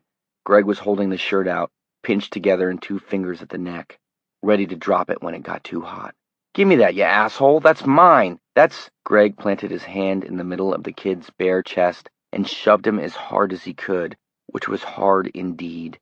The kid went flying across the room, the anger dissolving into total shock, and at last, what Greg needed to see, fear. He dropped the shirt on the tile floor, picked up the kid's Pepsi, and poured what was left in the bottle onto the smoldering T-shirt. It hissed balefully. The kid was getting up slowly, his back pressed against the wall. Greg caught his eyes with his own. The kid's eyes were brown and very, very wide. "We're going to reach an understanding," Greg said, and the words seemed distant to him, behind the sick thud in his head. "We're going to have a little seminar right here in this back room about just who's the asshole. You got my meaning? We're going to reach some conclusions. Isn't that what you college boys like to do, reach conclusions?" The kid drew breath in hitches. He wet his lips, seemed about to speak, and then yelled, "Help!" "Yeah, you need help, all right," Greg said. "I'm going to give you some, too." "You're crazy," George Harvey's nephew said, and then yelled again louder, "Help!" "I may be," Greg said, "sure. But what we got to find out, Sonny, is who the prime asshole is. See what I mean?" He looked down at the Pepsi bottle in his hand. and suddenly he swung it savagely against the corner of the steel cabinet. It shattered, and when the kid saw the scatter of glass on the floor and the jagged neck in Greg's hand pointing toward him, he screamed. The crotch of his jeans, faded almost white, suddenly darkened. His face went the color of old parchment, and as Greg walked toward him, gritting glass under the work boots he wore summer and winter, he cringed against the wall. "When I go out on the street, I wear a white shirt," Greg said. He was grinning, showing white teeth. "Sometimes a tie. When you go out on the street, you wear some rag with a filthy saying on it. So who's the asshole, kiddo?" George Harvey's nephew whined something. His bulging eyes never left the spears of glass jutting from the bottleneck in Greg's hand. "I'm standing here high and dry," Greg said, coming a little closer. "And you got piss running down both legs into your shoes, so who's the asshole?" He began to jab the bottleneck lightly toward the kid's bare and sweaty midriff, and George Harvey's nephew began to cry. This was the sort of kid that was tearing the country in two, Greg thought. The thick wine of fury buzzed and coursed in his head. Stinking yellow, low-bellied crybaby assholes like this. But don't hurt him. Don't kick over the apple cart." "I sound like a human being," Greg said. "And you sound like a pig and a grease pit boy, so who's the asshole?" He jabbed with the bottle again. One of the jagged glass points dimpled the kid's skin just below the right nipple and brought a tiny bead of blood. The kid howled. "I'm talking to you," Greg said. "You better answer up, same as you'd answer up one of your professors. Who's the asshole?" The kid sniveled, but made no coherent sound. "You answer up if you want to pass this exam," Greg said. "I'll let your guts loose all over this floor, boy." And in that instant, he meant it. He couldn't look directly at this welling drop of blood. It would send him crazy if he did, George Harvey's nephew or not. "Who's the asshole?" "Me," the kid said, and began to sob like a small child afraid of the boogeyman, the Alamogoosalam that waits behind the closet door in the dead hours of the night. Greg smiled. The headache thumped and flared. "Well, that's pretty good, you know. That's a start. But it's not good enough. I want you to say, 'I'm an asshole.'" "I'm an asshole," the kid said, still sobbing. Snot flowed from his nose and hung there in a runner. He wiped it away with the back of his hand. "Now I want you to say, 'I'm a prime asshole.'" I'm a prime asshole." "Now you just say one more thing, and maybe we can be done here. You say, 'Thank you for burning up that dirty shirt, Mayor Stilson.'" The kid was eager now. The kid saw his way clear. "Thank you for burning up that dirty shirt." In a flash, Greg ran one of the jagged points from left to right across the kid's soft belly, bringing a line of blood. He barely broke the skin, but the kid howled, as if all the devils of hell were behind him. "You forgot to say Mayor Stilson," Greg said, and just like that, it broke. The headache gave one more massive beat right between his eyes and was gone. He looked down stupidly at the bottleneck in his hand and could barely remember how it had gotten there. Stupid damn thing. He had almost thrown everything away over one numbnuts kid. "Mayor Stilson!" the kid was screaming. His terror was perfect and complete. "Mayor Stilson, Mayor Stilson, Mayor Stilson." "That's good," Greg said. "Son, Mayor Stilson, Mayor Stilson, Mayor..." Greg whacked him hard across the face, and the kid wrapped his head on the wall. He fell silent, his eyes wide and blank. Greg stepped very close to him. He reached out. He closed one hand around each of the kid's ears. He pulled the kid's face forward until their noses were touching. Their eyes were less than half an inch apart. "Now your uncle is a power in this town," he said softly, holding the kid's ears like handles. The kid's eyes were huge and brown and swimming. "I'm a power too, coming to be one, but I ain't no George Harvey. He was born here, raised here, everything. And if you was to tell your uncle what went on in here, he might take a notion to finish me in Ridgeway." The kid's lips were twitching in a nearly soundless blubber. Greg shook the boy's head slowly back and forth by the ears, banging their noses together. "He might not. He was pretty damn mad about that shirt. But he might. Blood ties are strong ties. So you think about this, son. if you was to tell your uncle what went on here, and your uncle squeezed me out, I guess I would come along and kill you. Do you believe that?" "Yeah," the kid whispered. His cheeks were wet, gleaming. "Yes, sir, Mayor Stilson." "Yes, sir, Mayor Stilson." Greg let go of his ears. "Yeah," he said, "I'd kill you. But first I'd tell anybody that'd listen about how you pissed yourself and stood there crying with snot running out of your nose." He turned and walked away quickly, as if the kid smelled bad, and went to the cabinet again. He got a box of Band-Aids from one of the shelves and tossed them across to the kid, who flinched back and fumbled them. He hastened to pick them up off the floor, as if Stilson might attack him again for missing. Greg pointed. "Bathroom over there. You clean yourself up. I'm going to leave you a Ridgeway Pal sweatshirt. I want it mailed back clean, no bloodstains, you understand?" "Yes," the kid whispered. "Sir!" Stilson screamed at him. "Sir, sir, sir! Can't you remember that?"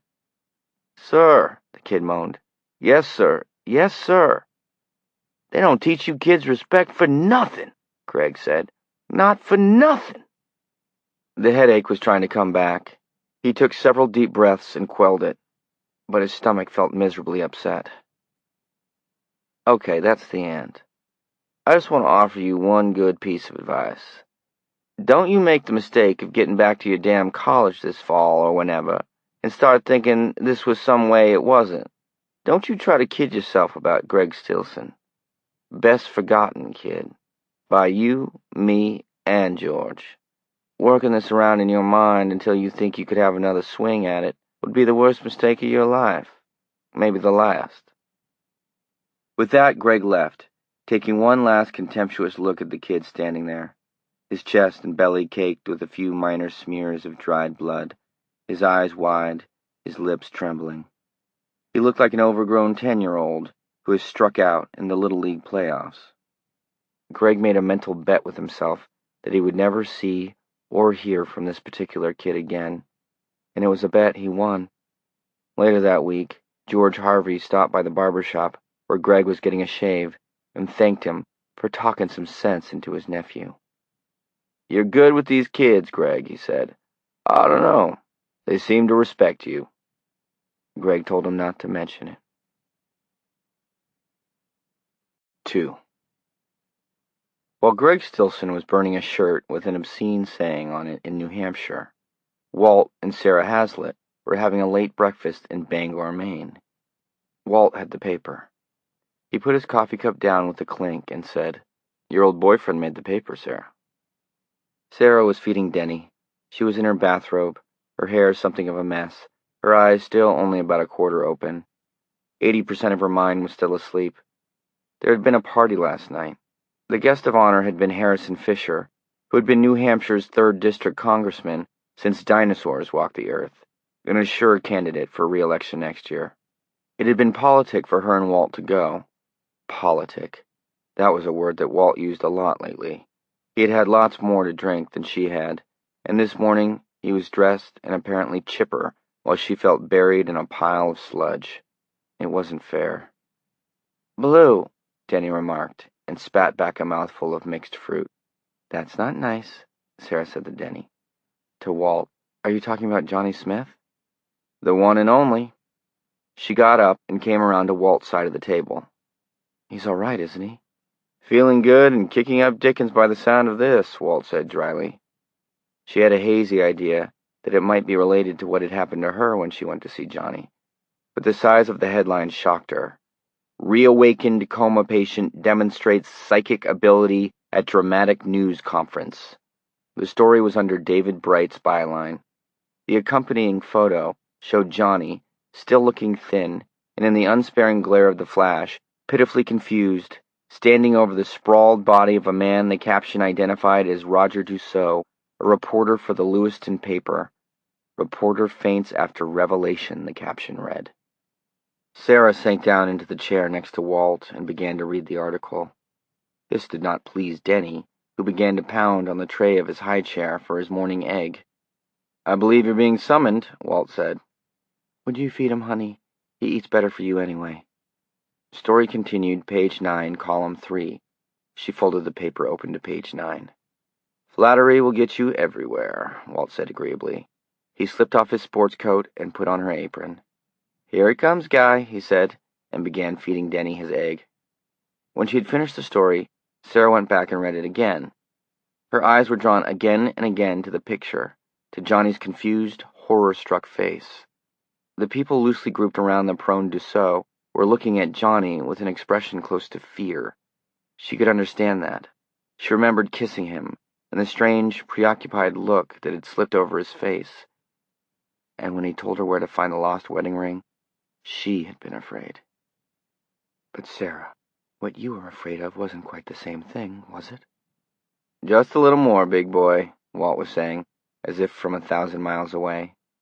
Sarah looked up at them, sitting together in a bar of moat-dusted sunlight, her apron flapping between Walt's knees, and she was suddenly afraid again.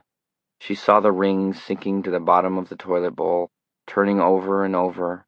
She heard the small clink as it struck the porcelain. She thought of Halloween masks, of the kids saying, "I love to see this guy take a beating." She thought of promises made and never kept, and her eyes went to this thin newsprint face, looking at her with such haggard, wretched surprise. Gimmick, anyway, Walt said, hanging up her apron. He'd gotten Denny to eat the egg, every bit of it, and now their son and heir was sucking contentedly away at a juice bottle. Huh? Sarah looked up as he came over to her. I said that for a man who must have almost $500,000 worth of hospital bills outstanding, it's a hell of a good gimmick. What are you talking about? What do you mean, gimmick? Sure, he said, apparently missing her anger. You can make $7,000, maybe $10,000 doing a book about the accident in the coma. But if he came out of the coma psychic, the sky's the limit. That's one hell of an allegation, Sarah said, and her voice was thin with fury. He turned to her, his expression first one of surprise, and then of understanding. The understanding look made her angrier than ever. If she had a nickel for every time Walt Hazlitt had thought he understood her, they could fly first class to Jamaica. Look, I'm sorry I brought it up, he said. Johnny would no more lie than the Pope would, you know. He bellowed laughter, and in that moment she nearly picked up his own coffee cup and threw it at him. Instead, she locked her hands together tightly under the table and squeezed them. Denny goggled at his father, and then burst into his own peal of laughter. Honey, Walt said, I have nothing against him. I have nothing against what he's doing. In fact, I respect him for it. If that fat old mossback Fisher can go from a broke lawyer to a millionaire during 15 years in the House of Representatives, then this guy should have a perfect right to pick up as much as he can playing psychic. Johnny doesn't lie, she repeated tonelessly. It's a gimmick for the Blue Rinse Brigade, who read the weekly tabloids and belong to the Universe Book Club, he said cheerily. Although I will admit that a little second sight would come in handy during jury selection in this damn Timmins trial. Johnny Smith doesn't lie, she repeated, and heard him saying, It slipped off your finger. You were putting his shaving stuff into one of those side pockets, and it just slipped off. You go up in the attic and look, Sarah. You'll see. But she couldn't tell Walt that. Walt didn't know she had been to see Johnny. Nothing wrong in going to see him, her mind offered uneasily. No, but how would he react to the news that she had thrown her original wedding ring into the toilet and flushed it away? He might not understand the sudden twitch of fear that had made her do it, the same fear she saw mirrored on those other newsprint faces, and to some degree on Johnny's own. No, Walt might not understand that at all. After all, throwing your wedding ring into the toilet and then pushing the flush did suggest a certain vulgar symbolism. All right, Walt was saying. He doesn't lie. But I just don't believe, Sarah said softly. Look at the people behind him, Walt. Look at their faces. They believe. Walt gave them a cursory glance. Sure, the way a kid believes in a magician as long as the trick is ongoing. You think this fellow Dussault was a shill? According to the article, he and Johnny had never met before. That's the only way the illusion will work, Sarah, Walt said patiently. It doesn't do a magician any good to pull a bunny out of a rabbit hutch, only out of a hat. Either Johnny Smith knew something, or he made a terribly good guess, based on this guy Dussault's behavior at the time. But I repeat, I respect him for it. He got a lot of mileage out of it, If it turns him a buck, more power to him. In that moment she hated him, loathed him, this good man she had married. There was really nothing so terrible on the reverse side of his goodness, his steadiness, his mild good humor, just the belief, apparently grounded in the bedrock of his soul, that everybody was looking out for number one, each with his or her own little racket. This morning he could call Harrison Fisher a fat old mossback. Last night he had been bellowing with laughter at Fisher's stories about Greg Stilson, the funny mayor of some town or other, and who might just be crazy enough to run as an independent in the House race next year. No, in the world of Walt Hazlitt, no one had psychic powers, and there were no heroes, and the doctrine of we have to change the system from within was all-powerful. He was a good man, a steady man. He loved her and Denny, but suddenly her soul cried out for Johnny and the 5 years together of which they had been robbed, or the lifetime together. A child with darker hair. "You better get going, babe," she said quietly. "They'll have your guy Timmons in stocks and bonds, or whatever they are." "Sure," he smiled at her. The summation done, session adjourned. "Still friends?" "Still friends." But he knew where the ring was. He knew. Walt kissed her, his right hand resting lightly on the back of her neck. He always had the same thing for breakfast. He always kissed her the same way. Someday they were going to Washington, and no one was psychic. 5 minutes later he was gone, backing their little red Pinto out onto Pond Street, giving his usual brief toot on the horn, and putting away. She was left alone with Denny, who was in the process of strangling himself while he tried to wiggle under his high chair tray. "You're going at that all wrong, Sluggo," Sarah said, crossing the kitchen and unlatching the tray. "Blue," Denny said, disgusted with the whole thing. Speedy Tomato, their tomcat, sauntered into the kitchen at his usual slow, hip-shot, juvenile delinquent stride, and Denny grabbed him, making little chuckling noises. Speedy laid his ears back and looked resigned. Sarah smiled a little and cleared the table. Inertia. A body at rest tends to remain at rest, and she was at rest. Never mind Walt's darker side. She had her own. She had no intention of doing more than sending Johnny a card at Christmas. It was better, safer that way, because a body in motion tends to keep moving. Her life here was good. She had survived Dan.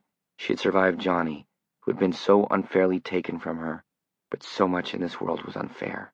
She'd come through her own personal rapids to this smooth water, and here she would stay. This sunshiny kitchen was not a bad place. Best to forget county fairs, wheels of fortune, and Johnny Smith's face. As she ran water into the sink to do the dishes, she turned on the radio and caught the beginning of the news. The first item made her freeze with a just-washed plate in one hand, her eyes looking out over their small backyard in startled contemplation. Johnny's mother had had a stroke while watching a TV report on her son's press conference. She had died this morning, not an hour ago. Sarah dried her hands, snapped off the radio, and pried Speedy Tomato out of Denny's hands. She carried her boy into the living room and popped him into his playpen. Denny protested this indignity with loud, lusty howls of which she took no notice. She went to the telephone and called the EMMC. A switchboard operator who sounded tired of repeating the same piece of intelligence over and over again told her that John Smith had discharged himself the night before, slightly before midnight. She hung up the phone and sat down in a chair. Denny continued to cry from his playpen. Water ran into the kitchen sink. After a while she got up, went into the kitchen, and turned it off. Chapter 14. 1. The man from Inside View showed up on October 16th, not long after Johnny had walked up to get the mail. His father's house was set well back from the road. The gravel driveway was nearly a quarter of a mile long, running through a heavy stand of second-growth spruce and pine. Johnny did the total round trip every day. At first, he had returned to the porch trembling with exhaustion, his legs on fire, his limp so pronounced that he was really lurching along. But now, a month and a half after the first time, when the half a mile had taken him an hour to do, the walk had become one of his day's pleasures, something to look forward to. Not the mail, but the walk. He had begun splitting wood for the coming winter, a chore Herb had been planning to hire out since he himself had landed a contract to do some inside work on a new housing project in Libertyville. "You know when old age has started looking over your shoulder, John," he had said with a smile. "It's when you start looking for inside work as soon as fall rolls around." Johnny climbed the porch and sat down in the wickered chair beside the glider, uttering a small sound of relief. He propped his right foot on the porch railing, and with a grimace of pain used his hands to lift his leg over it. That done, he began to open his mail. It had tapered off a lot just lately. During the first week he'd been back here in Pownell, there had sometimes been as many as 24 letters and 8 or 9 packages a day, most of them forwarded through the EMMC, a few of them sent to general delivery, Pownell and assorted variant spellings, Pownell, Pownell, and, in one memorable case, Poonuts. Most of them were from disassociated people who seemed to be drifting through life in search of any rudder. There were children who wanted his autograph, women who wanted to sleep with him, both men and women seeking advice to the lovelorn. Some sent Lucky Charms, some sent horoscopes. A great many of the letters were religious in nature, and in these badly spelled missives, usually written in a large and careful handwriting, but one step removed from the scrawl of a bright first grader, he seemed to feel the ghost of his mother. He was a prophet, these letters assured him, come to lead the weary and disillusioned American people out of the wilderness. He was a sign that the last times were at hand. To this date, October 16th, he had received 8 copies of Hal Lindsey's The Late Great Planet Earth. His mother surely would have approved of that one. He was urged to proclaim the divinity of Christ and put a stop to the loose morals of youth. These letters were balanced off by the negative contingent, which was smaller but just as vocal, if usually anonymous. One correspondent, writing in grubby pencil on a sheet of yellow legal paper, proclaimed him the Antichrist and urged him to commit suicide. 4 or 5 of the letter writers had inquired about how it felt to murder your own mother. A great many wrote to accuse him of perpetrating a hoax. One wit wrote, "Precognition, telepathy, bullshit. Eat my dong, you extrasensory turkey." And then they sent things. That was the worst of it. Every day on his way home from work, Herb would stop at the Pownell post office and pick up the packages that were too big to fit in their mailbox. The notes accompanying the things were all essentially the same. A low-grade scream. "Tell me, tell me, tell me." "This scarf belonged to my brother, who disappeared on a fishing trip in the Allagash in 1969. I feel very strongly that he is still alive. Tell me where he is." "This lipstick came from my wife's dressing table. I think she's having an affair, but I'm not sure. Tell me if she is." "This is my son's ID bracelet. He never comes home after school anymore. He stays out until all hours. I'm worried sick. Tell me what he's doing." A woman in North Carolina, God knew how she had found out about him, the press conference in August had not made the national media, sent a charred piece of wood. Her house had burned down, her letter explained, and her husband and 2 of her 5 children had died in the blaze. The Charlotte Fire Department said it was faulty wiring, but she simply couldn't accept that. It had to be arson. She wanted Johnny to feel the enclosed blackened relic and tell her who had done it, so the monster would spend the rest of his life rotting in prison. Johnny answered none of the letters and returned all the objects, even the charcoaled hunk of wood, at his cost and with no comment. He did touch some of them. Most, like the charred piece of wallboard from the grief-stricken woman in Charlotte, told him nothing at all. But when he touched a few of them, disquieting images came, like waking dreams. In most cases, there was barely a trace. A picture would form and fade in seconds, leaving him with nothing concrete at all, only a feeling. But one of them. It had been the woman who sent the scarf in hopes of finding out what had happened to her brother. It was a white knitted scarf, no different from a million others. But as he handled it, the reality of his father's house had suddenly been gone, and the sound of the television in the next room rose and flattened, until it was the sound of drowsing summer insects and the faraway babble of water. Wood smells in his nostrils, green shafts of sunlight falling through great old trees. The ground had been soggy for the last 3 hours or so, squelchy, almost swamp-like. He was scared, plenty scared, but he had kept his head. If you were lost in the big North Country and panicked, they might as well carve your headstone. He had kept pushing south. It had been 2 days since he had gotten separated from Stiv and Rocky and Logan. They had been camping near... But that wouldn't come. It was in the dead zone. Some stream, trout fishing, and it had been his own damn fault. He had been pretty damn drunk. Now he could see his pack leaning against the edge of an old and moss-grown blowdown, white deadwood poking through the green here and there like bones. He could see his pack, yes, but he couldn't reach it because he had walked a few yards away to take a leak, and he had walked into a really squelchy place, mud almost to the top of his LL Bean boots, and he had tried to back out, find a drier place to do his business, but he couldn't get out. He couldn't get out because it wasn't mud at all. It was something else. He stood there looking around fruitlessly for something to grab onto, almost laughing at the idiocy of having walked right into a patch of quicksand while looking for a place to take a piss. He stood there, at first positive that it must be a shallow patch of quicksand, at the very worst over his boot tops, another tale to tell when he was found. He stood there, and real panic did not begin to set in until the quicksand oozed implacably over his knees. He began to struggle then, forgetting that if you got your stupid self into quicksand, you were supposed to remain very still. In no time at all, the quicksand was up to his waist, and now it was chest high, sucking at him like great brown lips, constricting his breathing. He began to scream, and no one came.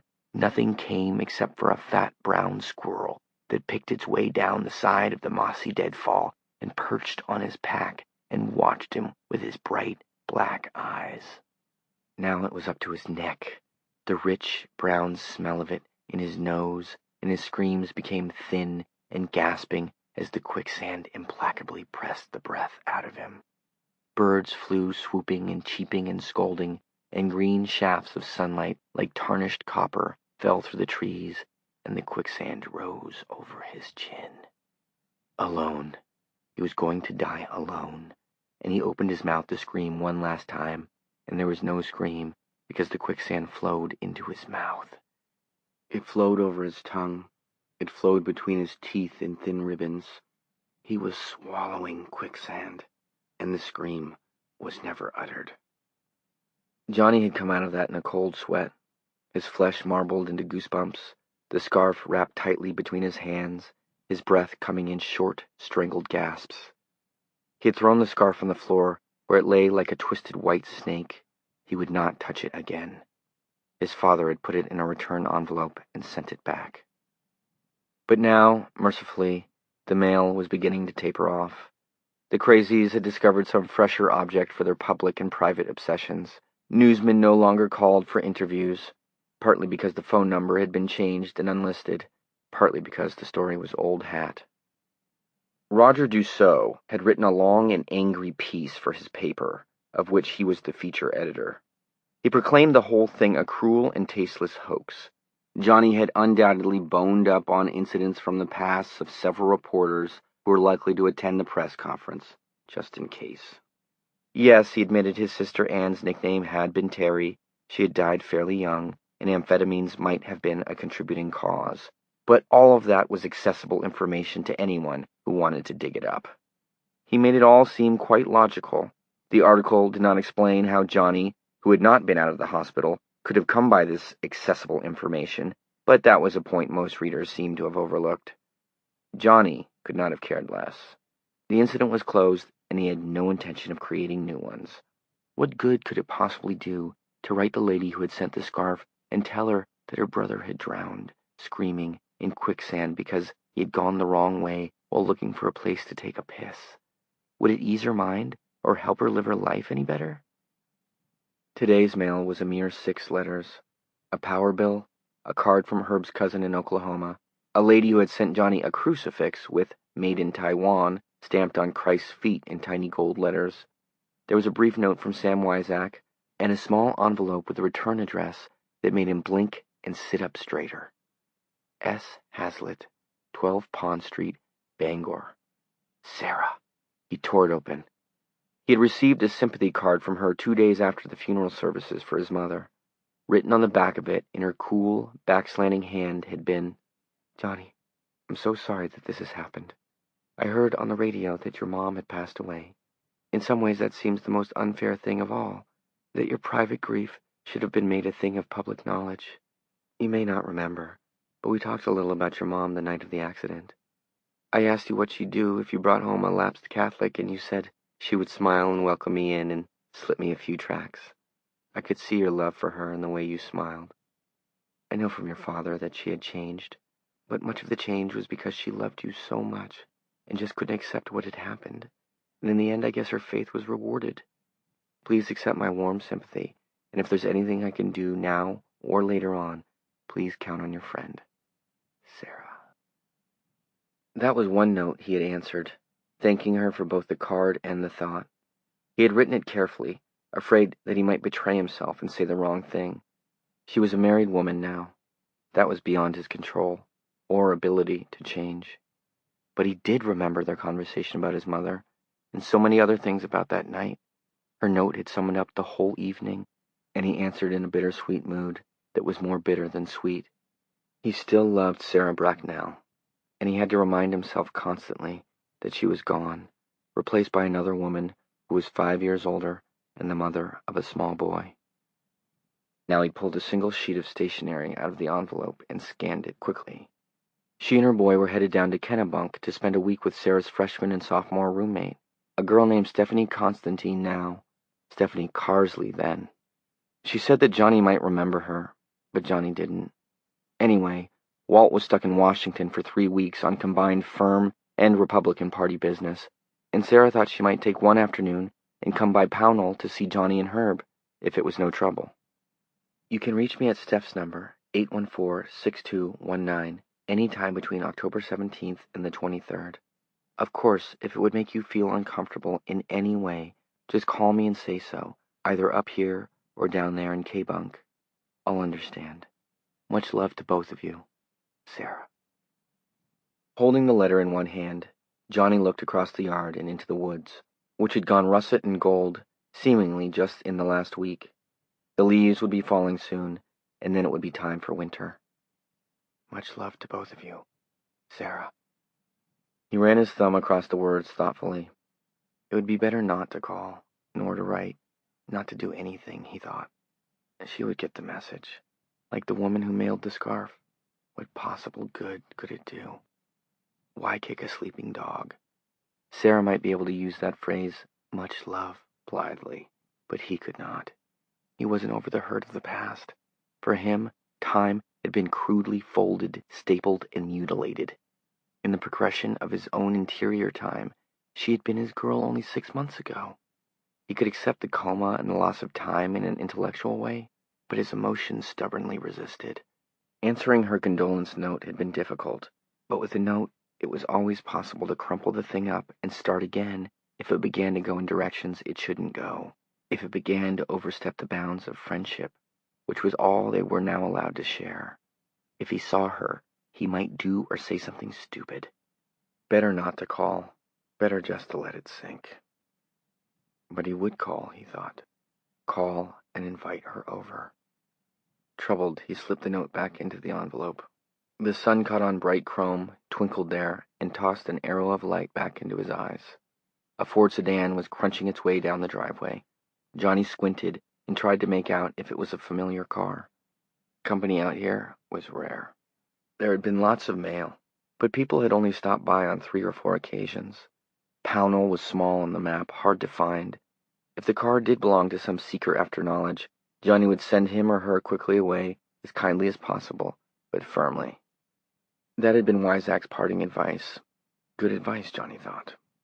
Don't let anyone rope you into the role of consulting Swami, John. Give no encouragement, and they will forget. It may seem heartless to you at first. Most of them are misguided people with too many problems and only the best of intentions. But it is a question of your life, your privacy. So be firm. And so he had been. The Ford pulled into the turnaround between the shed and the woodpile, and as it swung around, Johnny saw the small hurt sticker in the corner of the windshield. A very tall man, in very new blue jeans, and a red plaid hunting shirt that looked as if it had just come out of an LL Bean box, got out of the car and glanced around. He had the air of a man who is not used to the country, a man who knows there are no more wolves or cougars in New England, but who wants to make sure all the same.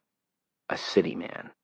He glanced up at the porch, saw Johnny, and raised one hand in greeting. "Good afternoon," he said. He had a flat city accent as well. Brooklyn, Johnny thought, and he sounded as if he were talking through a saltine box. "Hi," Johnny said. "Lost?"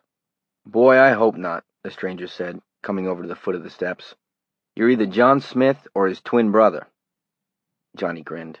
"I don't have a brother, so I guess you found your way to the right door. Can I do something for you?" "Well, maybe we can do something for each other." The stranger mounted the porch steps and offered his hand. Johnny shook it. "My name is Richard Dees, Inside View magazine." His hair was cut in a fashionable ear-length style, and it was mostly gray. Dyed gray, Johnny thought with some amusement. What could you say about a man who sounded as if he were talking through a saltine box and dyed his hair gray? "Maybe you've seen the magazine." "Oh, I've seen it. They sell it at the checkout counters in the supermarket." "I'm not interested in being interviewed. Sorry you had to make a trip out here for nothing." "They sold it in the supermarket, all right. The headline did everything but leap off the pulp stock pages and try to mug you. Child killed by creatures from space. Distraught mother cries. The foods that are poisoning your children. 12 psychics predict California earthquake by 1978. "Well, now, an interview wasn't exactly what we were thinking of," Dees said. "May I sit down?" "Really, Mr. Smith, I've flown all the way from New York, and from Boston I came on a little plane that had me wondering what would happen to my wife if I died intestate." "Portland Bangor Airways?" Johnny asked, grinning. "That's what it was," Dees agreed. "All right," Johnny said. "I'm impressed with your valor and your dedication to your job. I'll listen. But only for 15 minutes or so. I'm supposed to sleep every afternoon." This was a small lie in a good cause. 15 minutes should be more than enough." Dees leaned forward. "I'm just making an educated guess, Mr. Smith, but I'd estimate that you must owe somewhere in the neighborhood of $200,000. That rolls somewhere within putting distance of the pin, does it?" Johnny's smile thinned. "What I owe or don't owe," he said, "is my business." "All right, of course, sure. I didn't mean to offend, Mr. Smith. Inside View would like to offer you a job. A rather lucrative job." "No, absolutely not." "If you just give me a chance to lay this out for you," Johnny said. "I'm not a practicing psychic. I'm not a Gene Dixon or an Edgar Cayce or an Alex Tannis. That's over with. The last thing I want to do is rake it up again." "Can I just have a few moments?" "Mr. Dees, you don't seem to understand what I'm—" "Just a few moments," Dees smiled winningly. "How did you find out where I was, anyway?" "We have a stringer on a mid-Maine paper called the Kennebec Journal. He said that, although you dropped out of the public view, you were probably staying with your father." "Well, I owe him a real debt of thanks, don't I?" "Sure," Dees said easily. "I'm betting you'll think so when you hear the whole deal. May I?" "All right," Johnny said. "But just because you flew up here on Panic Airlines, I'm not going to change my mind." "Well, however you see it, it's a free country, isn't it?" "Sure it is. Inside View specializes in a psychic view of things, Mr. Smith, as you probably know. Our readers, to be perfectly frank, are out of their gourds for this stuff. We have a weekly circulation of 3 million. 3 million readers every week, Mr. Smith. How is that for a long shot straight down the fairway? How do we do it? We stick with the upbeat, the spiritual." "Twin babies eaten by killer bear," Johnny murmured. Dees shrugged. "Sure, well, it's a tough old world, isn't it? People have to be informed about these things. It's their right to know. But for every downbeat article, we've got 3 others telling our readers how to lose weight painlessly, how to find sexual happiness and compatibility, how to get closer to God." "Do you believe in God, Mr. Dees?" "Actually, I don't," Dees said, and smiled his winning smile. "But we live in a democracy, greatest country on earth, right? Everyone is a captain of his own soul. No, the point is our readers believe in God. They believe in angels and miracles, and exorcisms and devils and black masses. Right. You catch. It's a spiritual audience. They believe all this psychic bourgeois. We have a total of 10 psychics under contract, including Kathleen Nolan, the most famous seer in America. We'd like to put you under contract, Mr. Smith. Would you? Indeed we would. What would it mean for you? Your picture in a short column would appear roughly 12 times a year. When we run one of our all-psychic issues. Inside views, 10 famous psychics preview the second Ford administration, that sort of thing. We always do a New Year's issue and one each 4th of July on the course of America over the next year. That's always a very informative issue. Lots of chip shots on foreign policy and economic policy in that one, plus assorted other goodies. I don't think you understand, Johnny said. He was speaking very slowly, as if to a child. I've had a couple of precognitive bursts. I suppose you could say I saw the future, but I don't have any control over it. I could no more come up with the prediction for the second Ford administration, if there ever is one, than I could milk a bull. Dees looked horrified. Who said you could? Staff writers do all those columns. Staff? Johnny gaped at Dees, finally shocked. Of course, Dees said impatiently. Look, one of our most popular guys over the last couple of years has been Frank Ross, the guy who specializes in natural disasters. Hell of a nice guy, but Jesus Christ, he quit school in the 9th grade. He did 2 hitches in the Army and was swamping out Greyhound buses at the Port Authority terminal in New York when we found him. You think we'd let him write his own column? He'd misspell cat. But the predictions? A free hand. Nothing but a free hand. But you'd be surprised how often these guys and gals get stuck for a real whopper. Whopper, Johnny repeated, bemused. He was a little surprised to find himself getting angry. His mother had bought Inside View for as long as he could remember, all the way back to the days when they had featured pictures of bloody car wrecks, decapitations, and bootlegged execution photos. She had sworn by every word. Presumably the greater part of Inside View's other 2,999,999 readers did as well. And here sat this fellow with his dyed gray hair, and his $40 shoes, and his shirt with the store creases still in it, talking about whoppers. But it all works out, Dees was saying. If you ever get stuck, all you have to do is call us collect, and we all take it into the pro shop together and come up with something. We have the right to anthologize your columns in our yearly book, Inside View of Things to Come. You're perfectly free to sign any contract you can get with a book publisher, however. All we get is first refusal on the magazine rights, and we hardly ever refuse, I can tell you. And we pay very handsomely. That's over and above whatever figure we contract for. Gravy on your mashed potatoes, you might say, Dees chuckled. And what might that figure be? Johnny asked slowly. He was gripping the arms of his rocker. A vein in his right temple pulsed rhythmically. $30,000 per year for 2 years, Dees said. And if you prove popular, that figure would become negotiable. Now, all our psychics have some area of expertise. I understand that you're good with objects. Dees' eyes became half-lidded, dreamy. I see a regular feature, twice monthly maybe. We don't want to run a good thing into the ground. John Smith invites inside viewers to send in personal belongings for psychic examination. Something like that. We'd make it clear, of course, that they should send in inexpensive stuff because nothing could be returned. But you'd be surprised. Some people are as crazy as bedbugs, God love them. You'd be surprised at some of the stuff that would come in. Diamonds, gold coins, wedding rings. And we could attach a rider in the contract specifying that all objects mailed in would become your personal property. Now Johnny began to see tones of dull red before his eyes. People would send things in and I'd just keep them. That's what you're saying. Sure, I don't see any problem with that. It's just a question of keeping the ground rules clear up front. A little extra gravy for those mashed potatoes. Suppose, Johnny said, carefully keeping his voice even and modulated. Suppose I got stuck for a whopper, as you put it, and I just called in and said President Ford was going to be assassinated on September 31st, 1976. Not because I felt he was, but because I was stuck. Well, September only has 30 days, you know, Dees said. But otherwise I think it's a hole-in-one. You're going to be a natural, Johnny. You think big. That's good. You'd be surprised how many of these people think small, afraid to put their mouths where the money is, I suppose.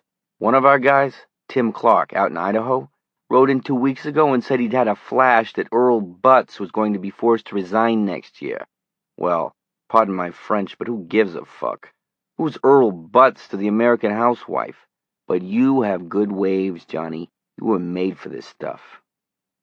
Good waves, Johnny muttered. Dees was looking at him curiously. You feel all right, Johnny? You look a little white. Johnny was thinking of the lady who had sent the scarf. Probably she read Inside View, too. Let me see if I can summarize this, he said. You'd pay me $30,000 a year for my name. And your picture, don't forget. And my picture. For a few ghost-written columns. Also a feature where I tell people what they want to know about objects they send in. As an extra added attraction, I get to keep the stuff, if the lawyers can work it out, as my personal property. That the deal? That's the bare bones of the deal, Johnny. The way these things feed each other, it's just amazing. You'll be a household word in 6 months, and after that, the sky's the limit.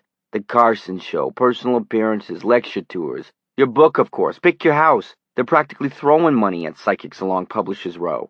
Kathy Nolan started with a contract like the one we're offering you, and she makes over $200,000 a year now. Also, she founded her own church, and the IRS can't touch dime one of her money. She doesn't miss a trick, does our Kathy? Dees leaned forward, grinning. I tell you, Johnny, the sky is the limit. I'll bet.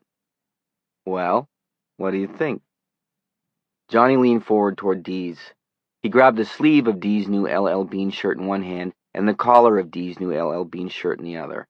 Hey, what the hell do you think you're doing? Johnny bunched the shirt in both hands and drew Dees forward. 5 months of daily exercise had toned up the muscles in his hands and arms to a formidable degree. You asked me what I thought, Johnny said. His head was beginning to throb and ache. I'll tell you. I think you're a ghoul, a grave robber of people's dreams.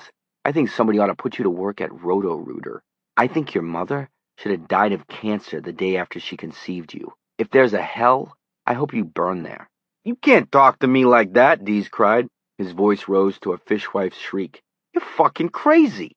Forget it. Forget the whole thing, you stupid hick son of a bitch. You had your chance. Don't come crawling around. Furthermore, you sound like you're talking through a saltine box, Johnny said, standing up. He lifted Dees with him. The tails of his shirt popped out of the waistband of his new jeans, revealing a fishnet undershirt underneath.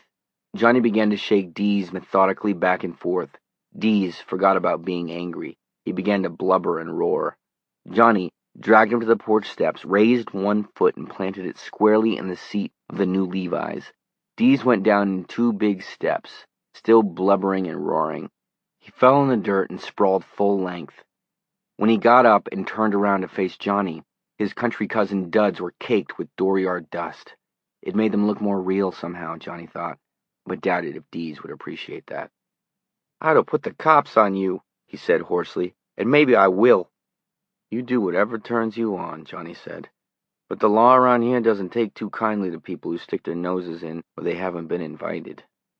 Dee's face worked in an uneasy contortion of fear, anger, and shock. God help you if you ever need us, he said. Johnny's head was aching fiercely now, but he kept his voice even. That's all right, he said. I couldn't agree more. You're going to be sorry, you know. 3 million readers. That cuts both ways. When we get done with you, the people in this country wouldn't believe you if you predicted spring in April. They wouldn't believe you if you said the World Series is going to come in October.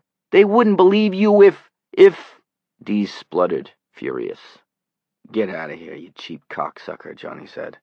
You can kiss off that book, Dees screamed, apparently summoning up the worst thing he could think of. With his working knotted face and his dust-caked shirt, he looked like a kid having a Class A tantrum. His Brooklyn accent had deepened and darkened to the point where it was almost a patois. They'll laugh you out of every publishing house in New York. Nightstand readers wouldn't touch you when I get done with you. There are ways of fixing smart guys like you, and we got 'em, fuckhead. I guess I'll go get my Remy and shoot myself a trespasser, Johnny remarked. Dees retreated to his rental car, still shouting threats and obscenities. Johnny stood on the porch and watched him, his head thudding sickly.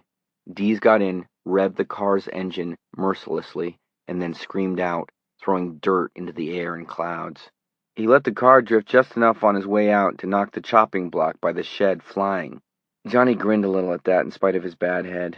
He could set up the chopping block a lot more easily than Dees was going to be able to explain the big dent in that Ford's front fender to the Hertz people. Afternoon sun twinkled on chrome again as Dees sprayed gravel all the way up the driveway to the road. Johnny sat down in the rocker again and put his forehead in his hand and got ready to wait out the headache. 2. "You're going to do what?" the banker asked. Outside and below, traffic passed back and forth along the bucolic main street of Ridgeway, New Hampshire. On the walls of the banker's pine-paneled third-floor office were Frederick Remington prints and photographs of the banker at local functions. On his desk was a lucite cube, and embedded in this cube were pictures of his wife and his son. "I'm going to run for the House of Representatives next year," Greg Stilson repeated. He was dressed in khaki suntan pants, a blue shirt with the sleeves rolled up, and a black tie with a single blue figure. He looked out of place in the banker's office somehow, as if at any moment he might rise to his feet and begin an aimless, destructive charge around the room, knocking over furniture, sweeping the expensively framed Remington prints to the floor, pulling the drapes from their rods. The banker, Charles Chuck Gendron, president of the local Lions Club, laughed, a bit uncertainly. Stilson had a way of making people feel uncertain. As a boy he had been scrawny, perhaps. He liked to tell people that a high wind would have blown me away.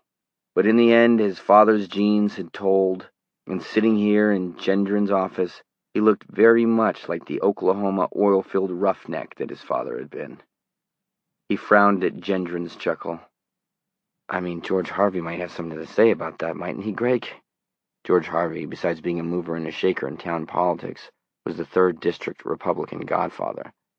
"George won't say boo," Greg said calmly. There was a salting of gray in his hair, but his face suddenly looked very much like the face of a man who long ago had kicked a dog to death in an Iowa farmyard. His voice was patient.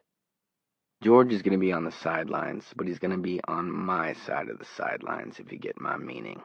I ain't going to be stepping on his toes because I'm going to run as an independent. I don't have 20 years to spend learning the ropes and licking boots." Chuck Gendron said hesitantly, "You're kidding me, aren't you, Greg?" Greg's frown returned. It was forbidding. "Chuck, I never kid. People, they think I kid. The union leader and those yo-yos on the Daily Democrat, they think I kid. But you go see George Harvey. You ask him if I kid around or if I get the job done. He ought to know better, too. After all, we buried some bodies together, didn't we, Chuck?" The frown metamorphosed into a somehow chilling grin. Chilling to Gendron, perhaps, because he had allowed himself to be pulled along on a couple of Greg Stilson's development schemes. They had made money, yes, of course they had. That wasn't the problem. But there had been a couple of aspects of the Sunningdale Acres development, and the Laurel Estates deal as well, to be honest, that hadn't been, well, strictly legal. A bribed EPA agent, for one thing. But that wasn't the worst thing. On the Laurel Estates thing, there had been an old man out on the back Ridgeway Road who hadn't wanted to sell, and first the old man's 14 or so chickens had died of some mysterious ailment, and second, there had been a fire in the old man's potato house, and third, when the old man came back from visiting his sister, who was at a nursing home in Keene, one weekend not so long ago, someone had smeared dog shit all over the old man's living room and dining room, and fourth, the old man had sold, and fifth, Laurel Estates was now a fact of life. And maybe sixth, that motorcycle spook Sonny Elliman was hanging around again. He and Greg were good buddies, and the only thing that kept that from being town gossip was the counterbalancing fact that Greg was seen in the company of a lot of heads, hippies, freaks, and cyclists, as a direct result of the drug counseling center he had set up. Plus, Ridgeway's rather unusual program for young drug, alcohol, and road offenders. Instead of fining them or locking them up, the town took out their services in trade. It had been Greg's idea, and a good one, the banker would be the first to admit. It had been one of the things that had helped Greg to get elected mayor. But this was utter craziness. Greg had said something else. Gendron wasn't sure what. "Pardon me," he said. "I asked you how you'd like to be my campaign manager," Greg repeated. "Greg," Gendron had to clear his throat and start again. Greg, you don't seem to understand. Harrison Fisher is the 3rd District representative in Washington.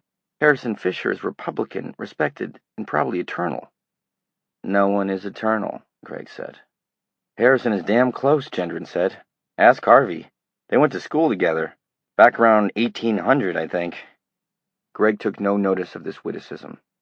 I'll call myself a bull moose or something, and everyone will think I'm kidding around. And in the end, the good people of the 3rd District are going to laugh me all the way to Washington. Greg, you're crazy. Greg's smile disappeared as if it had never been there. Something frightening happened to his face. It became very still, and his eyes widened to show too much of the whites. They were like the eyes of a horse that smells bad water. You don't want to say something like that, Chuck. Ever. The banker felt more than chilled now. Greg, I apologize. It's just that, no. You don't ever want to say that to me, unless you want to find Sonny Elliman waiting for you some afternoon when you go out to get your big fucking Imperial. Gendron's mouth moved, but no sound came out. Greg smiled again, and it was like the sun suddenly breaking through threatening clouds. Never mind.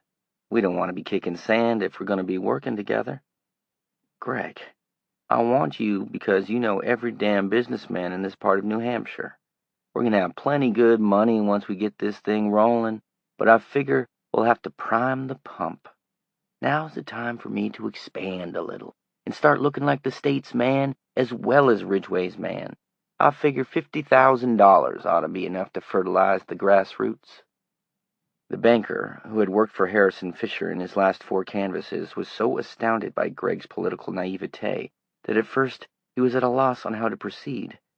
At last he said, Greg, businessmen contribute to campaigns not out of the goodness of their hearts, but because the winner ends up owing them something. In a close campaign, they'll contribute to any candidate who has a chance of winning, because they can write off the loser as a tax loss as well. But the operant phrase is chance of winning. Now Fisher is a shoo-in, Greg supplied. He produced an envelope from his back pocket. Want you to look at these. Gendron looked doubtfully at the envelope, then up at Greg. Greg nodded encouragingly. The banker opened the envelope. There was a long silence in the pine-paneled office after Gendron's initial harsh gasp for breath. It was unbroken except for the faint hum of the digital clock on the banker's desk and the hiss of a match as Greg lit a Philly cheroot. On the walls of the office were Frederick Remington pictures. In the lucite cube were family pictures. Now, spread on the desk were pictures of the banker, with his head buried between the thighs of a young woman with black hair. Or, it might have been red. The pictures were high-grain black and white glossies, and it was hard to tell. The woman's face was very clear. It was not the face of the banker's wife. Some of the residents of Ridgway would have recognized it as the face of one of the waitresses at Bobby Strang's truck stop 2 towns over. The pictures of the banker with his head between the legs of the waitress were the safe ones. Her face was clear, but his was not. In others, his own grandmother would have recognized him. There were pictures of Gendron and the waitress involved in a whole medley of sexual delights.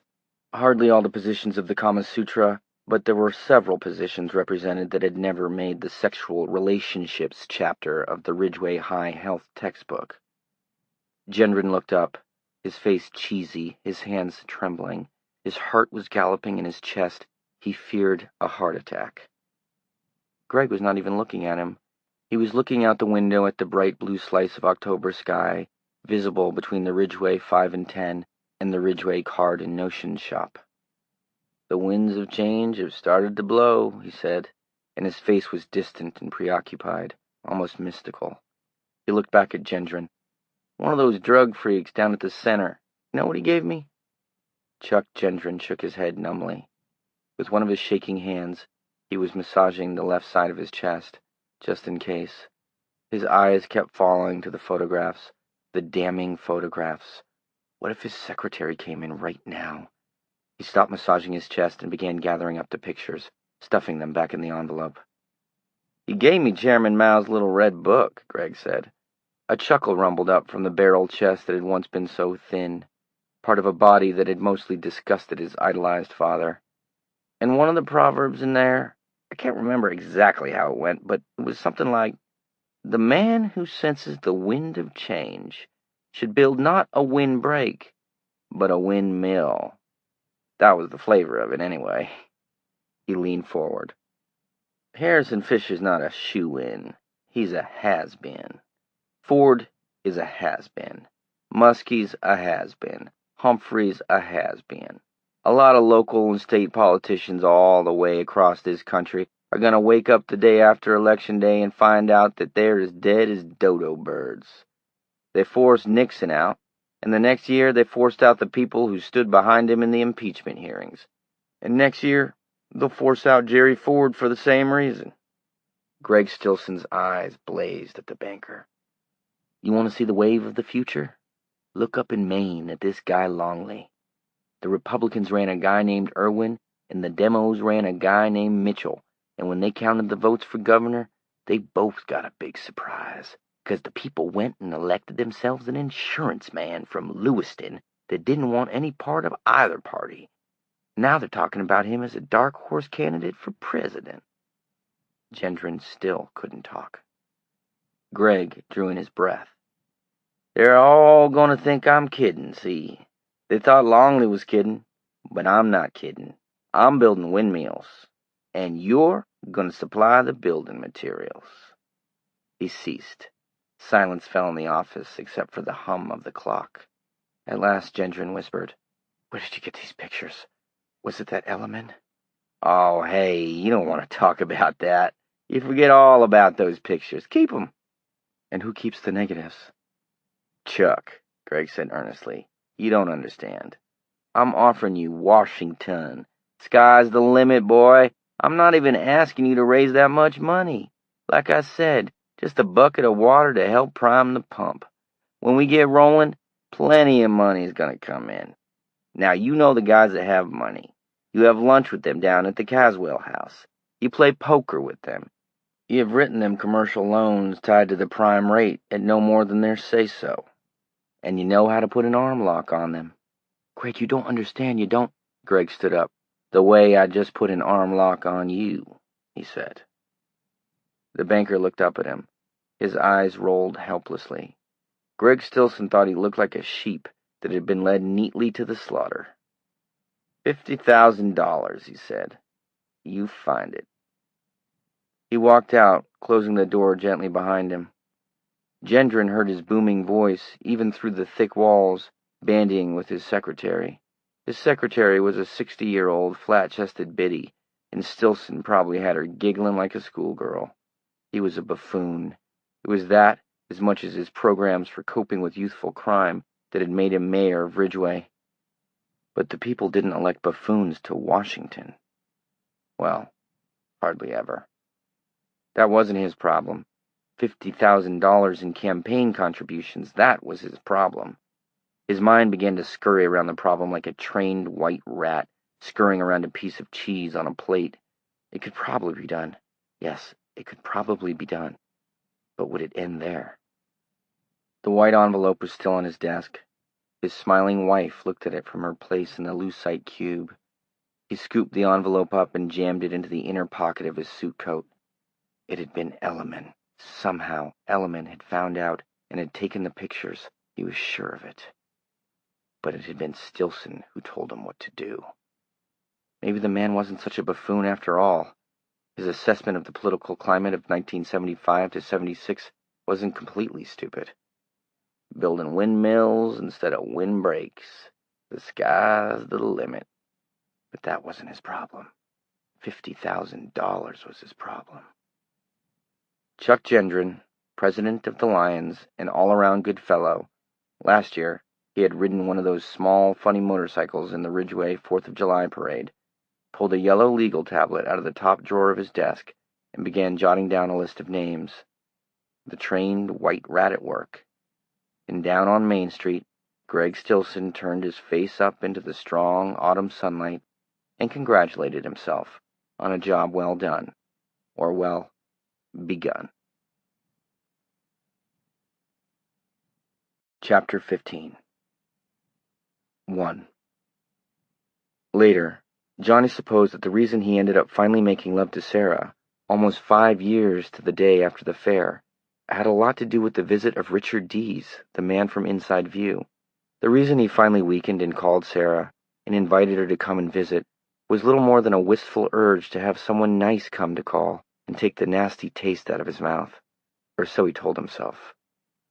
He called her in Kennebunk and got the former roommate, who said Sarah would be right with him.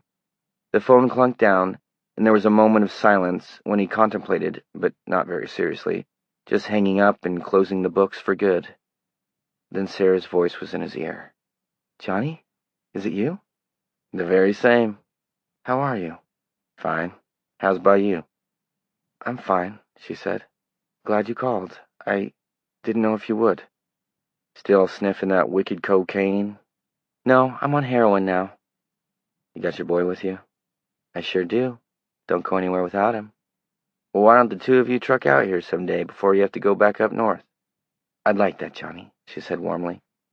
"Dad's working in Westbrook, and I'm chief cook and bottle washer. He gets home around 4:30, and we eat around 5:30. You're welcome to stay for dinner, but be warned, all my best dishes use Franco-American spaghetti as their base." She giggled. "Invitation accepted. Which day's best?" "What about tomorrow or the day after, Sarah?"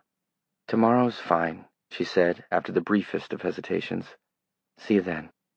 "Take care, Sarah." "You too." He hung up thoughtfully, feeling both excited and guilty, for no good reason at all. But your mind went where it wanted to, didn't it? And where his mind wanted to go now was to examine possibilities maybe best left unconsidered. Well, she knows the things she needs to know. She knows what time Dad comes home. What else does she need to know? And his mind answered itself. "What you gonna do if she shows up at noon?" "Nothing," he answered, and didn't wholly believe it. Just thinking about Sarah, the set of her lips, the small upward tilt of her green eyes, those were enough to make him feel weak and sappy and a little desperate. Johnny went out to the kitchen and slowly began to put together this night's supper, not so important, just for two.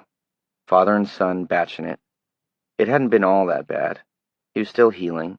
He and his father had talked about the 4.5 years he had missed, about his mother, working around that carefully, but always seeming to come a little closer to the center in a tightening spiral.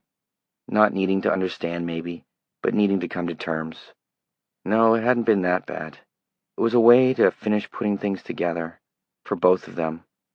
But it would be over in January when he returned to Cleves Mills to teach. He'd gotten his half-year contract from Dave Pelson the week before, had signed it and sent it back. What would his father do then? Go on, Johnny supposed. People had a way of doing that, just going on, pushing through with no particular drama, no big drum rolls. He would get down to visit Herb as often as he could, every weekend, if that felt like the right thing to do. So many things had gotten strange so fast that all he could do was feel his way slowly along, groping like a blind man in an unfamiliar room.